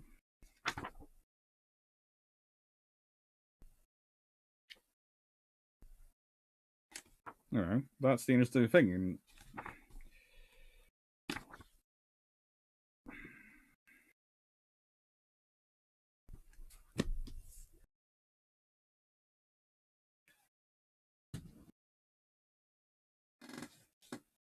Nightingale, the battleship New Jersey isn't come back as it's there as there is a new US in New Jersey.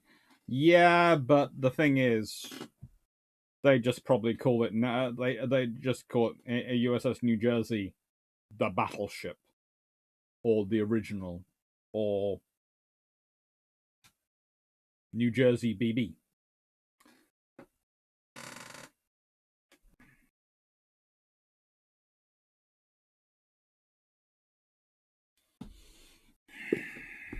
Bum-ba-dum.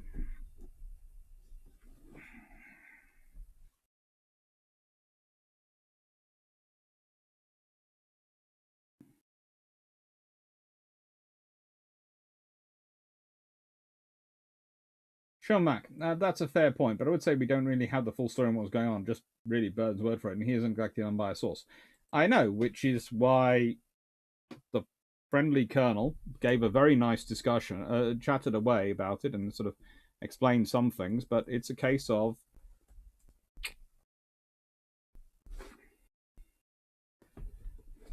he said if you Hollywoodized it, i.e., the stuff they do for comedic effect, etc., you would there is quite a lot there to find useful and understanding.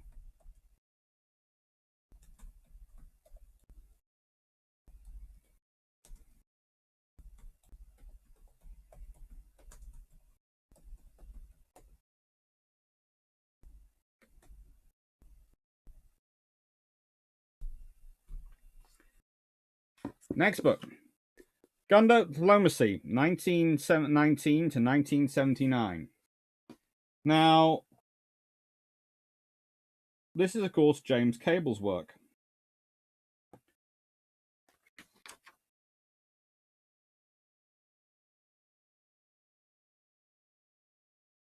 And the reason it's interesting is because it's talking about naval diplomacy from the perspective of trying to keep the peace.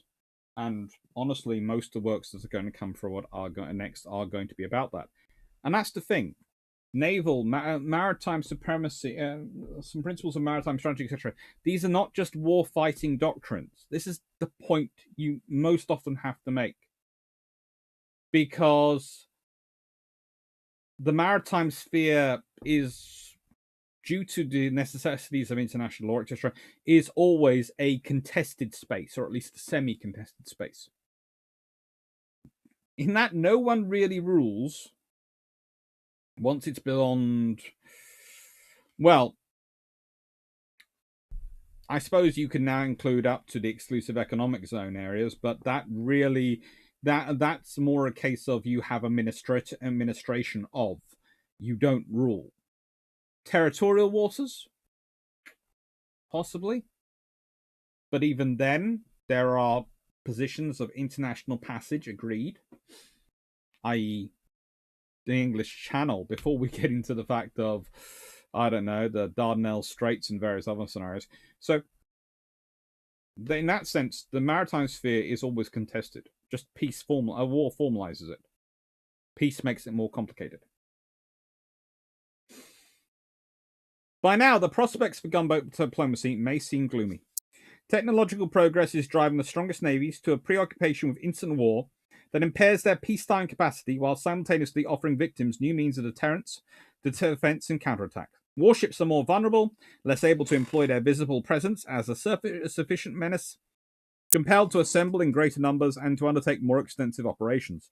Only definitive force, the rarest form, may be immune from the bias of change, which is often, though less uniformly, reinforced by the effects of political developments. These give victims added incentives and facilities to acquire and use the weapons now available for their defense. They encourage resistance and, in some circumstances, retaliation and permit a wider license in violence to the victim than to the assailant. Above all, they hold out the hope of assistance. Although new techniques, military and political alike, are also open to assailants, they are not always so uniformly available. The principal naval powers are often politically handicapped, while states with an international license for assault sometimes lack the warships to carry it out. So far, however, we have deliberately considered this problem from the standpoint of the victim. As a result, the political factors examined have elicited arguments not so much against the use of limited naval force as against the use of force, any force at all. It would be agreeable but optimistic to suppose that these arguments, or the more plausible reasoning of writers of greater eminence, would prevail and that diplomacy would no longer be disfigured by resort to arms. In 1969, another year of conflict in Nigeria, in Vietnam, in the Middle East, a year in which the British Army intervened in strength in Northern Ireland and Aya, staged a counter-mobilization, a year when peoples of very different faith joined in the chorus, now thrive the armourers and the honours fought, reigns solely in the breast of every man. They sell the pasture now to buy the horse, following the mirror of all Christian kings. This is unfortunately an illusion requiring no refutation. The question is rather whether limited force is still possible, or whether we must resign ourselves to a choice between equal and opposite horrors of instant nuclear obliteration, or indefinitely protracted guerrilla struggle. This is not a question which can be argued here. The two comments will suffice, not to support but to illustrate. An optimism essential to the composition of the present work. First of all, the increasing caution of the superpowers has confounded the Cassandras of the previous decades. The bombs have not gone off, and even the rattling of rockets is somewhat on the decline. Secondly, the proliferation and except in Vietnam, the achievements of guerrillas have fallen short of earlier expectations, whereas limited force by land, if not by sea, has recently had some notable results. Soviet intervention in Czechoslovakia has been much criticized, but the objective was attained with remarkably few casualties. Perhaps the Russians were luckier than some of their critics. But perhaps there is also an inverse ratio between the speed with which adequate force is deployed and the degree of violence this entails. If we assume, therefore, that the governments will continue to attempt the coercion of foreigners and that the nuclear revolution will still reinforce the aversion of rational rulers from war, what expedients are available for this purpose? Economic measures need not detain us. Sanctions against Italy, the Arab boycott of traffickers with Israel, the Berlin blockade, the Rhodesian fiasco are only a few of the instances that have rubbed home the lesson learnt by China a century ago, when even the withholding of the indispensably laxative rhubarb was found inadequate to bring Britain constipated to her knees. There are too many alternative sources of supply, and there is too much rivalry among suppliers, a phenomenon much assisted by bipolarity, to make this expedient effective in any but the most unusual circumstances, and then it invites and has somewhat received a forcible response. The economic weapon can be a useful supplement, it is not a substitute. Guerrillas and terrorists, though occasionally effective, even in the territory of an alien victim, require specially favourable political conditions to achieve success. They also constitute a weapon of considerable potential danger to the assailant himself. More governments than one have found these irregulars easier to recruit than to disband. In any case, their employment demands the sanctuary of a secure base, either in the victim's territory or in a contiguous state. Not every government, however, enjoys the luxury of an adjacent frontier and guerrilla or an army, its own or its clients, to march across it. And although Guatemala in 1954, Hungary in 1956, and Czechoslovakia in 1968 are conspicuous exceptions, the movement of armies is hard to confine within the bounds of limited force. This becomes even more difficult if the attempt is made to fly them into some more distant country, unless airfields have been secured in advance by local sympathizers. This is a hazardous operation, and one which confronts the assailant with a choice between initial and perhaps needless violence and the risk of embarrassing repulse. Parachutists are more easily dropped than withdrawn. Air Force, on the other hand, cannot be employed on their own without at least the threat of extreme violence. Moreover, bombing as the experience of Vietnam has so painfully demonstrated, is apt to arouse resentment and outside approbation before it produces, if it ever does, the compliance intended. Even against the largely defenseless tribesmen of the Yemen, and with so, it is widely alleged, the assistance of mustard gas, the Egyptian Air Force were no more successful than their American colleagues against the better equipped people of North Vietnam. It is technically possible to bomb human beings back into the Stone Age, but it has not yet been achieved, and it could never be regarded as an act of limited force. I would also argue that in the nicest way, the lesson of history has... If we consider the widest bombing campaigns ever carried out against nations, North Vietnam, Britain by Nazi Germany by Britain and the US, all these things in World War II, all those ones going on, and Japan. The only time it is that strategic bombing has actually caused a country to arguably give in is when it delivered the coup de grace of the scenario to Japan. And even then, it didn't cause the morale of the public to collapse and them to demand peace.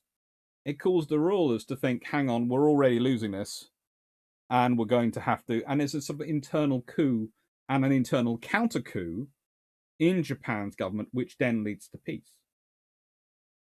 The bombing of Britain by Nazi Germany the Blitz did not cause the British public to rise up against Churchill and demand peace. It did not break the morale.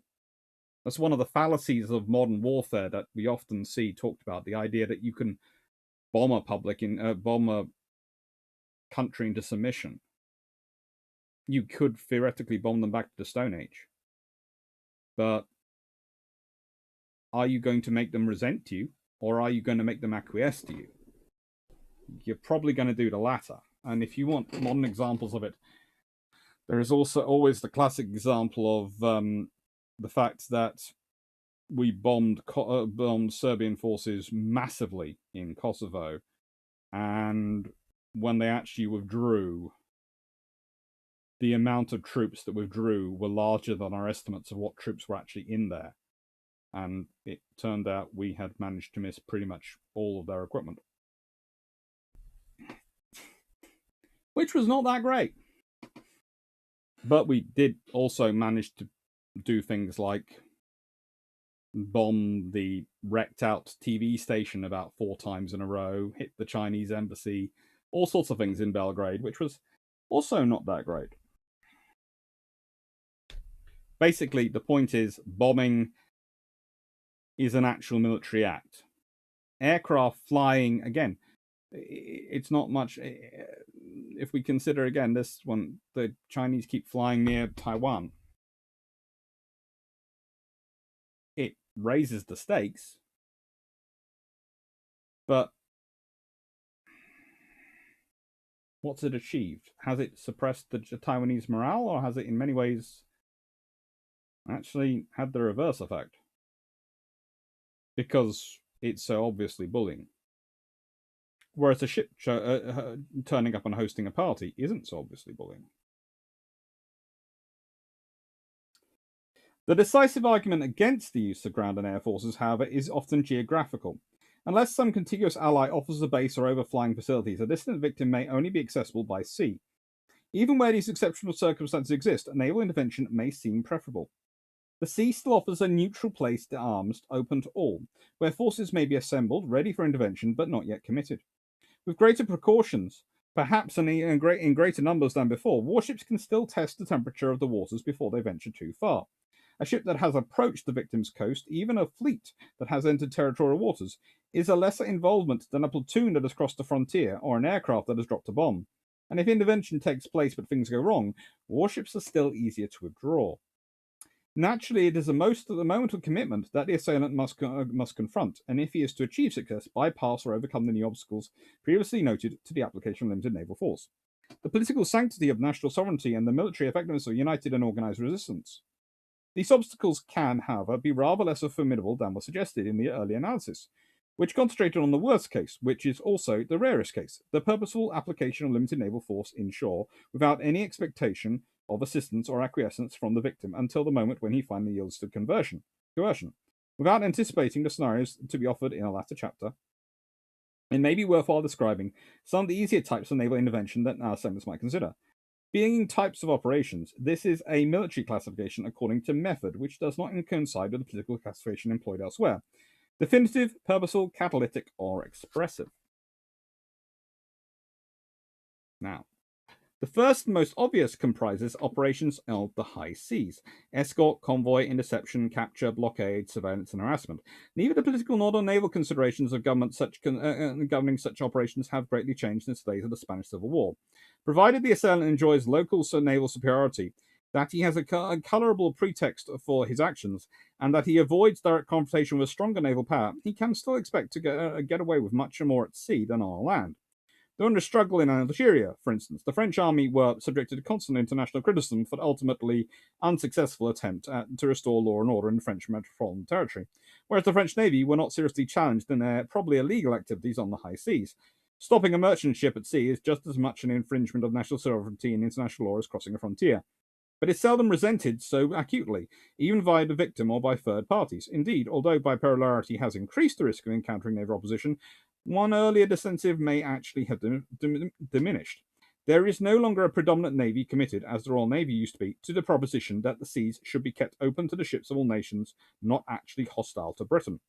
At sea, there are also more opportunities of employing definitive force, which has fewer political and military snags than the purposeful and catalytic applications. This is a book worth reading.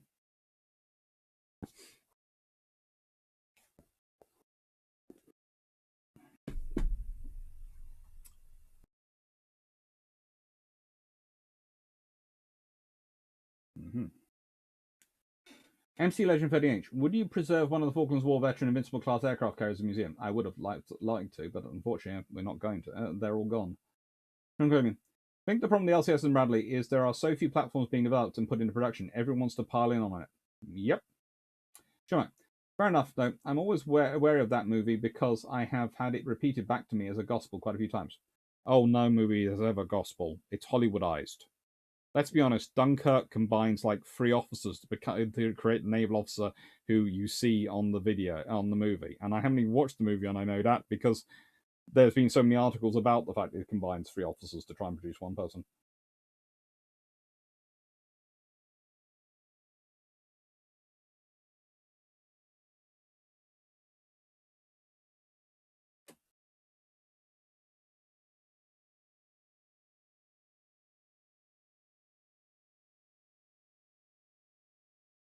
Ouch, Colin Cameron.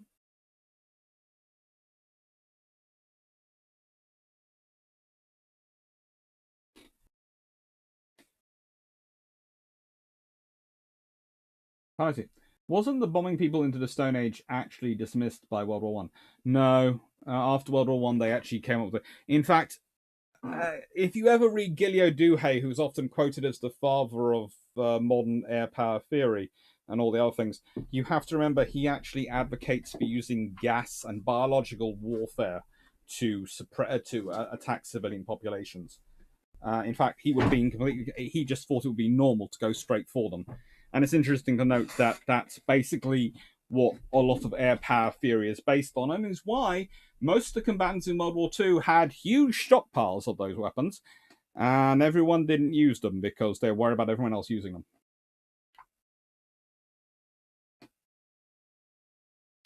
MC Legend 13H. What if the Royal Navy actually constructed the G3 class battlecruisers hulls and converted them to G3 class attack aircraft carriers? They would have had some very big carriers, and they'd have been very helpful.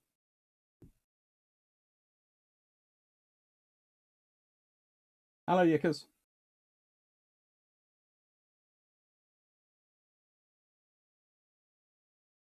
Can you have the same effect with a mostly missile-armed ship as a gunboat? Yes, as long as you have a big gun on the front. Right. There are 2 more books to go, but I have just heard our usual relative friend, and I have heard the thing fall over. So, before I get the text message from the person who I'm sure will be watching, I'll be back in a second. I'm going to be recording this video tomorrow, and so it's going to go up on the 7th. I hope you'll enjoy it.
Seriously, 4-5?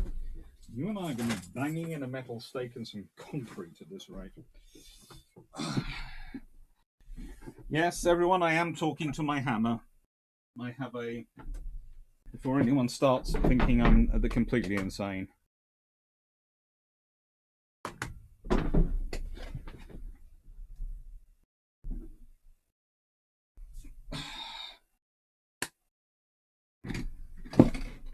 My sledgehammer.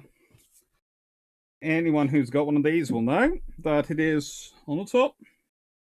It says 4.5 kilograms. So, it's 4-5. And most of the time I do resist the urge to say 4-5 engage before hitting things with it. And it's out here because I was doing some work yesterday. I haven't put it back in the garage yet.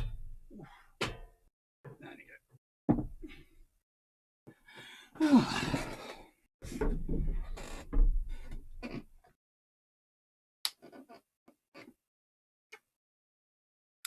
So anyway, modern navies don't seem serious. Nobody has VLS reloading or enough stockpiles to fight a war. I would say that's because VLS reloading is far more difficult than it seems. And it's going to take a lot of energy and a lot of technology to figure it out. As for stockpiles, well, that's treasuries. Why not let Zebedee stay outside for a spell? I see too tiny and pampered to go, Mr. Fox. No, it's more because we're fairly certain once Zebedee's tasted blood, he might like to keep it, might like to have it on a regular basis. We've also occasionally, nicest way, Zebedee and Raleigh both enjoy chasing squirrels and probably would chase Mr. Fox. Or Miss Fox, I'm not sure what she is, what they are.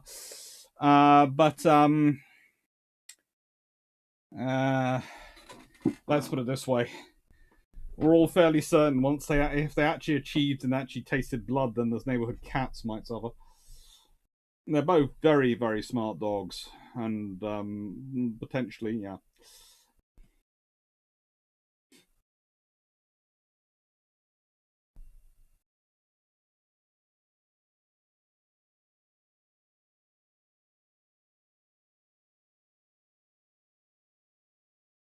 I think most countries have come to the conclusion, like it or not, that bombing the population of countries by conventional means just makes more combatants. Hence the end of Strategic Air Command. No, I thought that was more a budget thing. I think no, I quote 13 each. No, I quote Drac. Apart from immediate cost, they had determined, correctly as it turned out, that a 27,000-ton purpose-built carrier, designed lessons of operating existing vessels, would be better. I know why Drac says that, but I do think if the G3s had been converted instead of Courageous and Glorious, the RN would have been in a better position. I would have preferred to convert the G3s than the Courageous, Glorious, and Furious. I would have converted quite happily. I would have pushed for the conversion of the 4 G3s.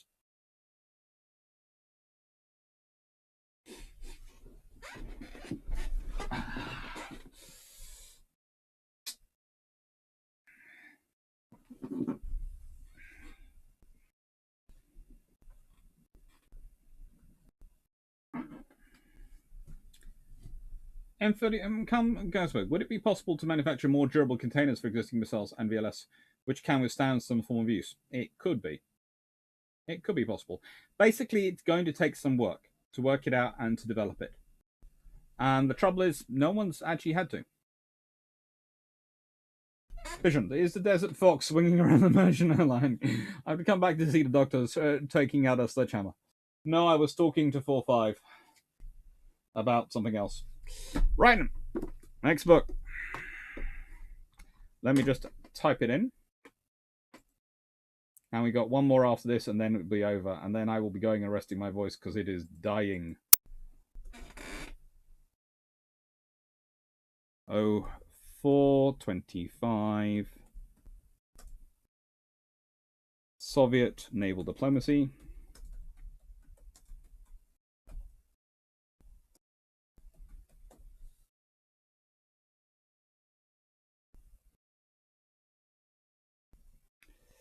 No one told me I misspelt James Cable. Dismukes,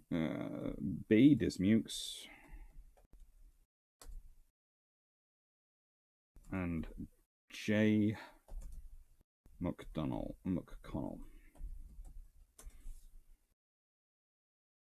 And they edit it.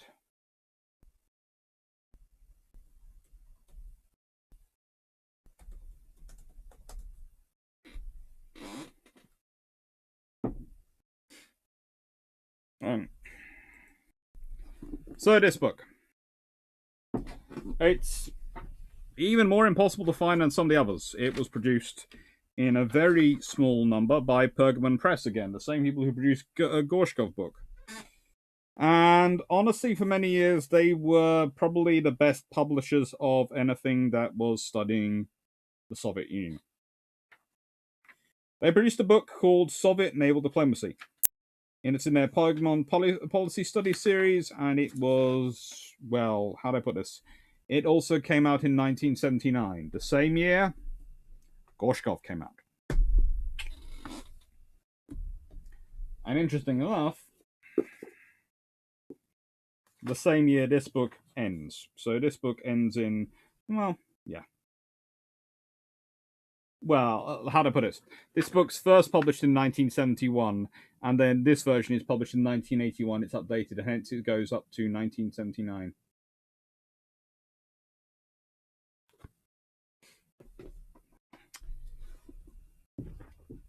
So, this book has some very interesting chapters and sections.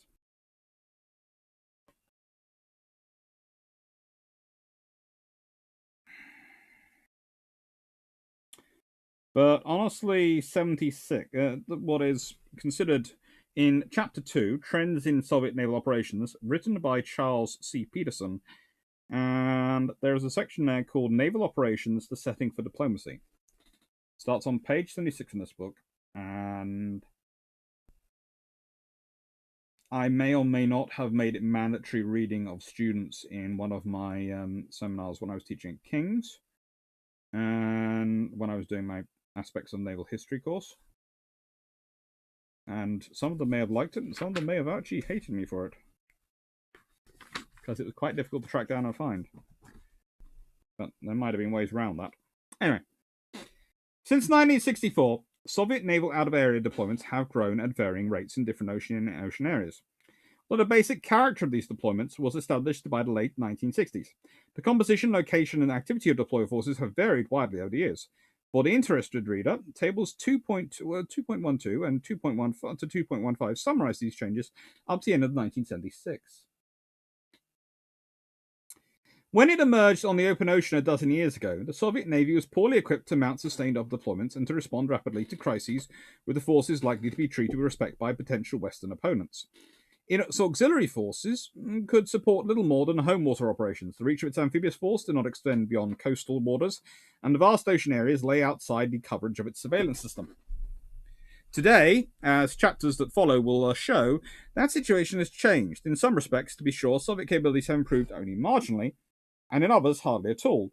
But in those areas crucial to the effective practice of peacetime naval diplomacy, significant advances have been made. Advances which have had a substantial impact on the way the rest of the world views the Soviet Navy. Ocean-going surface warships, the premier instruments of naval diplomacy, have rapidly risen into prominence in the Soviet Navy's forward deployments. Between 1964 and 1973, for example, out-of-area ship days of surface combatants increased by more than 26 times, while submarine ship days only increased by a factor of 5, with the result that submarines no longer dominate overseas deployments. Improvements in Soviet seamanship and in the complexity and sophistication of Soviet tactics have been roughly commensurate. Secondly, the Soviets have developed operational practices designed to ameliorate, and in some ways to turn to their advantage, the special problems posed for sustained peacetime deployments by their conviction that logistics support will be largely irrelevant in any future war at sea. It is these expedients that the basic frugality of the Soviet Navy's operating style can be best be observed. Rather than develop an expensive Western-style support fleet, for instance, the Soviets have chosen to enlist the help of their large merchant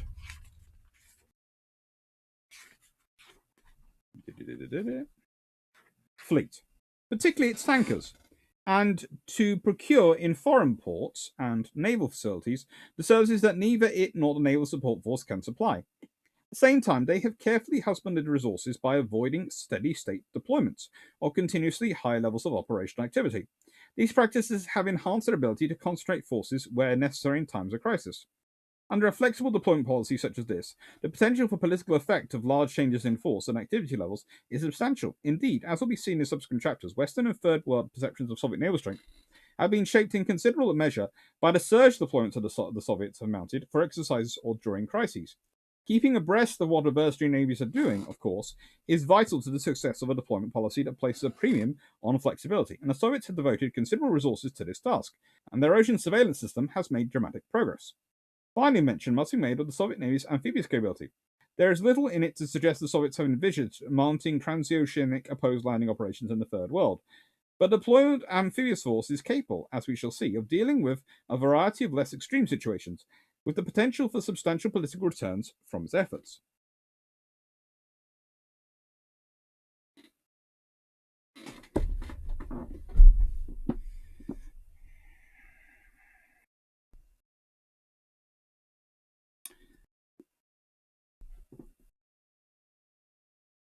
Now, there are going to be people who watch this video who are going to immediately write that off and go, well, that's about the Soviets, da da da da da.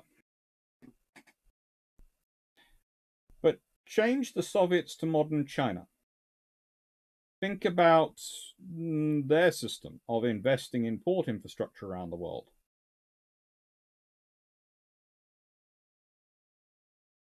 One of the things, if you listen to Bilgepump's videos, Bilgepump's podcast that we often go on about, is the lack of logistics train the Chinese have at the moment, and the fact that they have a weakness because of it.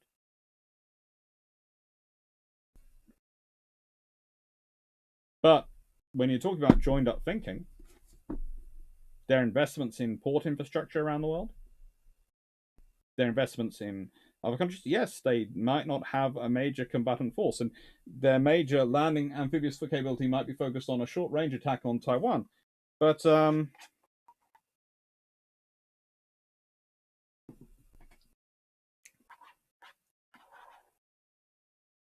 well,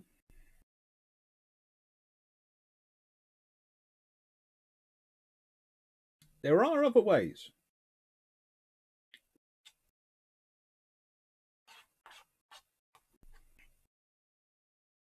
There's more than one way to cut a loaf of bread.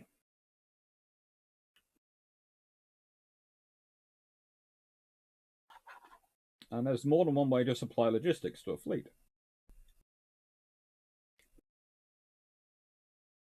And there's more than one way to think about deployments. Presuming because someone doesn't do something your way, they don't know what they're doing, it's presuming your way is the only way and is the smartest way. And if it's so true as to say that while strategy might have some universal points, not all nations have the same strategic circumstances as others, and therefore apply it in the same it's not sensible for them all to apply it the same way. It's also not necessarily sensible for all nations to adopt the same operational tenets as strategic points, because there is more than one way to achieve the same strategic effect. It might be a limited way, it might be a peacetime only way, but you might not need a wartime way.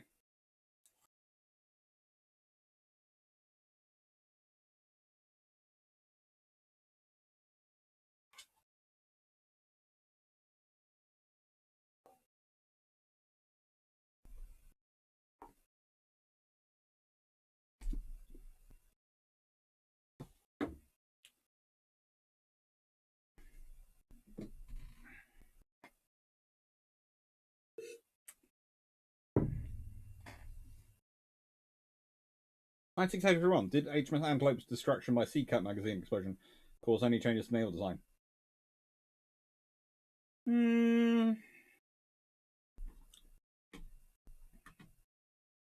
Well, this track is off topic, but yeah, let's look at the question.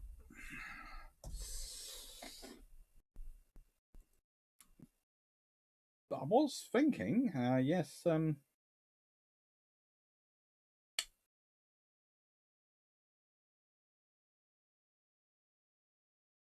Antelope was, well, let's put it this way.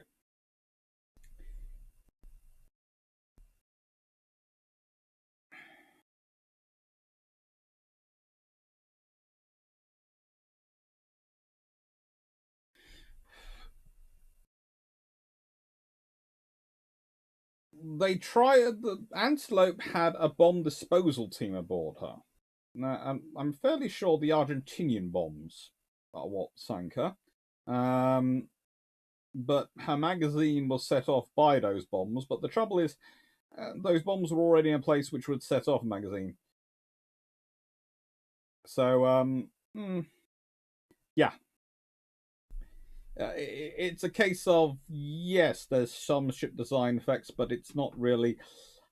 Most magazines, if a bomb goes off really close to them, are probably not going to be a safest place. We've known that magazines need to be protected places for a long time, and we have consistently been trying to make sure they're as strong as possible. The Type 21s were not really the best ships for that. They were, let's put it this way, they were built with what was thought was necessary and would do. And subsequent ships have had more. Ranks pardon. Hello, is this almost over? I have one more book. And possibly we'll need a bit more Iron Brew.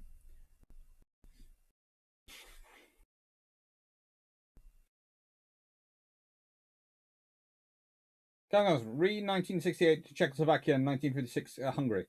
If you look at the Czech versus Hungary in 1848, you already got one reason for the differences. Another decision. In Russia, Navy diplomats you.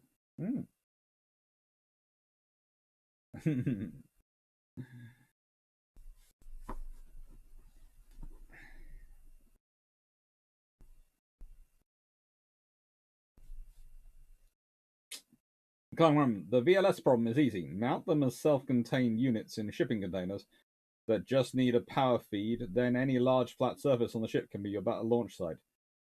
Yeah, that might have issues to do with top weight and stability, but we can work on this one.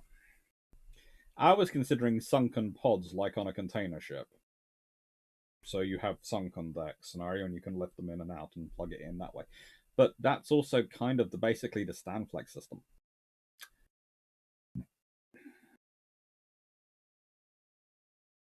But the trouble is you need a big crane and you need a fairly flat ocean to do that maneuver, because it's not going to be light and it's certainly not going to be easy. Could you have a rail system it could go down on? It'll be, let's put it this way, it's not, no, it's going to be easy. Benjamin, I think the Soviet naval paint scheme is very classy. Well, the white line separating the bottom red and top side of the grey hull. The problem with VLS is that you need a big crane to switch out the empties for the neon. Little point defense missile systems can be done manually by sailors due to ability to manhandle the missiles. Again, I would point to go back to the one I did, which I looked into the VLS, and I did have some discussions at the end on them, and you will see how fun it is to actually load a CRAM missile. And the complications of loading it. And the fact that the rolling airframe missile requires a lot more support than you would think to load. MC Legend 13H. Type 45s are still very capable ships, so replace them entirely with the Type 23s isn't. Well, I think by the time the Type 83s replace them, well, I would love to keep 4 of the Type Type 45s around, but I'd prefer if I can get the money to get more Type 83s. I'd like more Type 26s. As I keep saying, I'd like 12, 12, 12, and 12. So basically, every number between 26 and 83 that we're currently talking about building, I'd like 12 of each. So 12 26s, 12 31s, 12 32s, and 12 83s.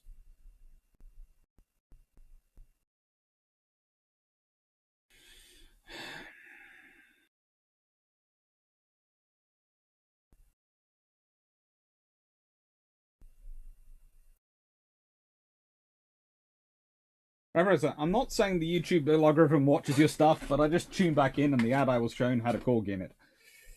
Yeah, but corgis are incredibly photogenic. When they have a poodle in them, we'll know. Frank's one weren't the Type 21s built by a private firm. They were built by Vosper. I think it was Vosper Thornycroft proposed their design, and they were basically selected because the Type 22 program was running behind, and the Type 23 program was sort of just getting started, and they needed to maintain the frigate numbers. Amazing that. Building a frigate to keep up numbers instead of accepting a gap. It's amazing. Governments used to do that.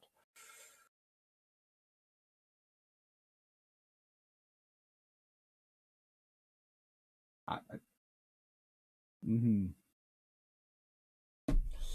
Right, and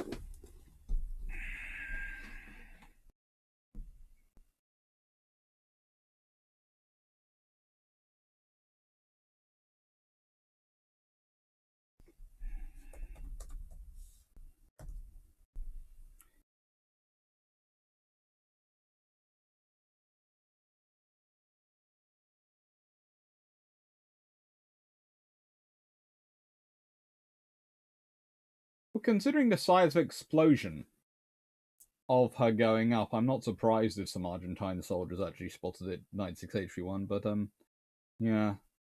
The actual pictures mostly come from various the Royal Navy photography teams and the ships that were around her.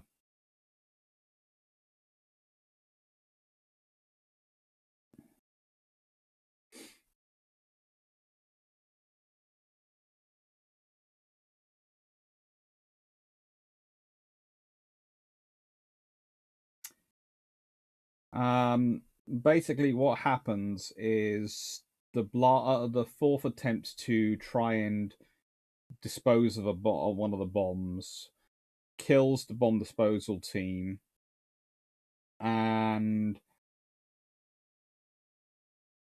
kills one of the bomb disposal team and severely injures the other, and the ship's torn apart from waterline to funnel. The blast starts some major fires in both engine rooms, which spreads quickly. The starboard fire main was fractured. The ship lost all electric power.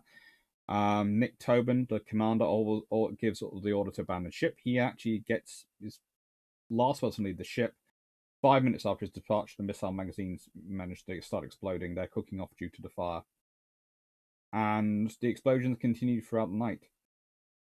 But the following day, interesting enough, Antelope was still afloat.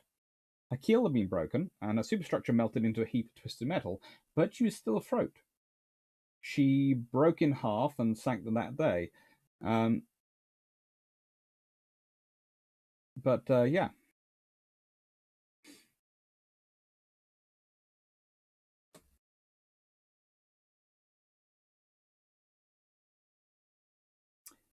Interesting enough, the landing craft Foxtrot 7, which was used by Corporal Alan White to help in rescuing 41 crew from Antelope, is now available to be seen in the Royal Marines Museum.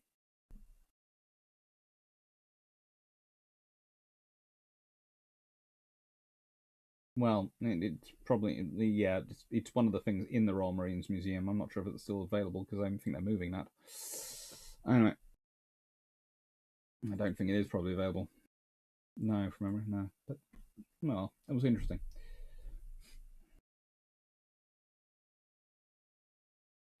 Senator, is there a role for type starting with 1, 5, 6, or 9? Yes, probably, but at the moment I'll take the ones that I've got. I'll take the ones starting with 2, 3, and 8.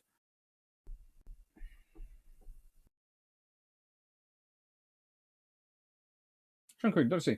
About ships flying flags of convenience, do those countries actually have any say if a war breaks out as to where they sail to or from, or who for? Yeah, they do have a say, but flags of convenience can change. And you have to remember that there is the fact of who the ships are owned by, but also there's the fact of always the option of force majeure, i.e., excuse me, I have a big warship and I'm going to tell you where to sail.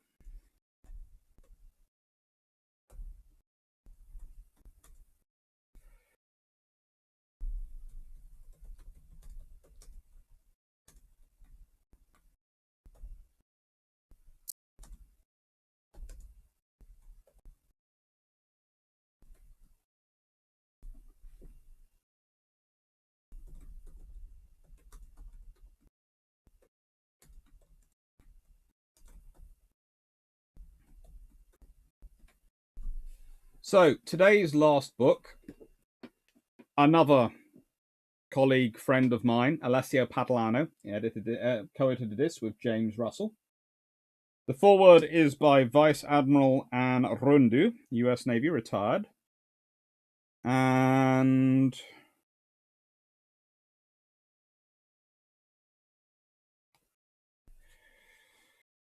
well, I'm going to start off with chapter 10. It's a good book, and Alessio is an amazing historian. You should read his work. The LCS program began in 2001. It was intended as a smaller multi-mission vessel that could take an advantage of plug-and-play modules to perform a variety of different missions. Anti-submarine warfare, mine countermeasures, and surface warfare against smaller vessels. Other relevant missions included maritime security and maritime partnering operations, surveillance and reconnaissance, and support to special forces. By mid-2018, 32 vessels have been procured from the program that had been initially conceived as totaling over 50. The program has been divided between two contractors, Lockheed Martin and General Dynamics, providing different hull designs. Virtually every aspect of the LCS has drawn the ire of critics, both inside and outside of government. Cost growth, from initial estimates of $220 million per vessel to $478 million. Early versions of the ships suffered from construction problems. The multi-mission modules have been repeatedly delayed, some by as many as 12 years, concerns that the ship was inadequately armed, and there are concerns about whether the vessel is survivable in a combat environment. December 2016, the Pentagon's Director of Operational Test and Evaluation, J. Michael Gilmore, told lawmakers that the LCS had not demonstrated effective war-fighting capability in any of its originally envisaged missions.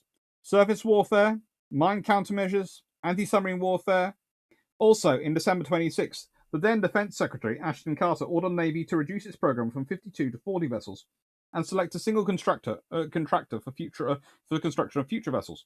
Carter acerbi noted his message to the Navy that, for the last several years, the Department of the Navy has overemphasized resources used to incrementally increase total ship numbers at the expense of critically needed investments in areas where our adversaries are not standing still, such as strike, ship survivability, electronic warfare, and other critical capabilities. Carter's criticisms followed a similar brouhaha in 2014, in which then Secretary of Defense Chuck Hagel ordered the Navy to add armament to the LCS. Then Senate Armed Services Committee member John McCain was also a frequent and scathing critic of the LCS from its earliest stages. He repeatedly cited fundamental shortcomings in the whole program. The program featured a number of embarrassing technical problems, including hull cracks in the aluminum superstructure and a faulty propulsion system. Various vessels had to be towed back to port, and in one case, driven all the way across the Pacific Ocean for repairs. The Navy abandoned the program after procurement of 32 of the vessels in fiscal year 19, plans to build a new guided missile frigate. The Navy plans to build 20 of the new frigates. The story of the DDG-1000 Zumwalt class program bears some similarity to the LCS, except it is in some ways worse. The Navy conceived of it as the most technologically advanced ship ever built. That would substitute for several ship classes, including destroyers and guided missile cruisers. As of 2018, the Navy had abandoned what was once a program plan for 32 ships and reduced it to 3. The Navy intended the DDX to be a stealth ship with a small to non-existent radar cross-section. Navy's version of the Air Force's stealth F-117 fighter. Instead of becoming the basis for the 21st century fleet, however, DDG-1000 became a multi-billion-dollar technology demonstrator platform at a cost of over $7 billion per ship, including development costs. The Navy initially estimated that each ship would cost $1.34 billion. The stealth ship was to run as quietly as a submarine, provide greatly improved battle space awareness through new sensors, and have precise long-range fires for supporting troops ashore. The promise of the ship seemed limitless, boasting a first-of-its-kind integrated power system that would be powered by a new electric drive propulsion system that would feed power-dependent new directed energy and laser weapons. The modular Linux-based computing system with 6 million lines of software code was the first ship computing environment with its own internet system. The advanced gun system was to deliver precision, accurate fires with 155mm long-range land attack projectiles at shore-based targets over 100 miles away, drawing upon an advanced and integrated combat system. The DDG-1000 was to have been supported by a crew of just under 100, as opposed to 275 that are required to operate a DDG-51 Arleigh Burke-class destroyer. Subsequently, the Navy has walked back their initial claim to a crew size of 147. Last but not least, the hull featured a wave-piercing double-home design that subsequently proved problematic at sea, leading some to question whether it was in fact seaworthy. This has actually been is now testified as actually working very, very well. but it required some refinement at the beginning because no one had built a tumble home for a long time.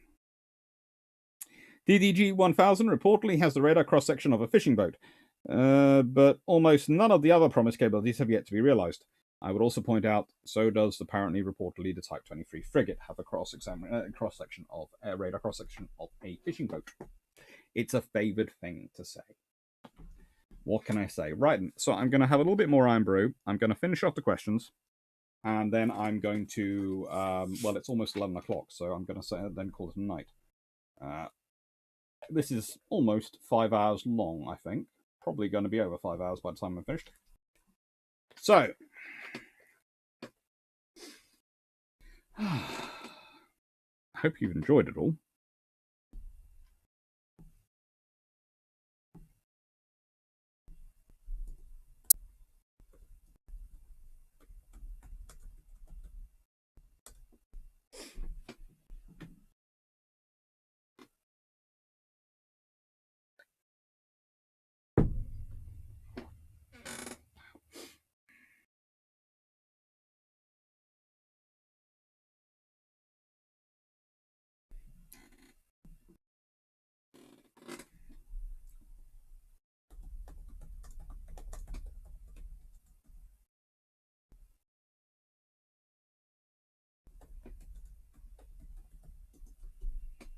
Right.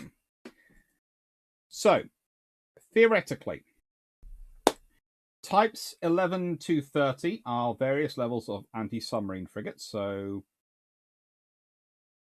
that's what they're for. Types 31 to 40 are general-purpose frigates. Types 41 to 60 are anti-aircraft destroyers. Types 61 to 80 are aircraft direction frigates. Types 81 to 99 are general purpose destroyers, sloops, frigates, but usually of a slightly bigger variety. So if you were building a Type 11, you'd be building a anti-submarine warfare vessel. If you were building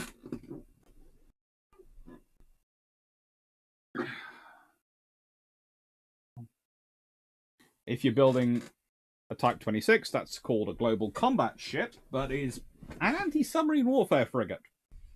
It might be called a global combat ship, but let's be honest, if it was a general purpose, and it was a frontline general purpose ship, it would be the Type 86, not the Type 426.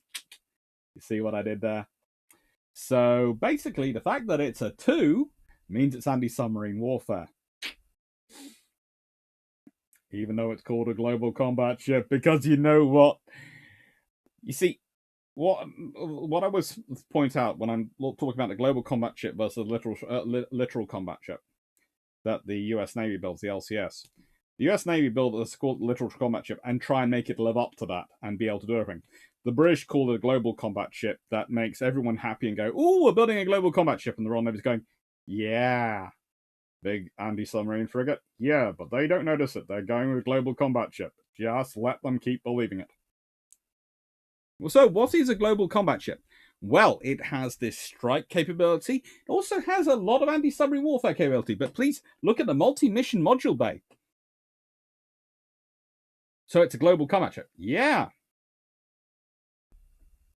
So rafted machinery, everything as quiet as possible, hull designed around anti-submarine warfare, large towed away sonar, lots of anti-submarine techniques, and the ability to carry 2 anti-submarine warfare helicopters. But it's a global combat ship. Yes, it's got strike length cells. And have you seen the amount of surface-to-air point defense missiles we're carrying?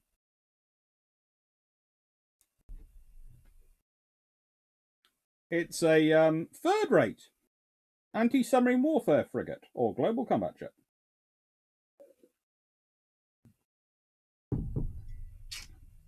Life has funds.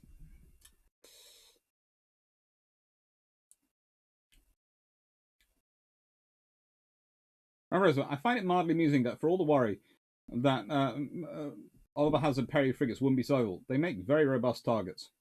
They do. Babazowski, well, cheap flags don't have a powerful navy that can protect all those ships registered there. Nope.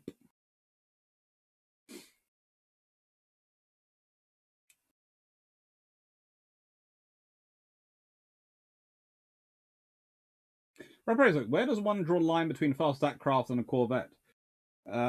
Usually there'll be amount of time they can sustain out at sea and size. And it's basically, again, once you're going up higher.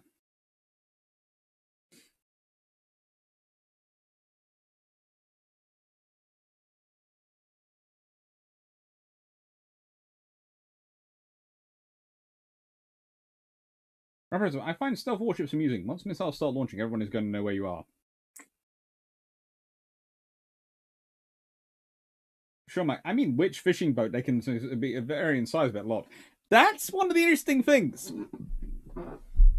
And also, the radar return of some fishing boats is frankly ginormous. Have you seen on those big oceanic trawlers how many bits of steel they have around them? Seriously, the radar return is like a freaking aircraft carrier. So saying you have the radar return of a fishing trawler, as you say, which one? Is it one of the little tiny inshore ones, or one of the great big ones which have bits of metal dangling about everywhere, which are going to reflect everything? It's just in the mind of someone who doesn't think about it, they hear fishing boat and they think small ship.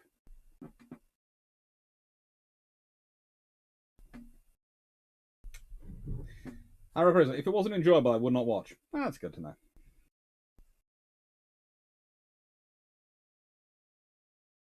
Hello, Nook. Colin Cameron. Take care, Jonathan Barrow. 9683 and Type 21 is a general purpose frigate. There's a debate on that one.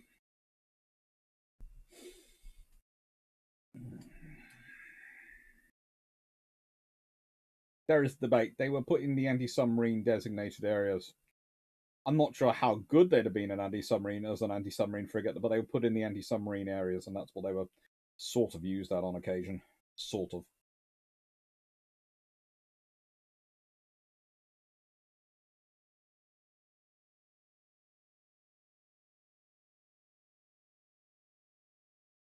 Take care, Vision. George Newman. It can take on a sub anywhere in the world. That's global. Come on. MC Legend 38. The Royal Navy of today has a good habit of making good designs, but downplaying those designs quite a bit, and also building less ships as they plan. That is one of the trouble. The government loves like to cut the orders. That's why the Royal Navy's now gone for the town class for the Type 26. Who wants to cut the seats? Which seats do you want to lose in the next election by insulting them by cutting the ships? Kind of like the Americans the US Navy named certain carriers for certain people so they couldn't be cut. No one's going to cut the Doris Miller because no one's that stupid. No one is that stupid. The US Navy doesn't know what they're going to get after that vessel, but they made it uncuttable at that point, and the Royal Navy, well,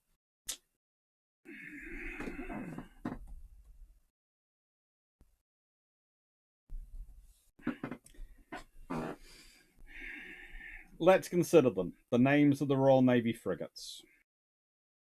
The Royal Navy have announced their names. Glasgow, Cardiff, Belfast are the first three. That's good. But next five. Birmingham. Second most populous city in conurbation area in the UK. Again, a political nightmare to fight over. Sheffield. Newcastle. Edinburgh. Okay. Right then. Oh, and final one. HMS London.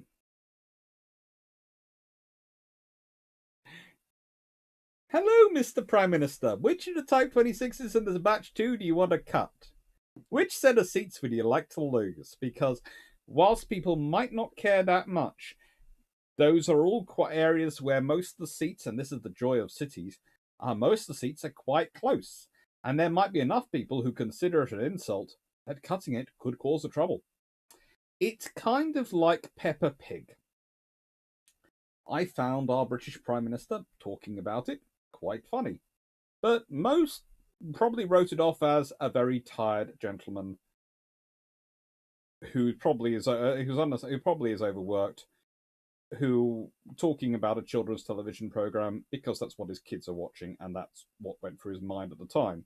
It's not a particularly good thing, but it's but you know, that's it.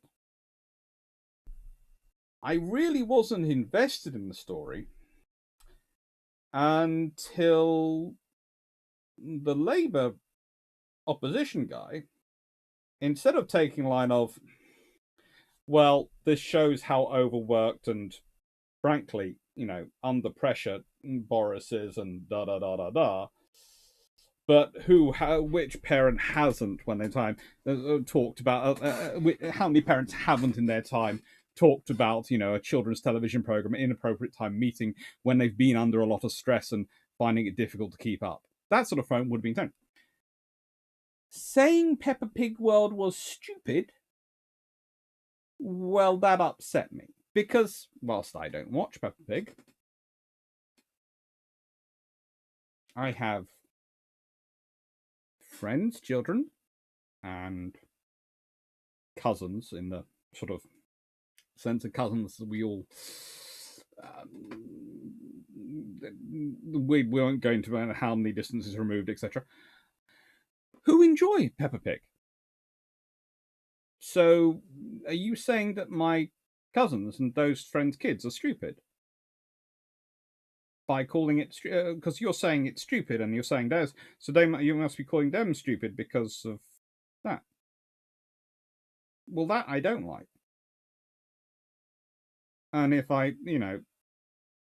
It's gone from being a case of me not agreeing with him politically to me not liking him as a person. And him seeming snobbish. And he's the Labour leader who are supposed to be the party of the working class. And again, you could say this was a political dead cat thrown out by the Prime Minister, Boris Johnson, to lay a trap on to distract from the political things. But it's laid a trap for Keir Starmer in that he's walked into it. He's insulted a children's program. And you can... So the trouble is, if you're trying to project yourself, and the left and the Labour Party's projection is usually as the leader of the aspirational working class, that's what they tend to go for as their core vote. Then you have to be, to an extent, one of the people, so you shouldn't insult them. And that's what he's just sort of done. And it's the same when we're talking about the politics of ship procurement. The reason the Royal Navy now uses town names and these sort of things, and this is why I worry more for the Type 31s than I do the Type 26s, is because whilst they're not active vote winners, no one's going to vote for a government because they're building an HMS London. Cancelling an HMS London can cause people not to vote for you. It's a difference. What is he talking about? I'm lost. Okay. Peppa Pig is a children's program. It's kind of like Barney in the US, or to an extent, I suppose, the Teletubbies and those sort of things. It's a kids program. And at a speech, must be a couple of weeks ago, or even possibly less time, or long time, it just seems to rabble on. The Prime Minister, in the middle of a speech to the ICE, I think ICE, not the ICE, basically the business people of the UK, loses track halfway through his speech and starts talking about Peppa Pig to cover till he remembers where he was in his speech and gets back on track. And the thing is, that's embarrassing, and that is bad luck, and I agree. But I think the Prime Minister has probably weathered that. Boris Johnson has probably weathered that. Whereas the leader of the opposition, whilst at the moment he probably looks like he's done well in the polls, has probably undermined his position longer term because of the remarks he's made about it. Yeah, he's in trouble. It's about like bashing Barney in USA. Or nobody wins in America by smashing Sesame Street. It's a case of you might score some quick easy, glib lines, but long term, people look at you going, really? You're attacking a kids program?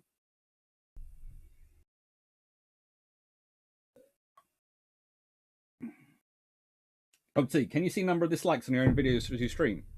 I could if I bothered to look, I think. I can see the number of likes. But no, they don't display the dislikes. I have about 41 likes. Thank you.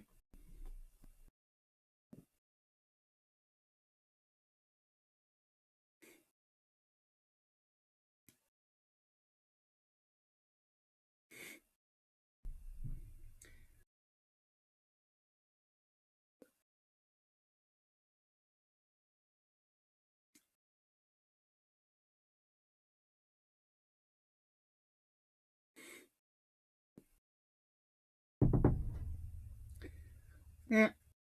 All right. So let's see what the questions are.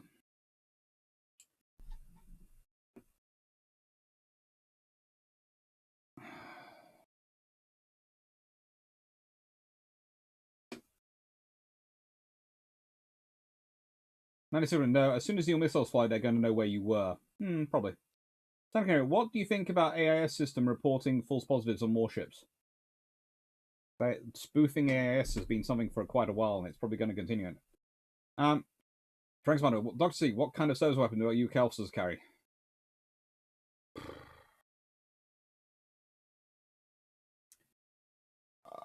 Usually a 9mm, but it's very rare you'll see an officer. Basically, there is a rule in the Royal Navy: if an officer actually has a gun, there is something bad going on. The one exception being the amphibious warfare branch beach teams. They're the only team of officers who regularly use guns. Other than that, if any officer is seen with a gun, there is a problem. And even they don't... They are a rare and very strange breed. Boarding teams will occasionally be assigned a gun, but again, it's going to be rare. There's usually the officers don't. But I think it's the standard pistol, which is...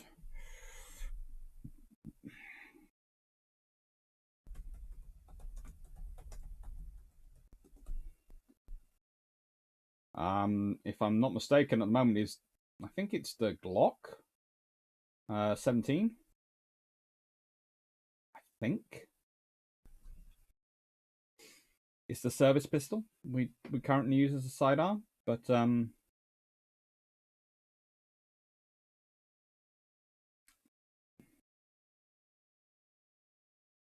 until then it was the Browning 9mm, which is the one I've used and I quite liked. But I think we have got the Glock 17.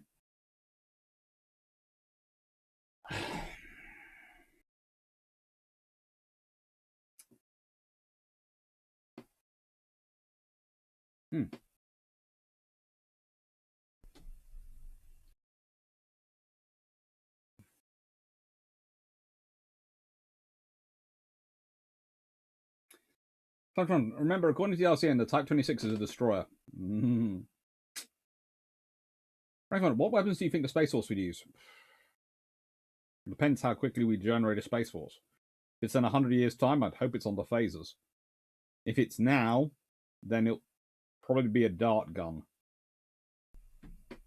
Because you want something that probably takes someone out, but doesn't pierce the hull on your ship and cause issues.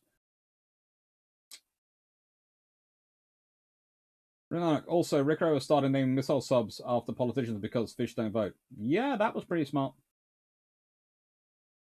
Alzowski, wonder what the time will happen when the time comes to cut the Queen Elizabeth.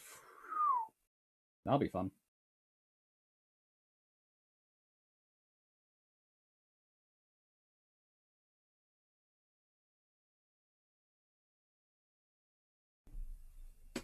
That's good. I took the Peppa Pig speech to be an attempt to distract the media from the boring but sensible speech the leader of the opposition made the day before. It worked perfectly. Agreed.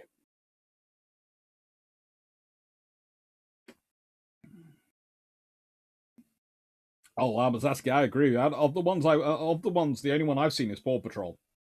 That's the one I like to watch if my cousins really want one, and I'm there. Paw Patrol all the way. That's quite disturbing to say at 35 years old, but yeah.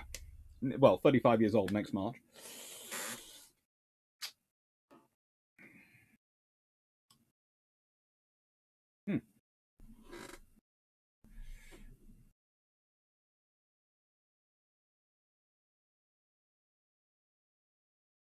Senator, one political party in the US is actually attacking Sesame Street mode. Don't! No matter what they do, just ignore it and avoid it and go on. Although I did see something about Sesame Street where they were saying that they're getting their first homeless resident, and I thought, hang on, hasn't the grouchy guy always lived in a trash can? Are we considering he has a home? Because he lives in a trash can. That doesn't seem to me like a home. But yeah, that just might be me.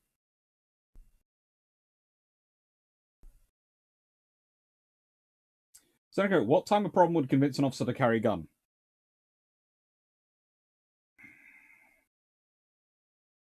Basically, if you're shore and if you're a shore side and you're having to do sentry duty, or you're doing a boarding action. Frank Sparta, Dr. C, did any UK servicemen ever carry a service revolver like Patton did? Probably did. A lot of them did at some point when revolvers was standard, but you know, probably not as fancy as Patton did. The British were never that sort of way inclined, but a few did.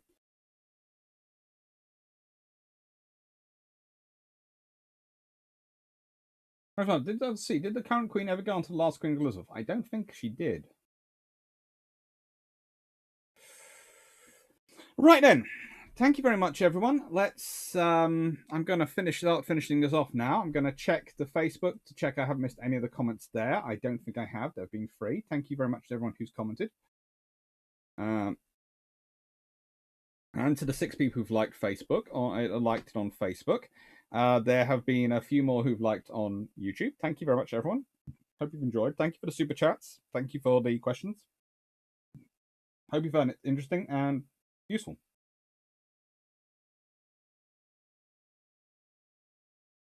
M35 Benners. Oscar's trash can was like a TARDIS. You never knew what he could drag out of it. Yes. Oscar was my favourite character in Sesame Street. I watched a few episodes when I was a really young kid, because that was the thing. But then I found Fresh Prince of Bel-Air, and I preferred that. Kids don't have taste necessarily, but I still do enjoy Fresh Prince of Bel-Air. It, like Big Bang Theory, is always one to go back to. Dr. C, when was the last time the Iron ever did a boarding action? In wartime? World War II. In peacetime? Probably last week. Take care, 96831. John Shea, thank you. Take care. Jack Ray, thank you. DG40, thank you. Sean Quigley, thank you. Take care. And Not a Wolf, thank you. M55 members, thank you. Take care. Frank Sparto, thank you. Take care. Anuk, everyone, thank you very much. Take care. Hope you enjoyed. And, well, with the videos recording tomorrow, I will be announcing, because I think that's when the patron vote is done, so I'll put that in the recorded videos. Take care, 964. Your internet went out. Well, you just missed a discussion of Peppa Pig, so you've been fine. That was what they ended on. Dan Freeman, I have a Lego Oscar the Grouch sitting opposite me on my laptop. Cool. Take care, Derp Squad. Thank you, Seneca Nero. Thank you, Colin Cameron. Frank Cameron, they did take a drug seizure, but they do boarding actions almost every other day when it comes to the fishery protections group and support. Take care, George Newman. Thank you, Poaxi. Thank you, MC Legend 13H. And Not Wolf. Thank you, everyone.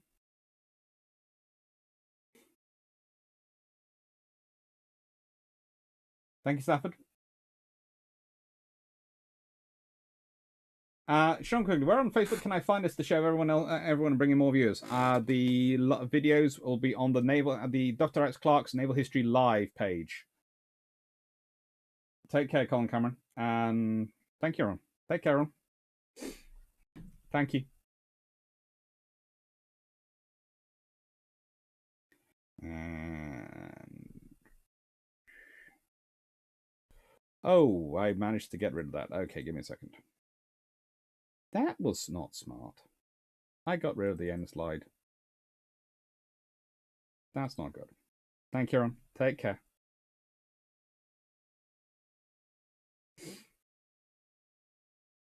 Thank you, Aaron. Take care.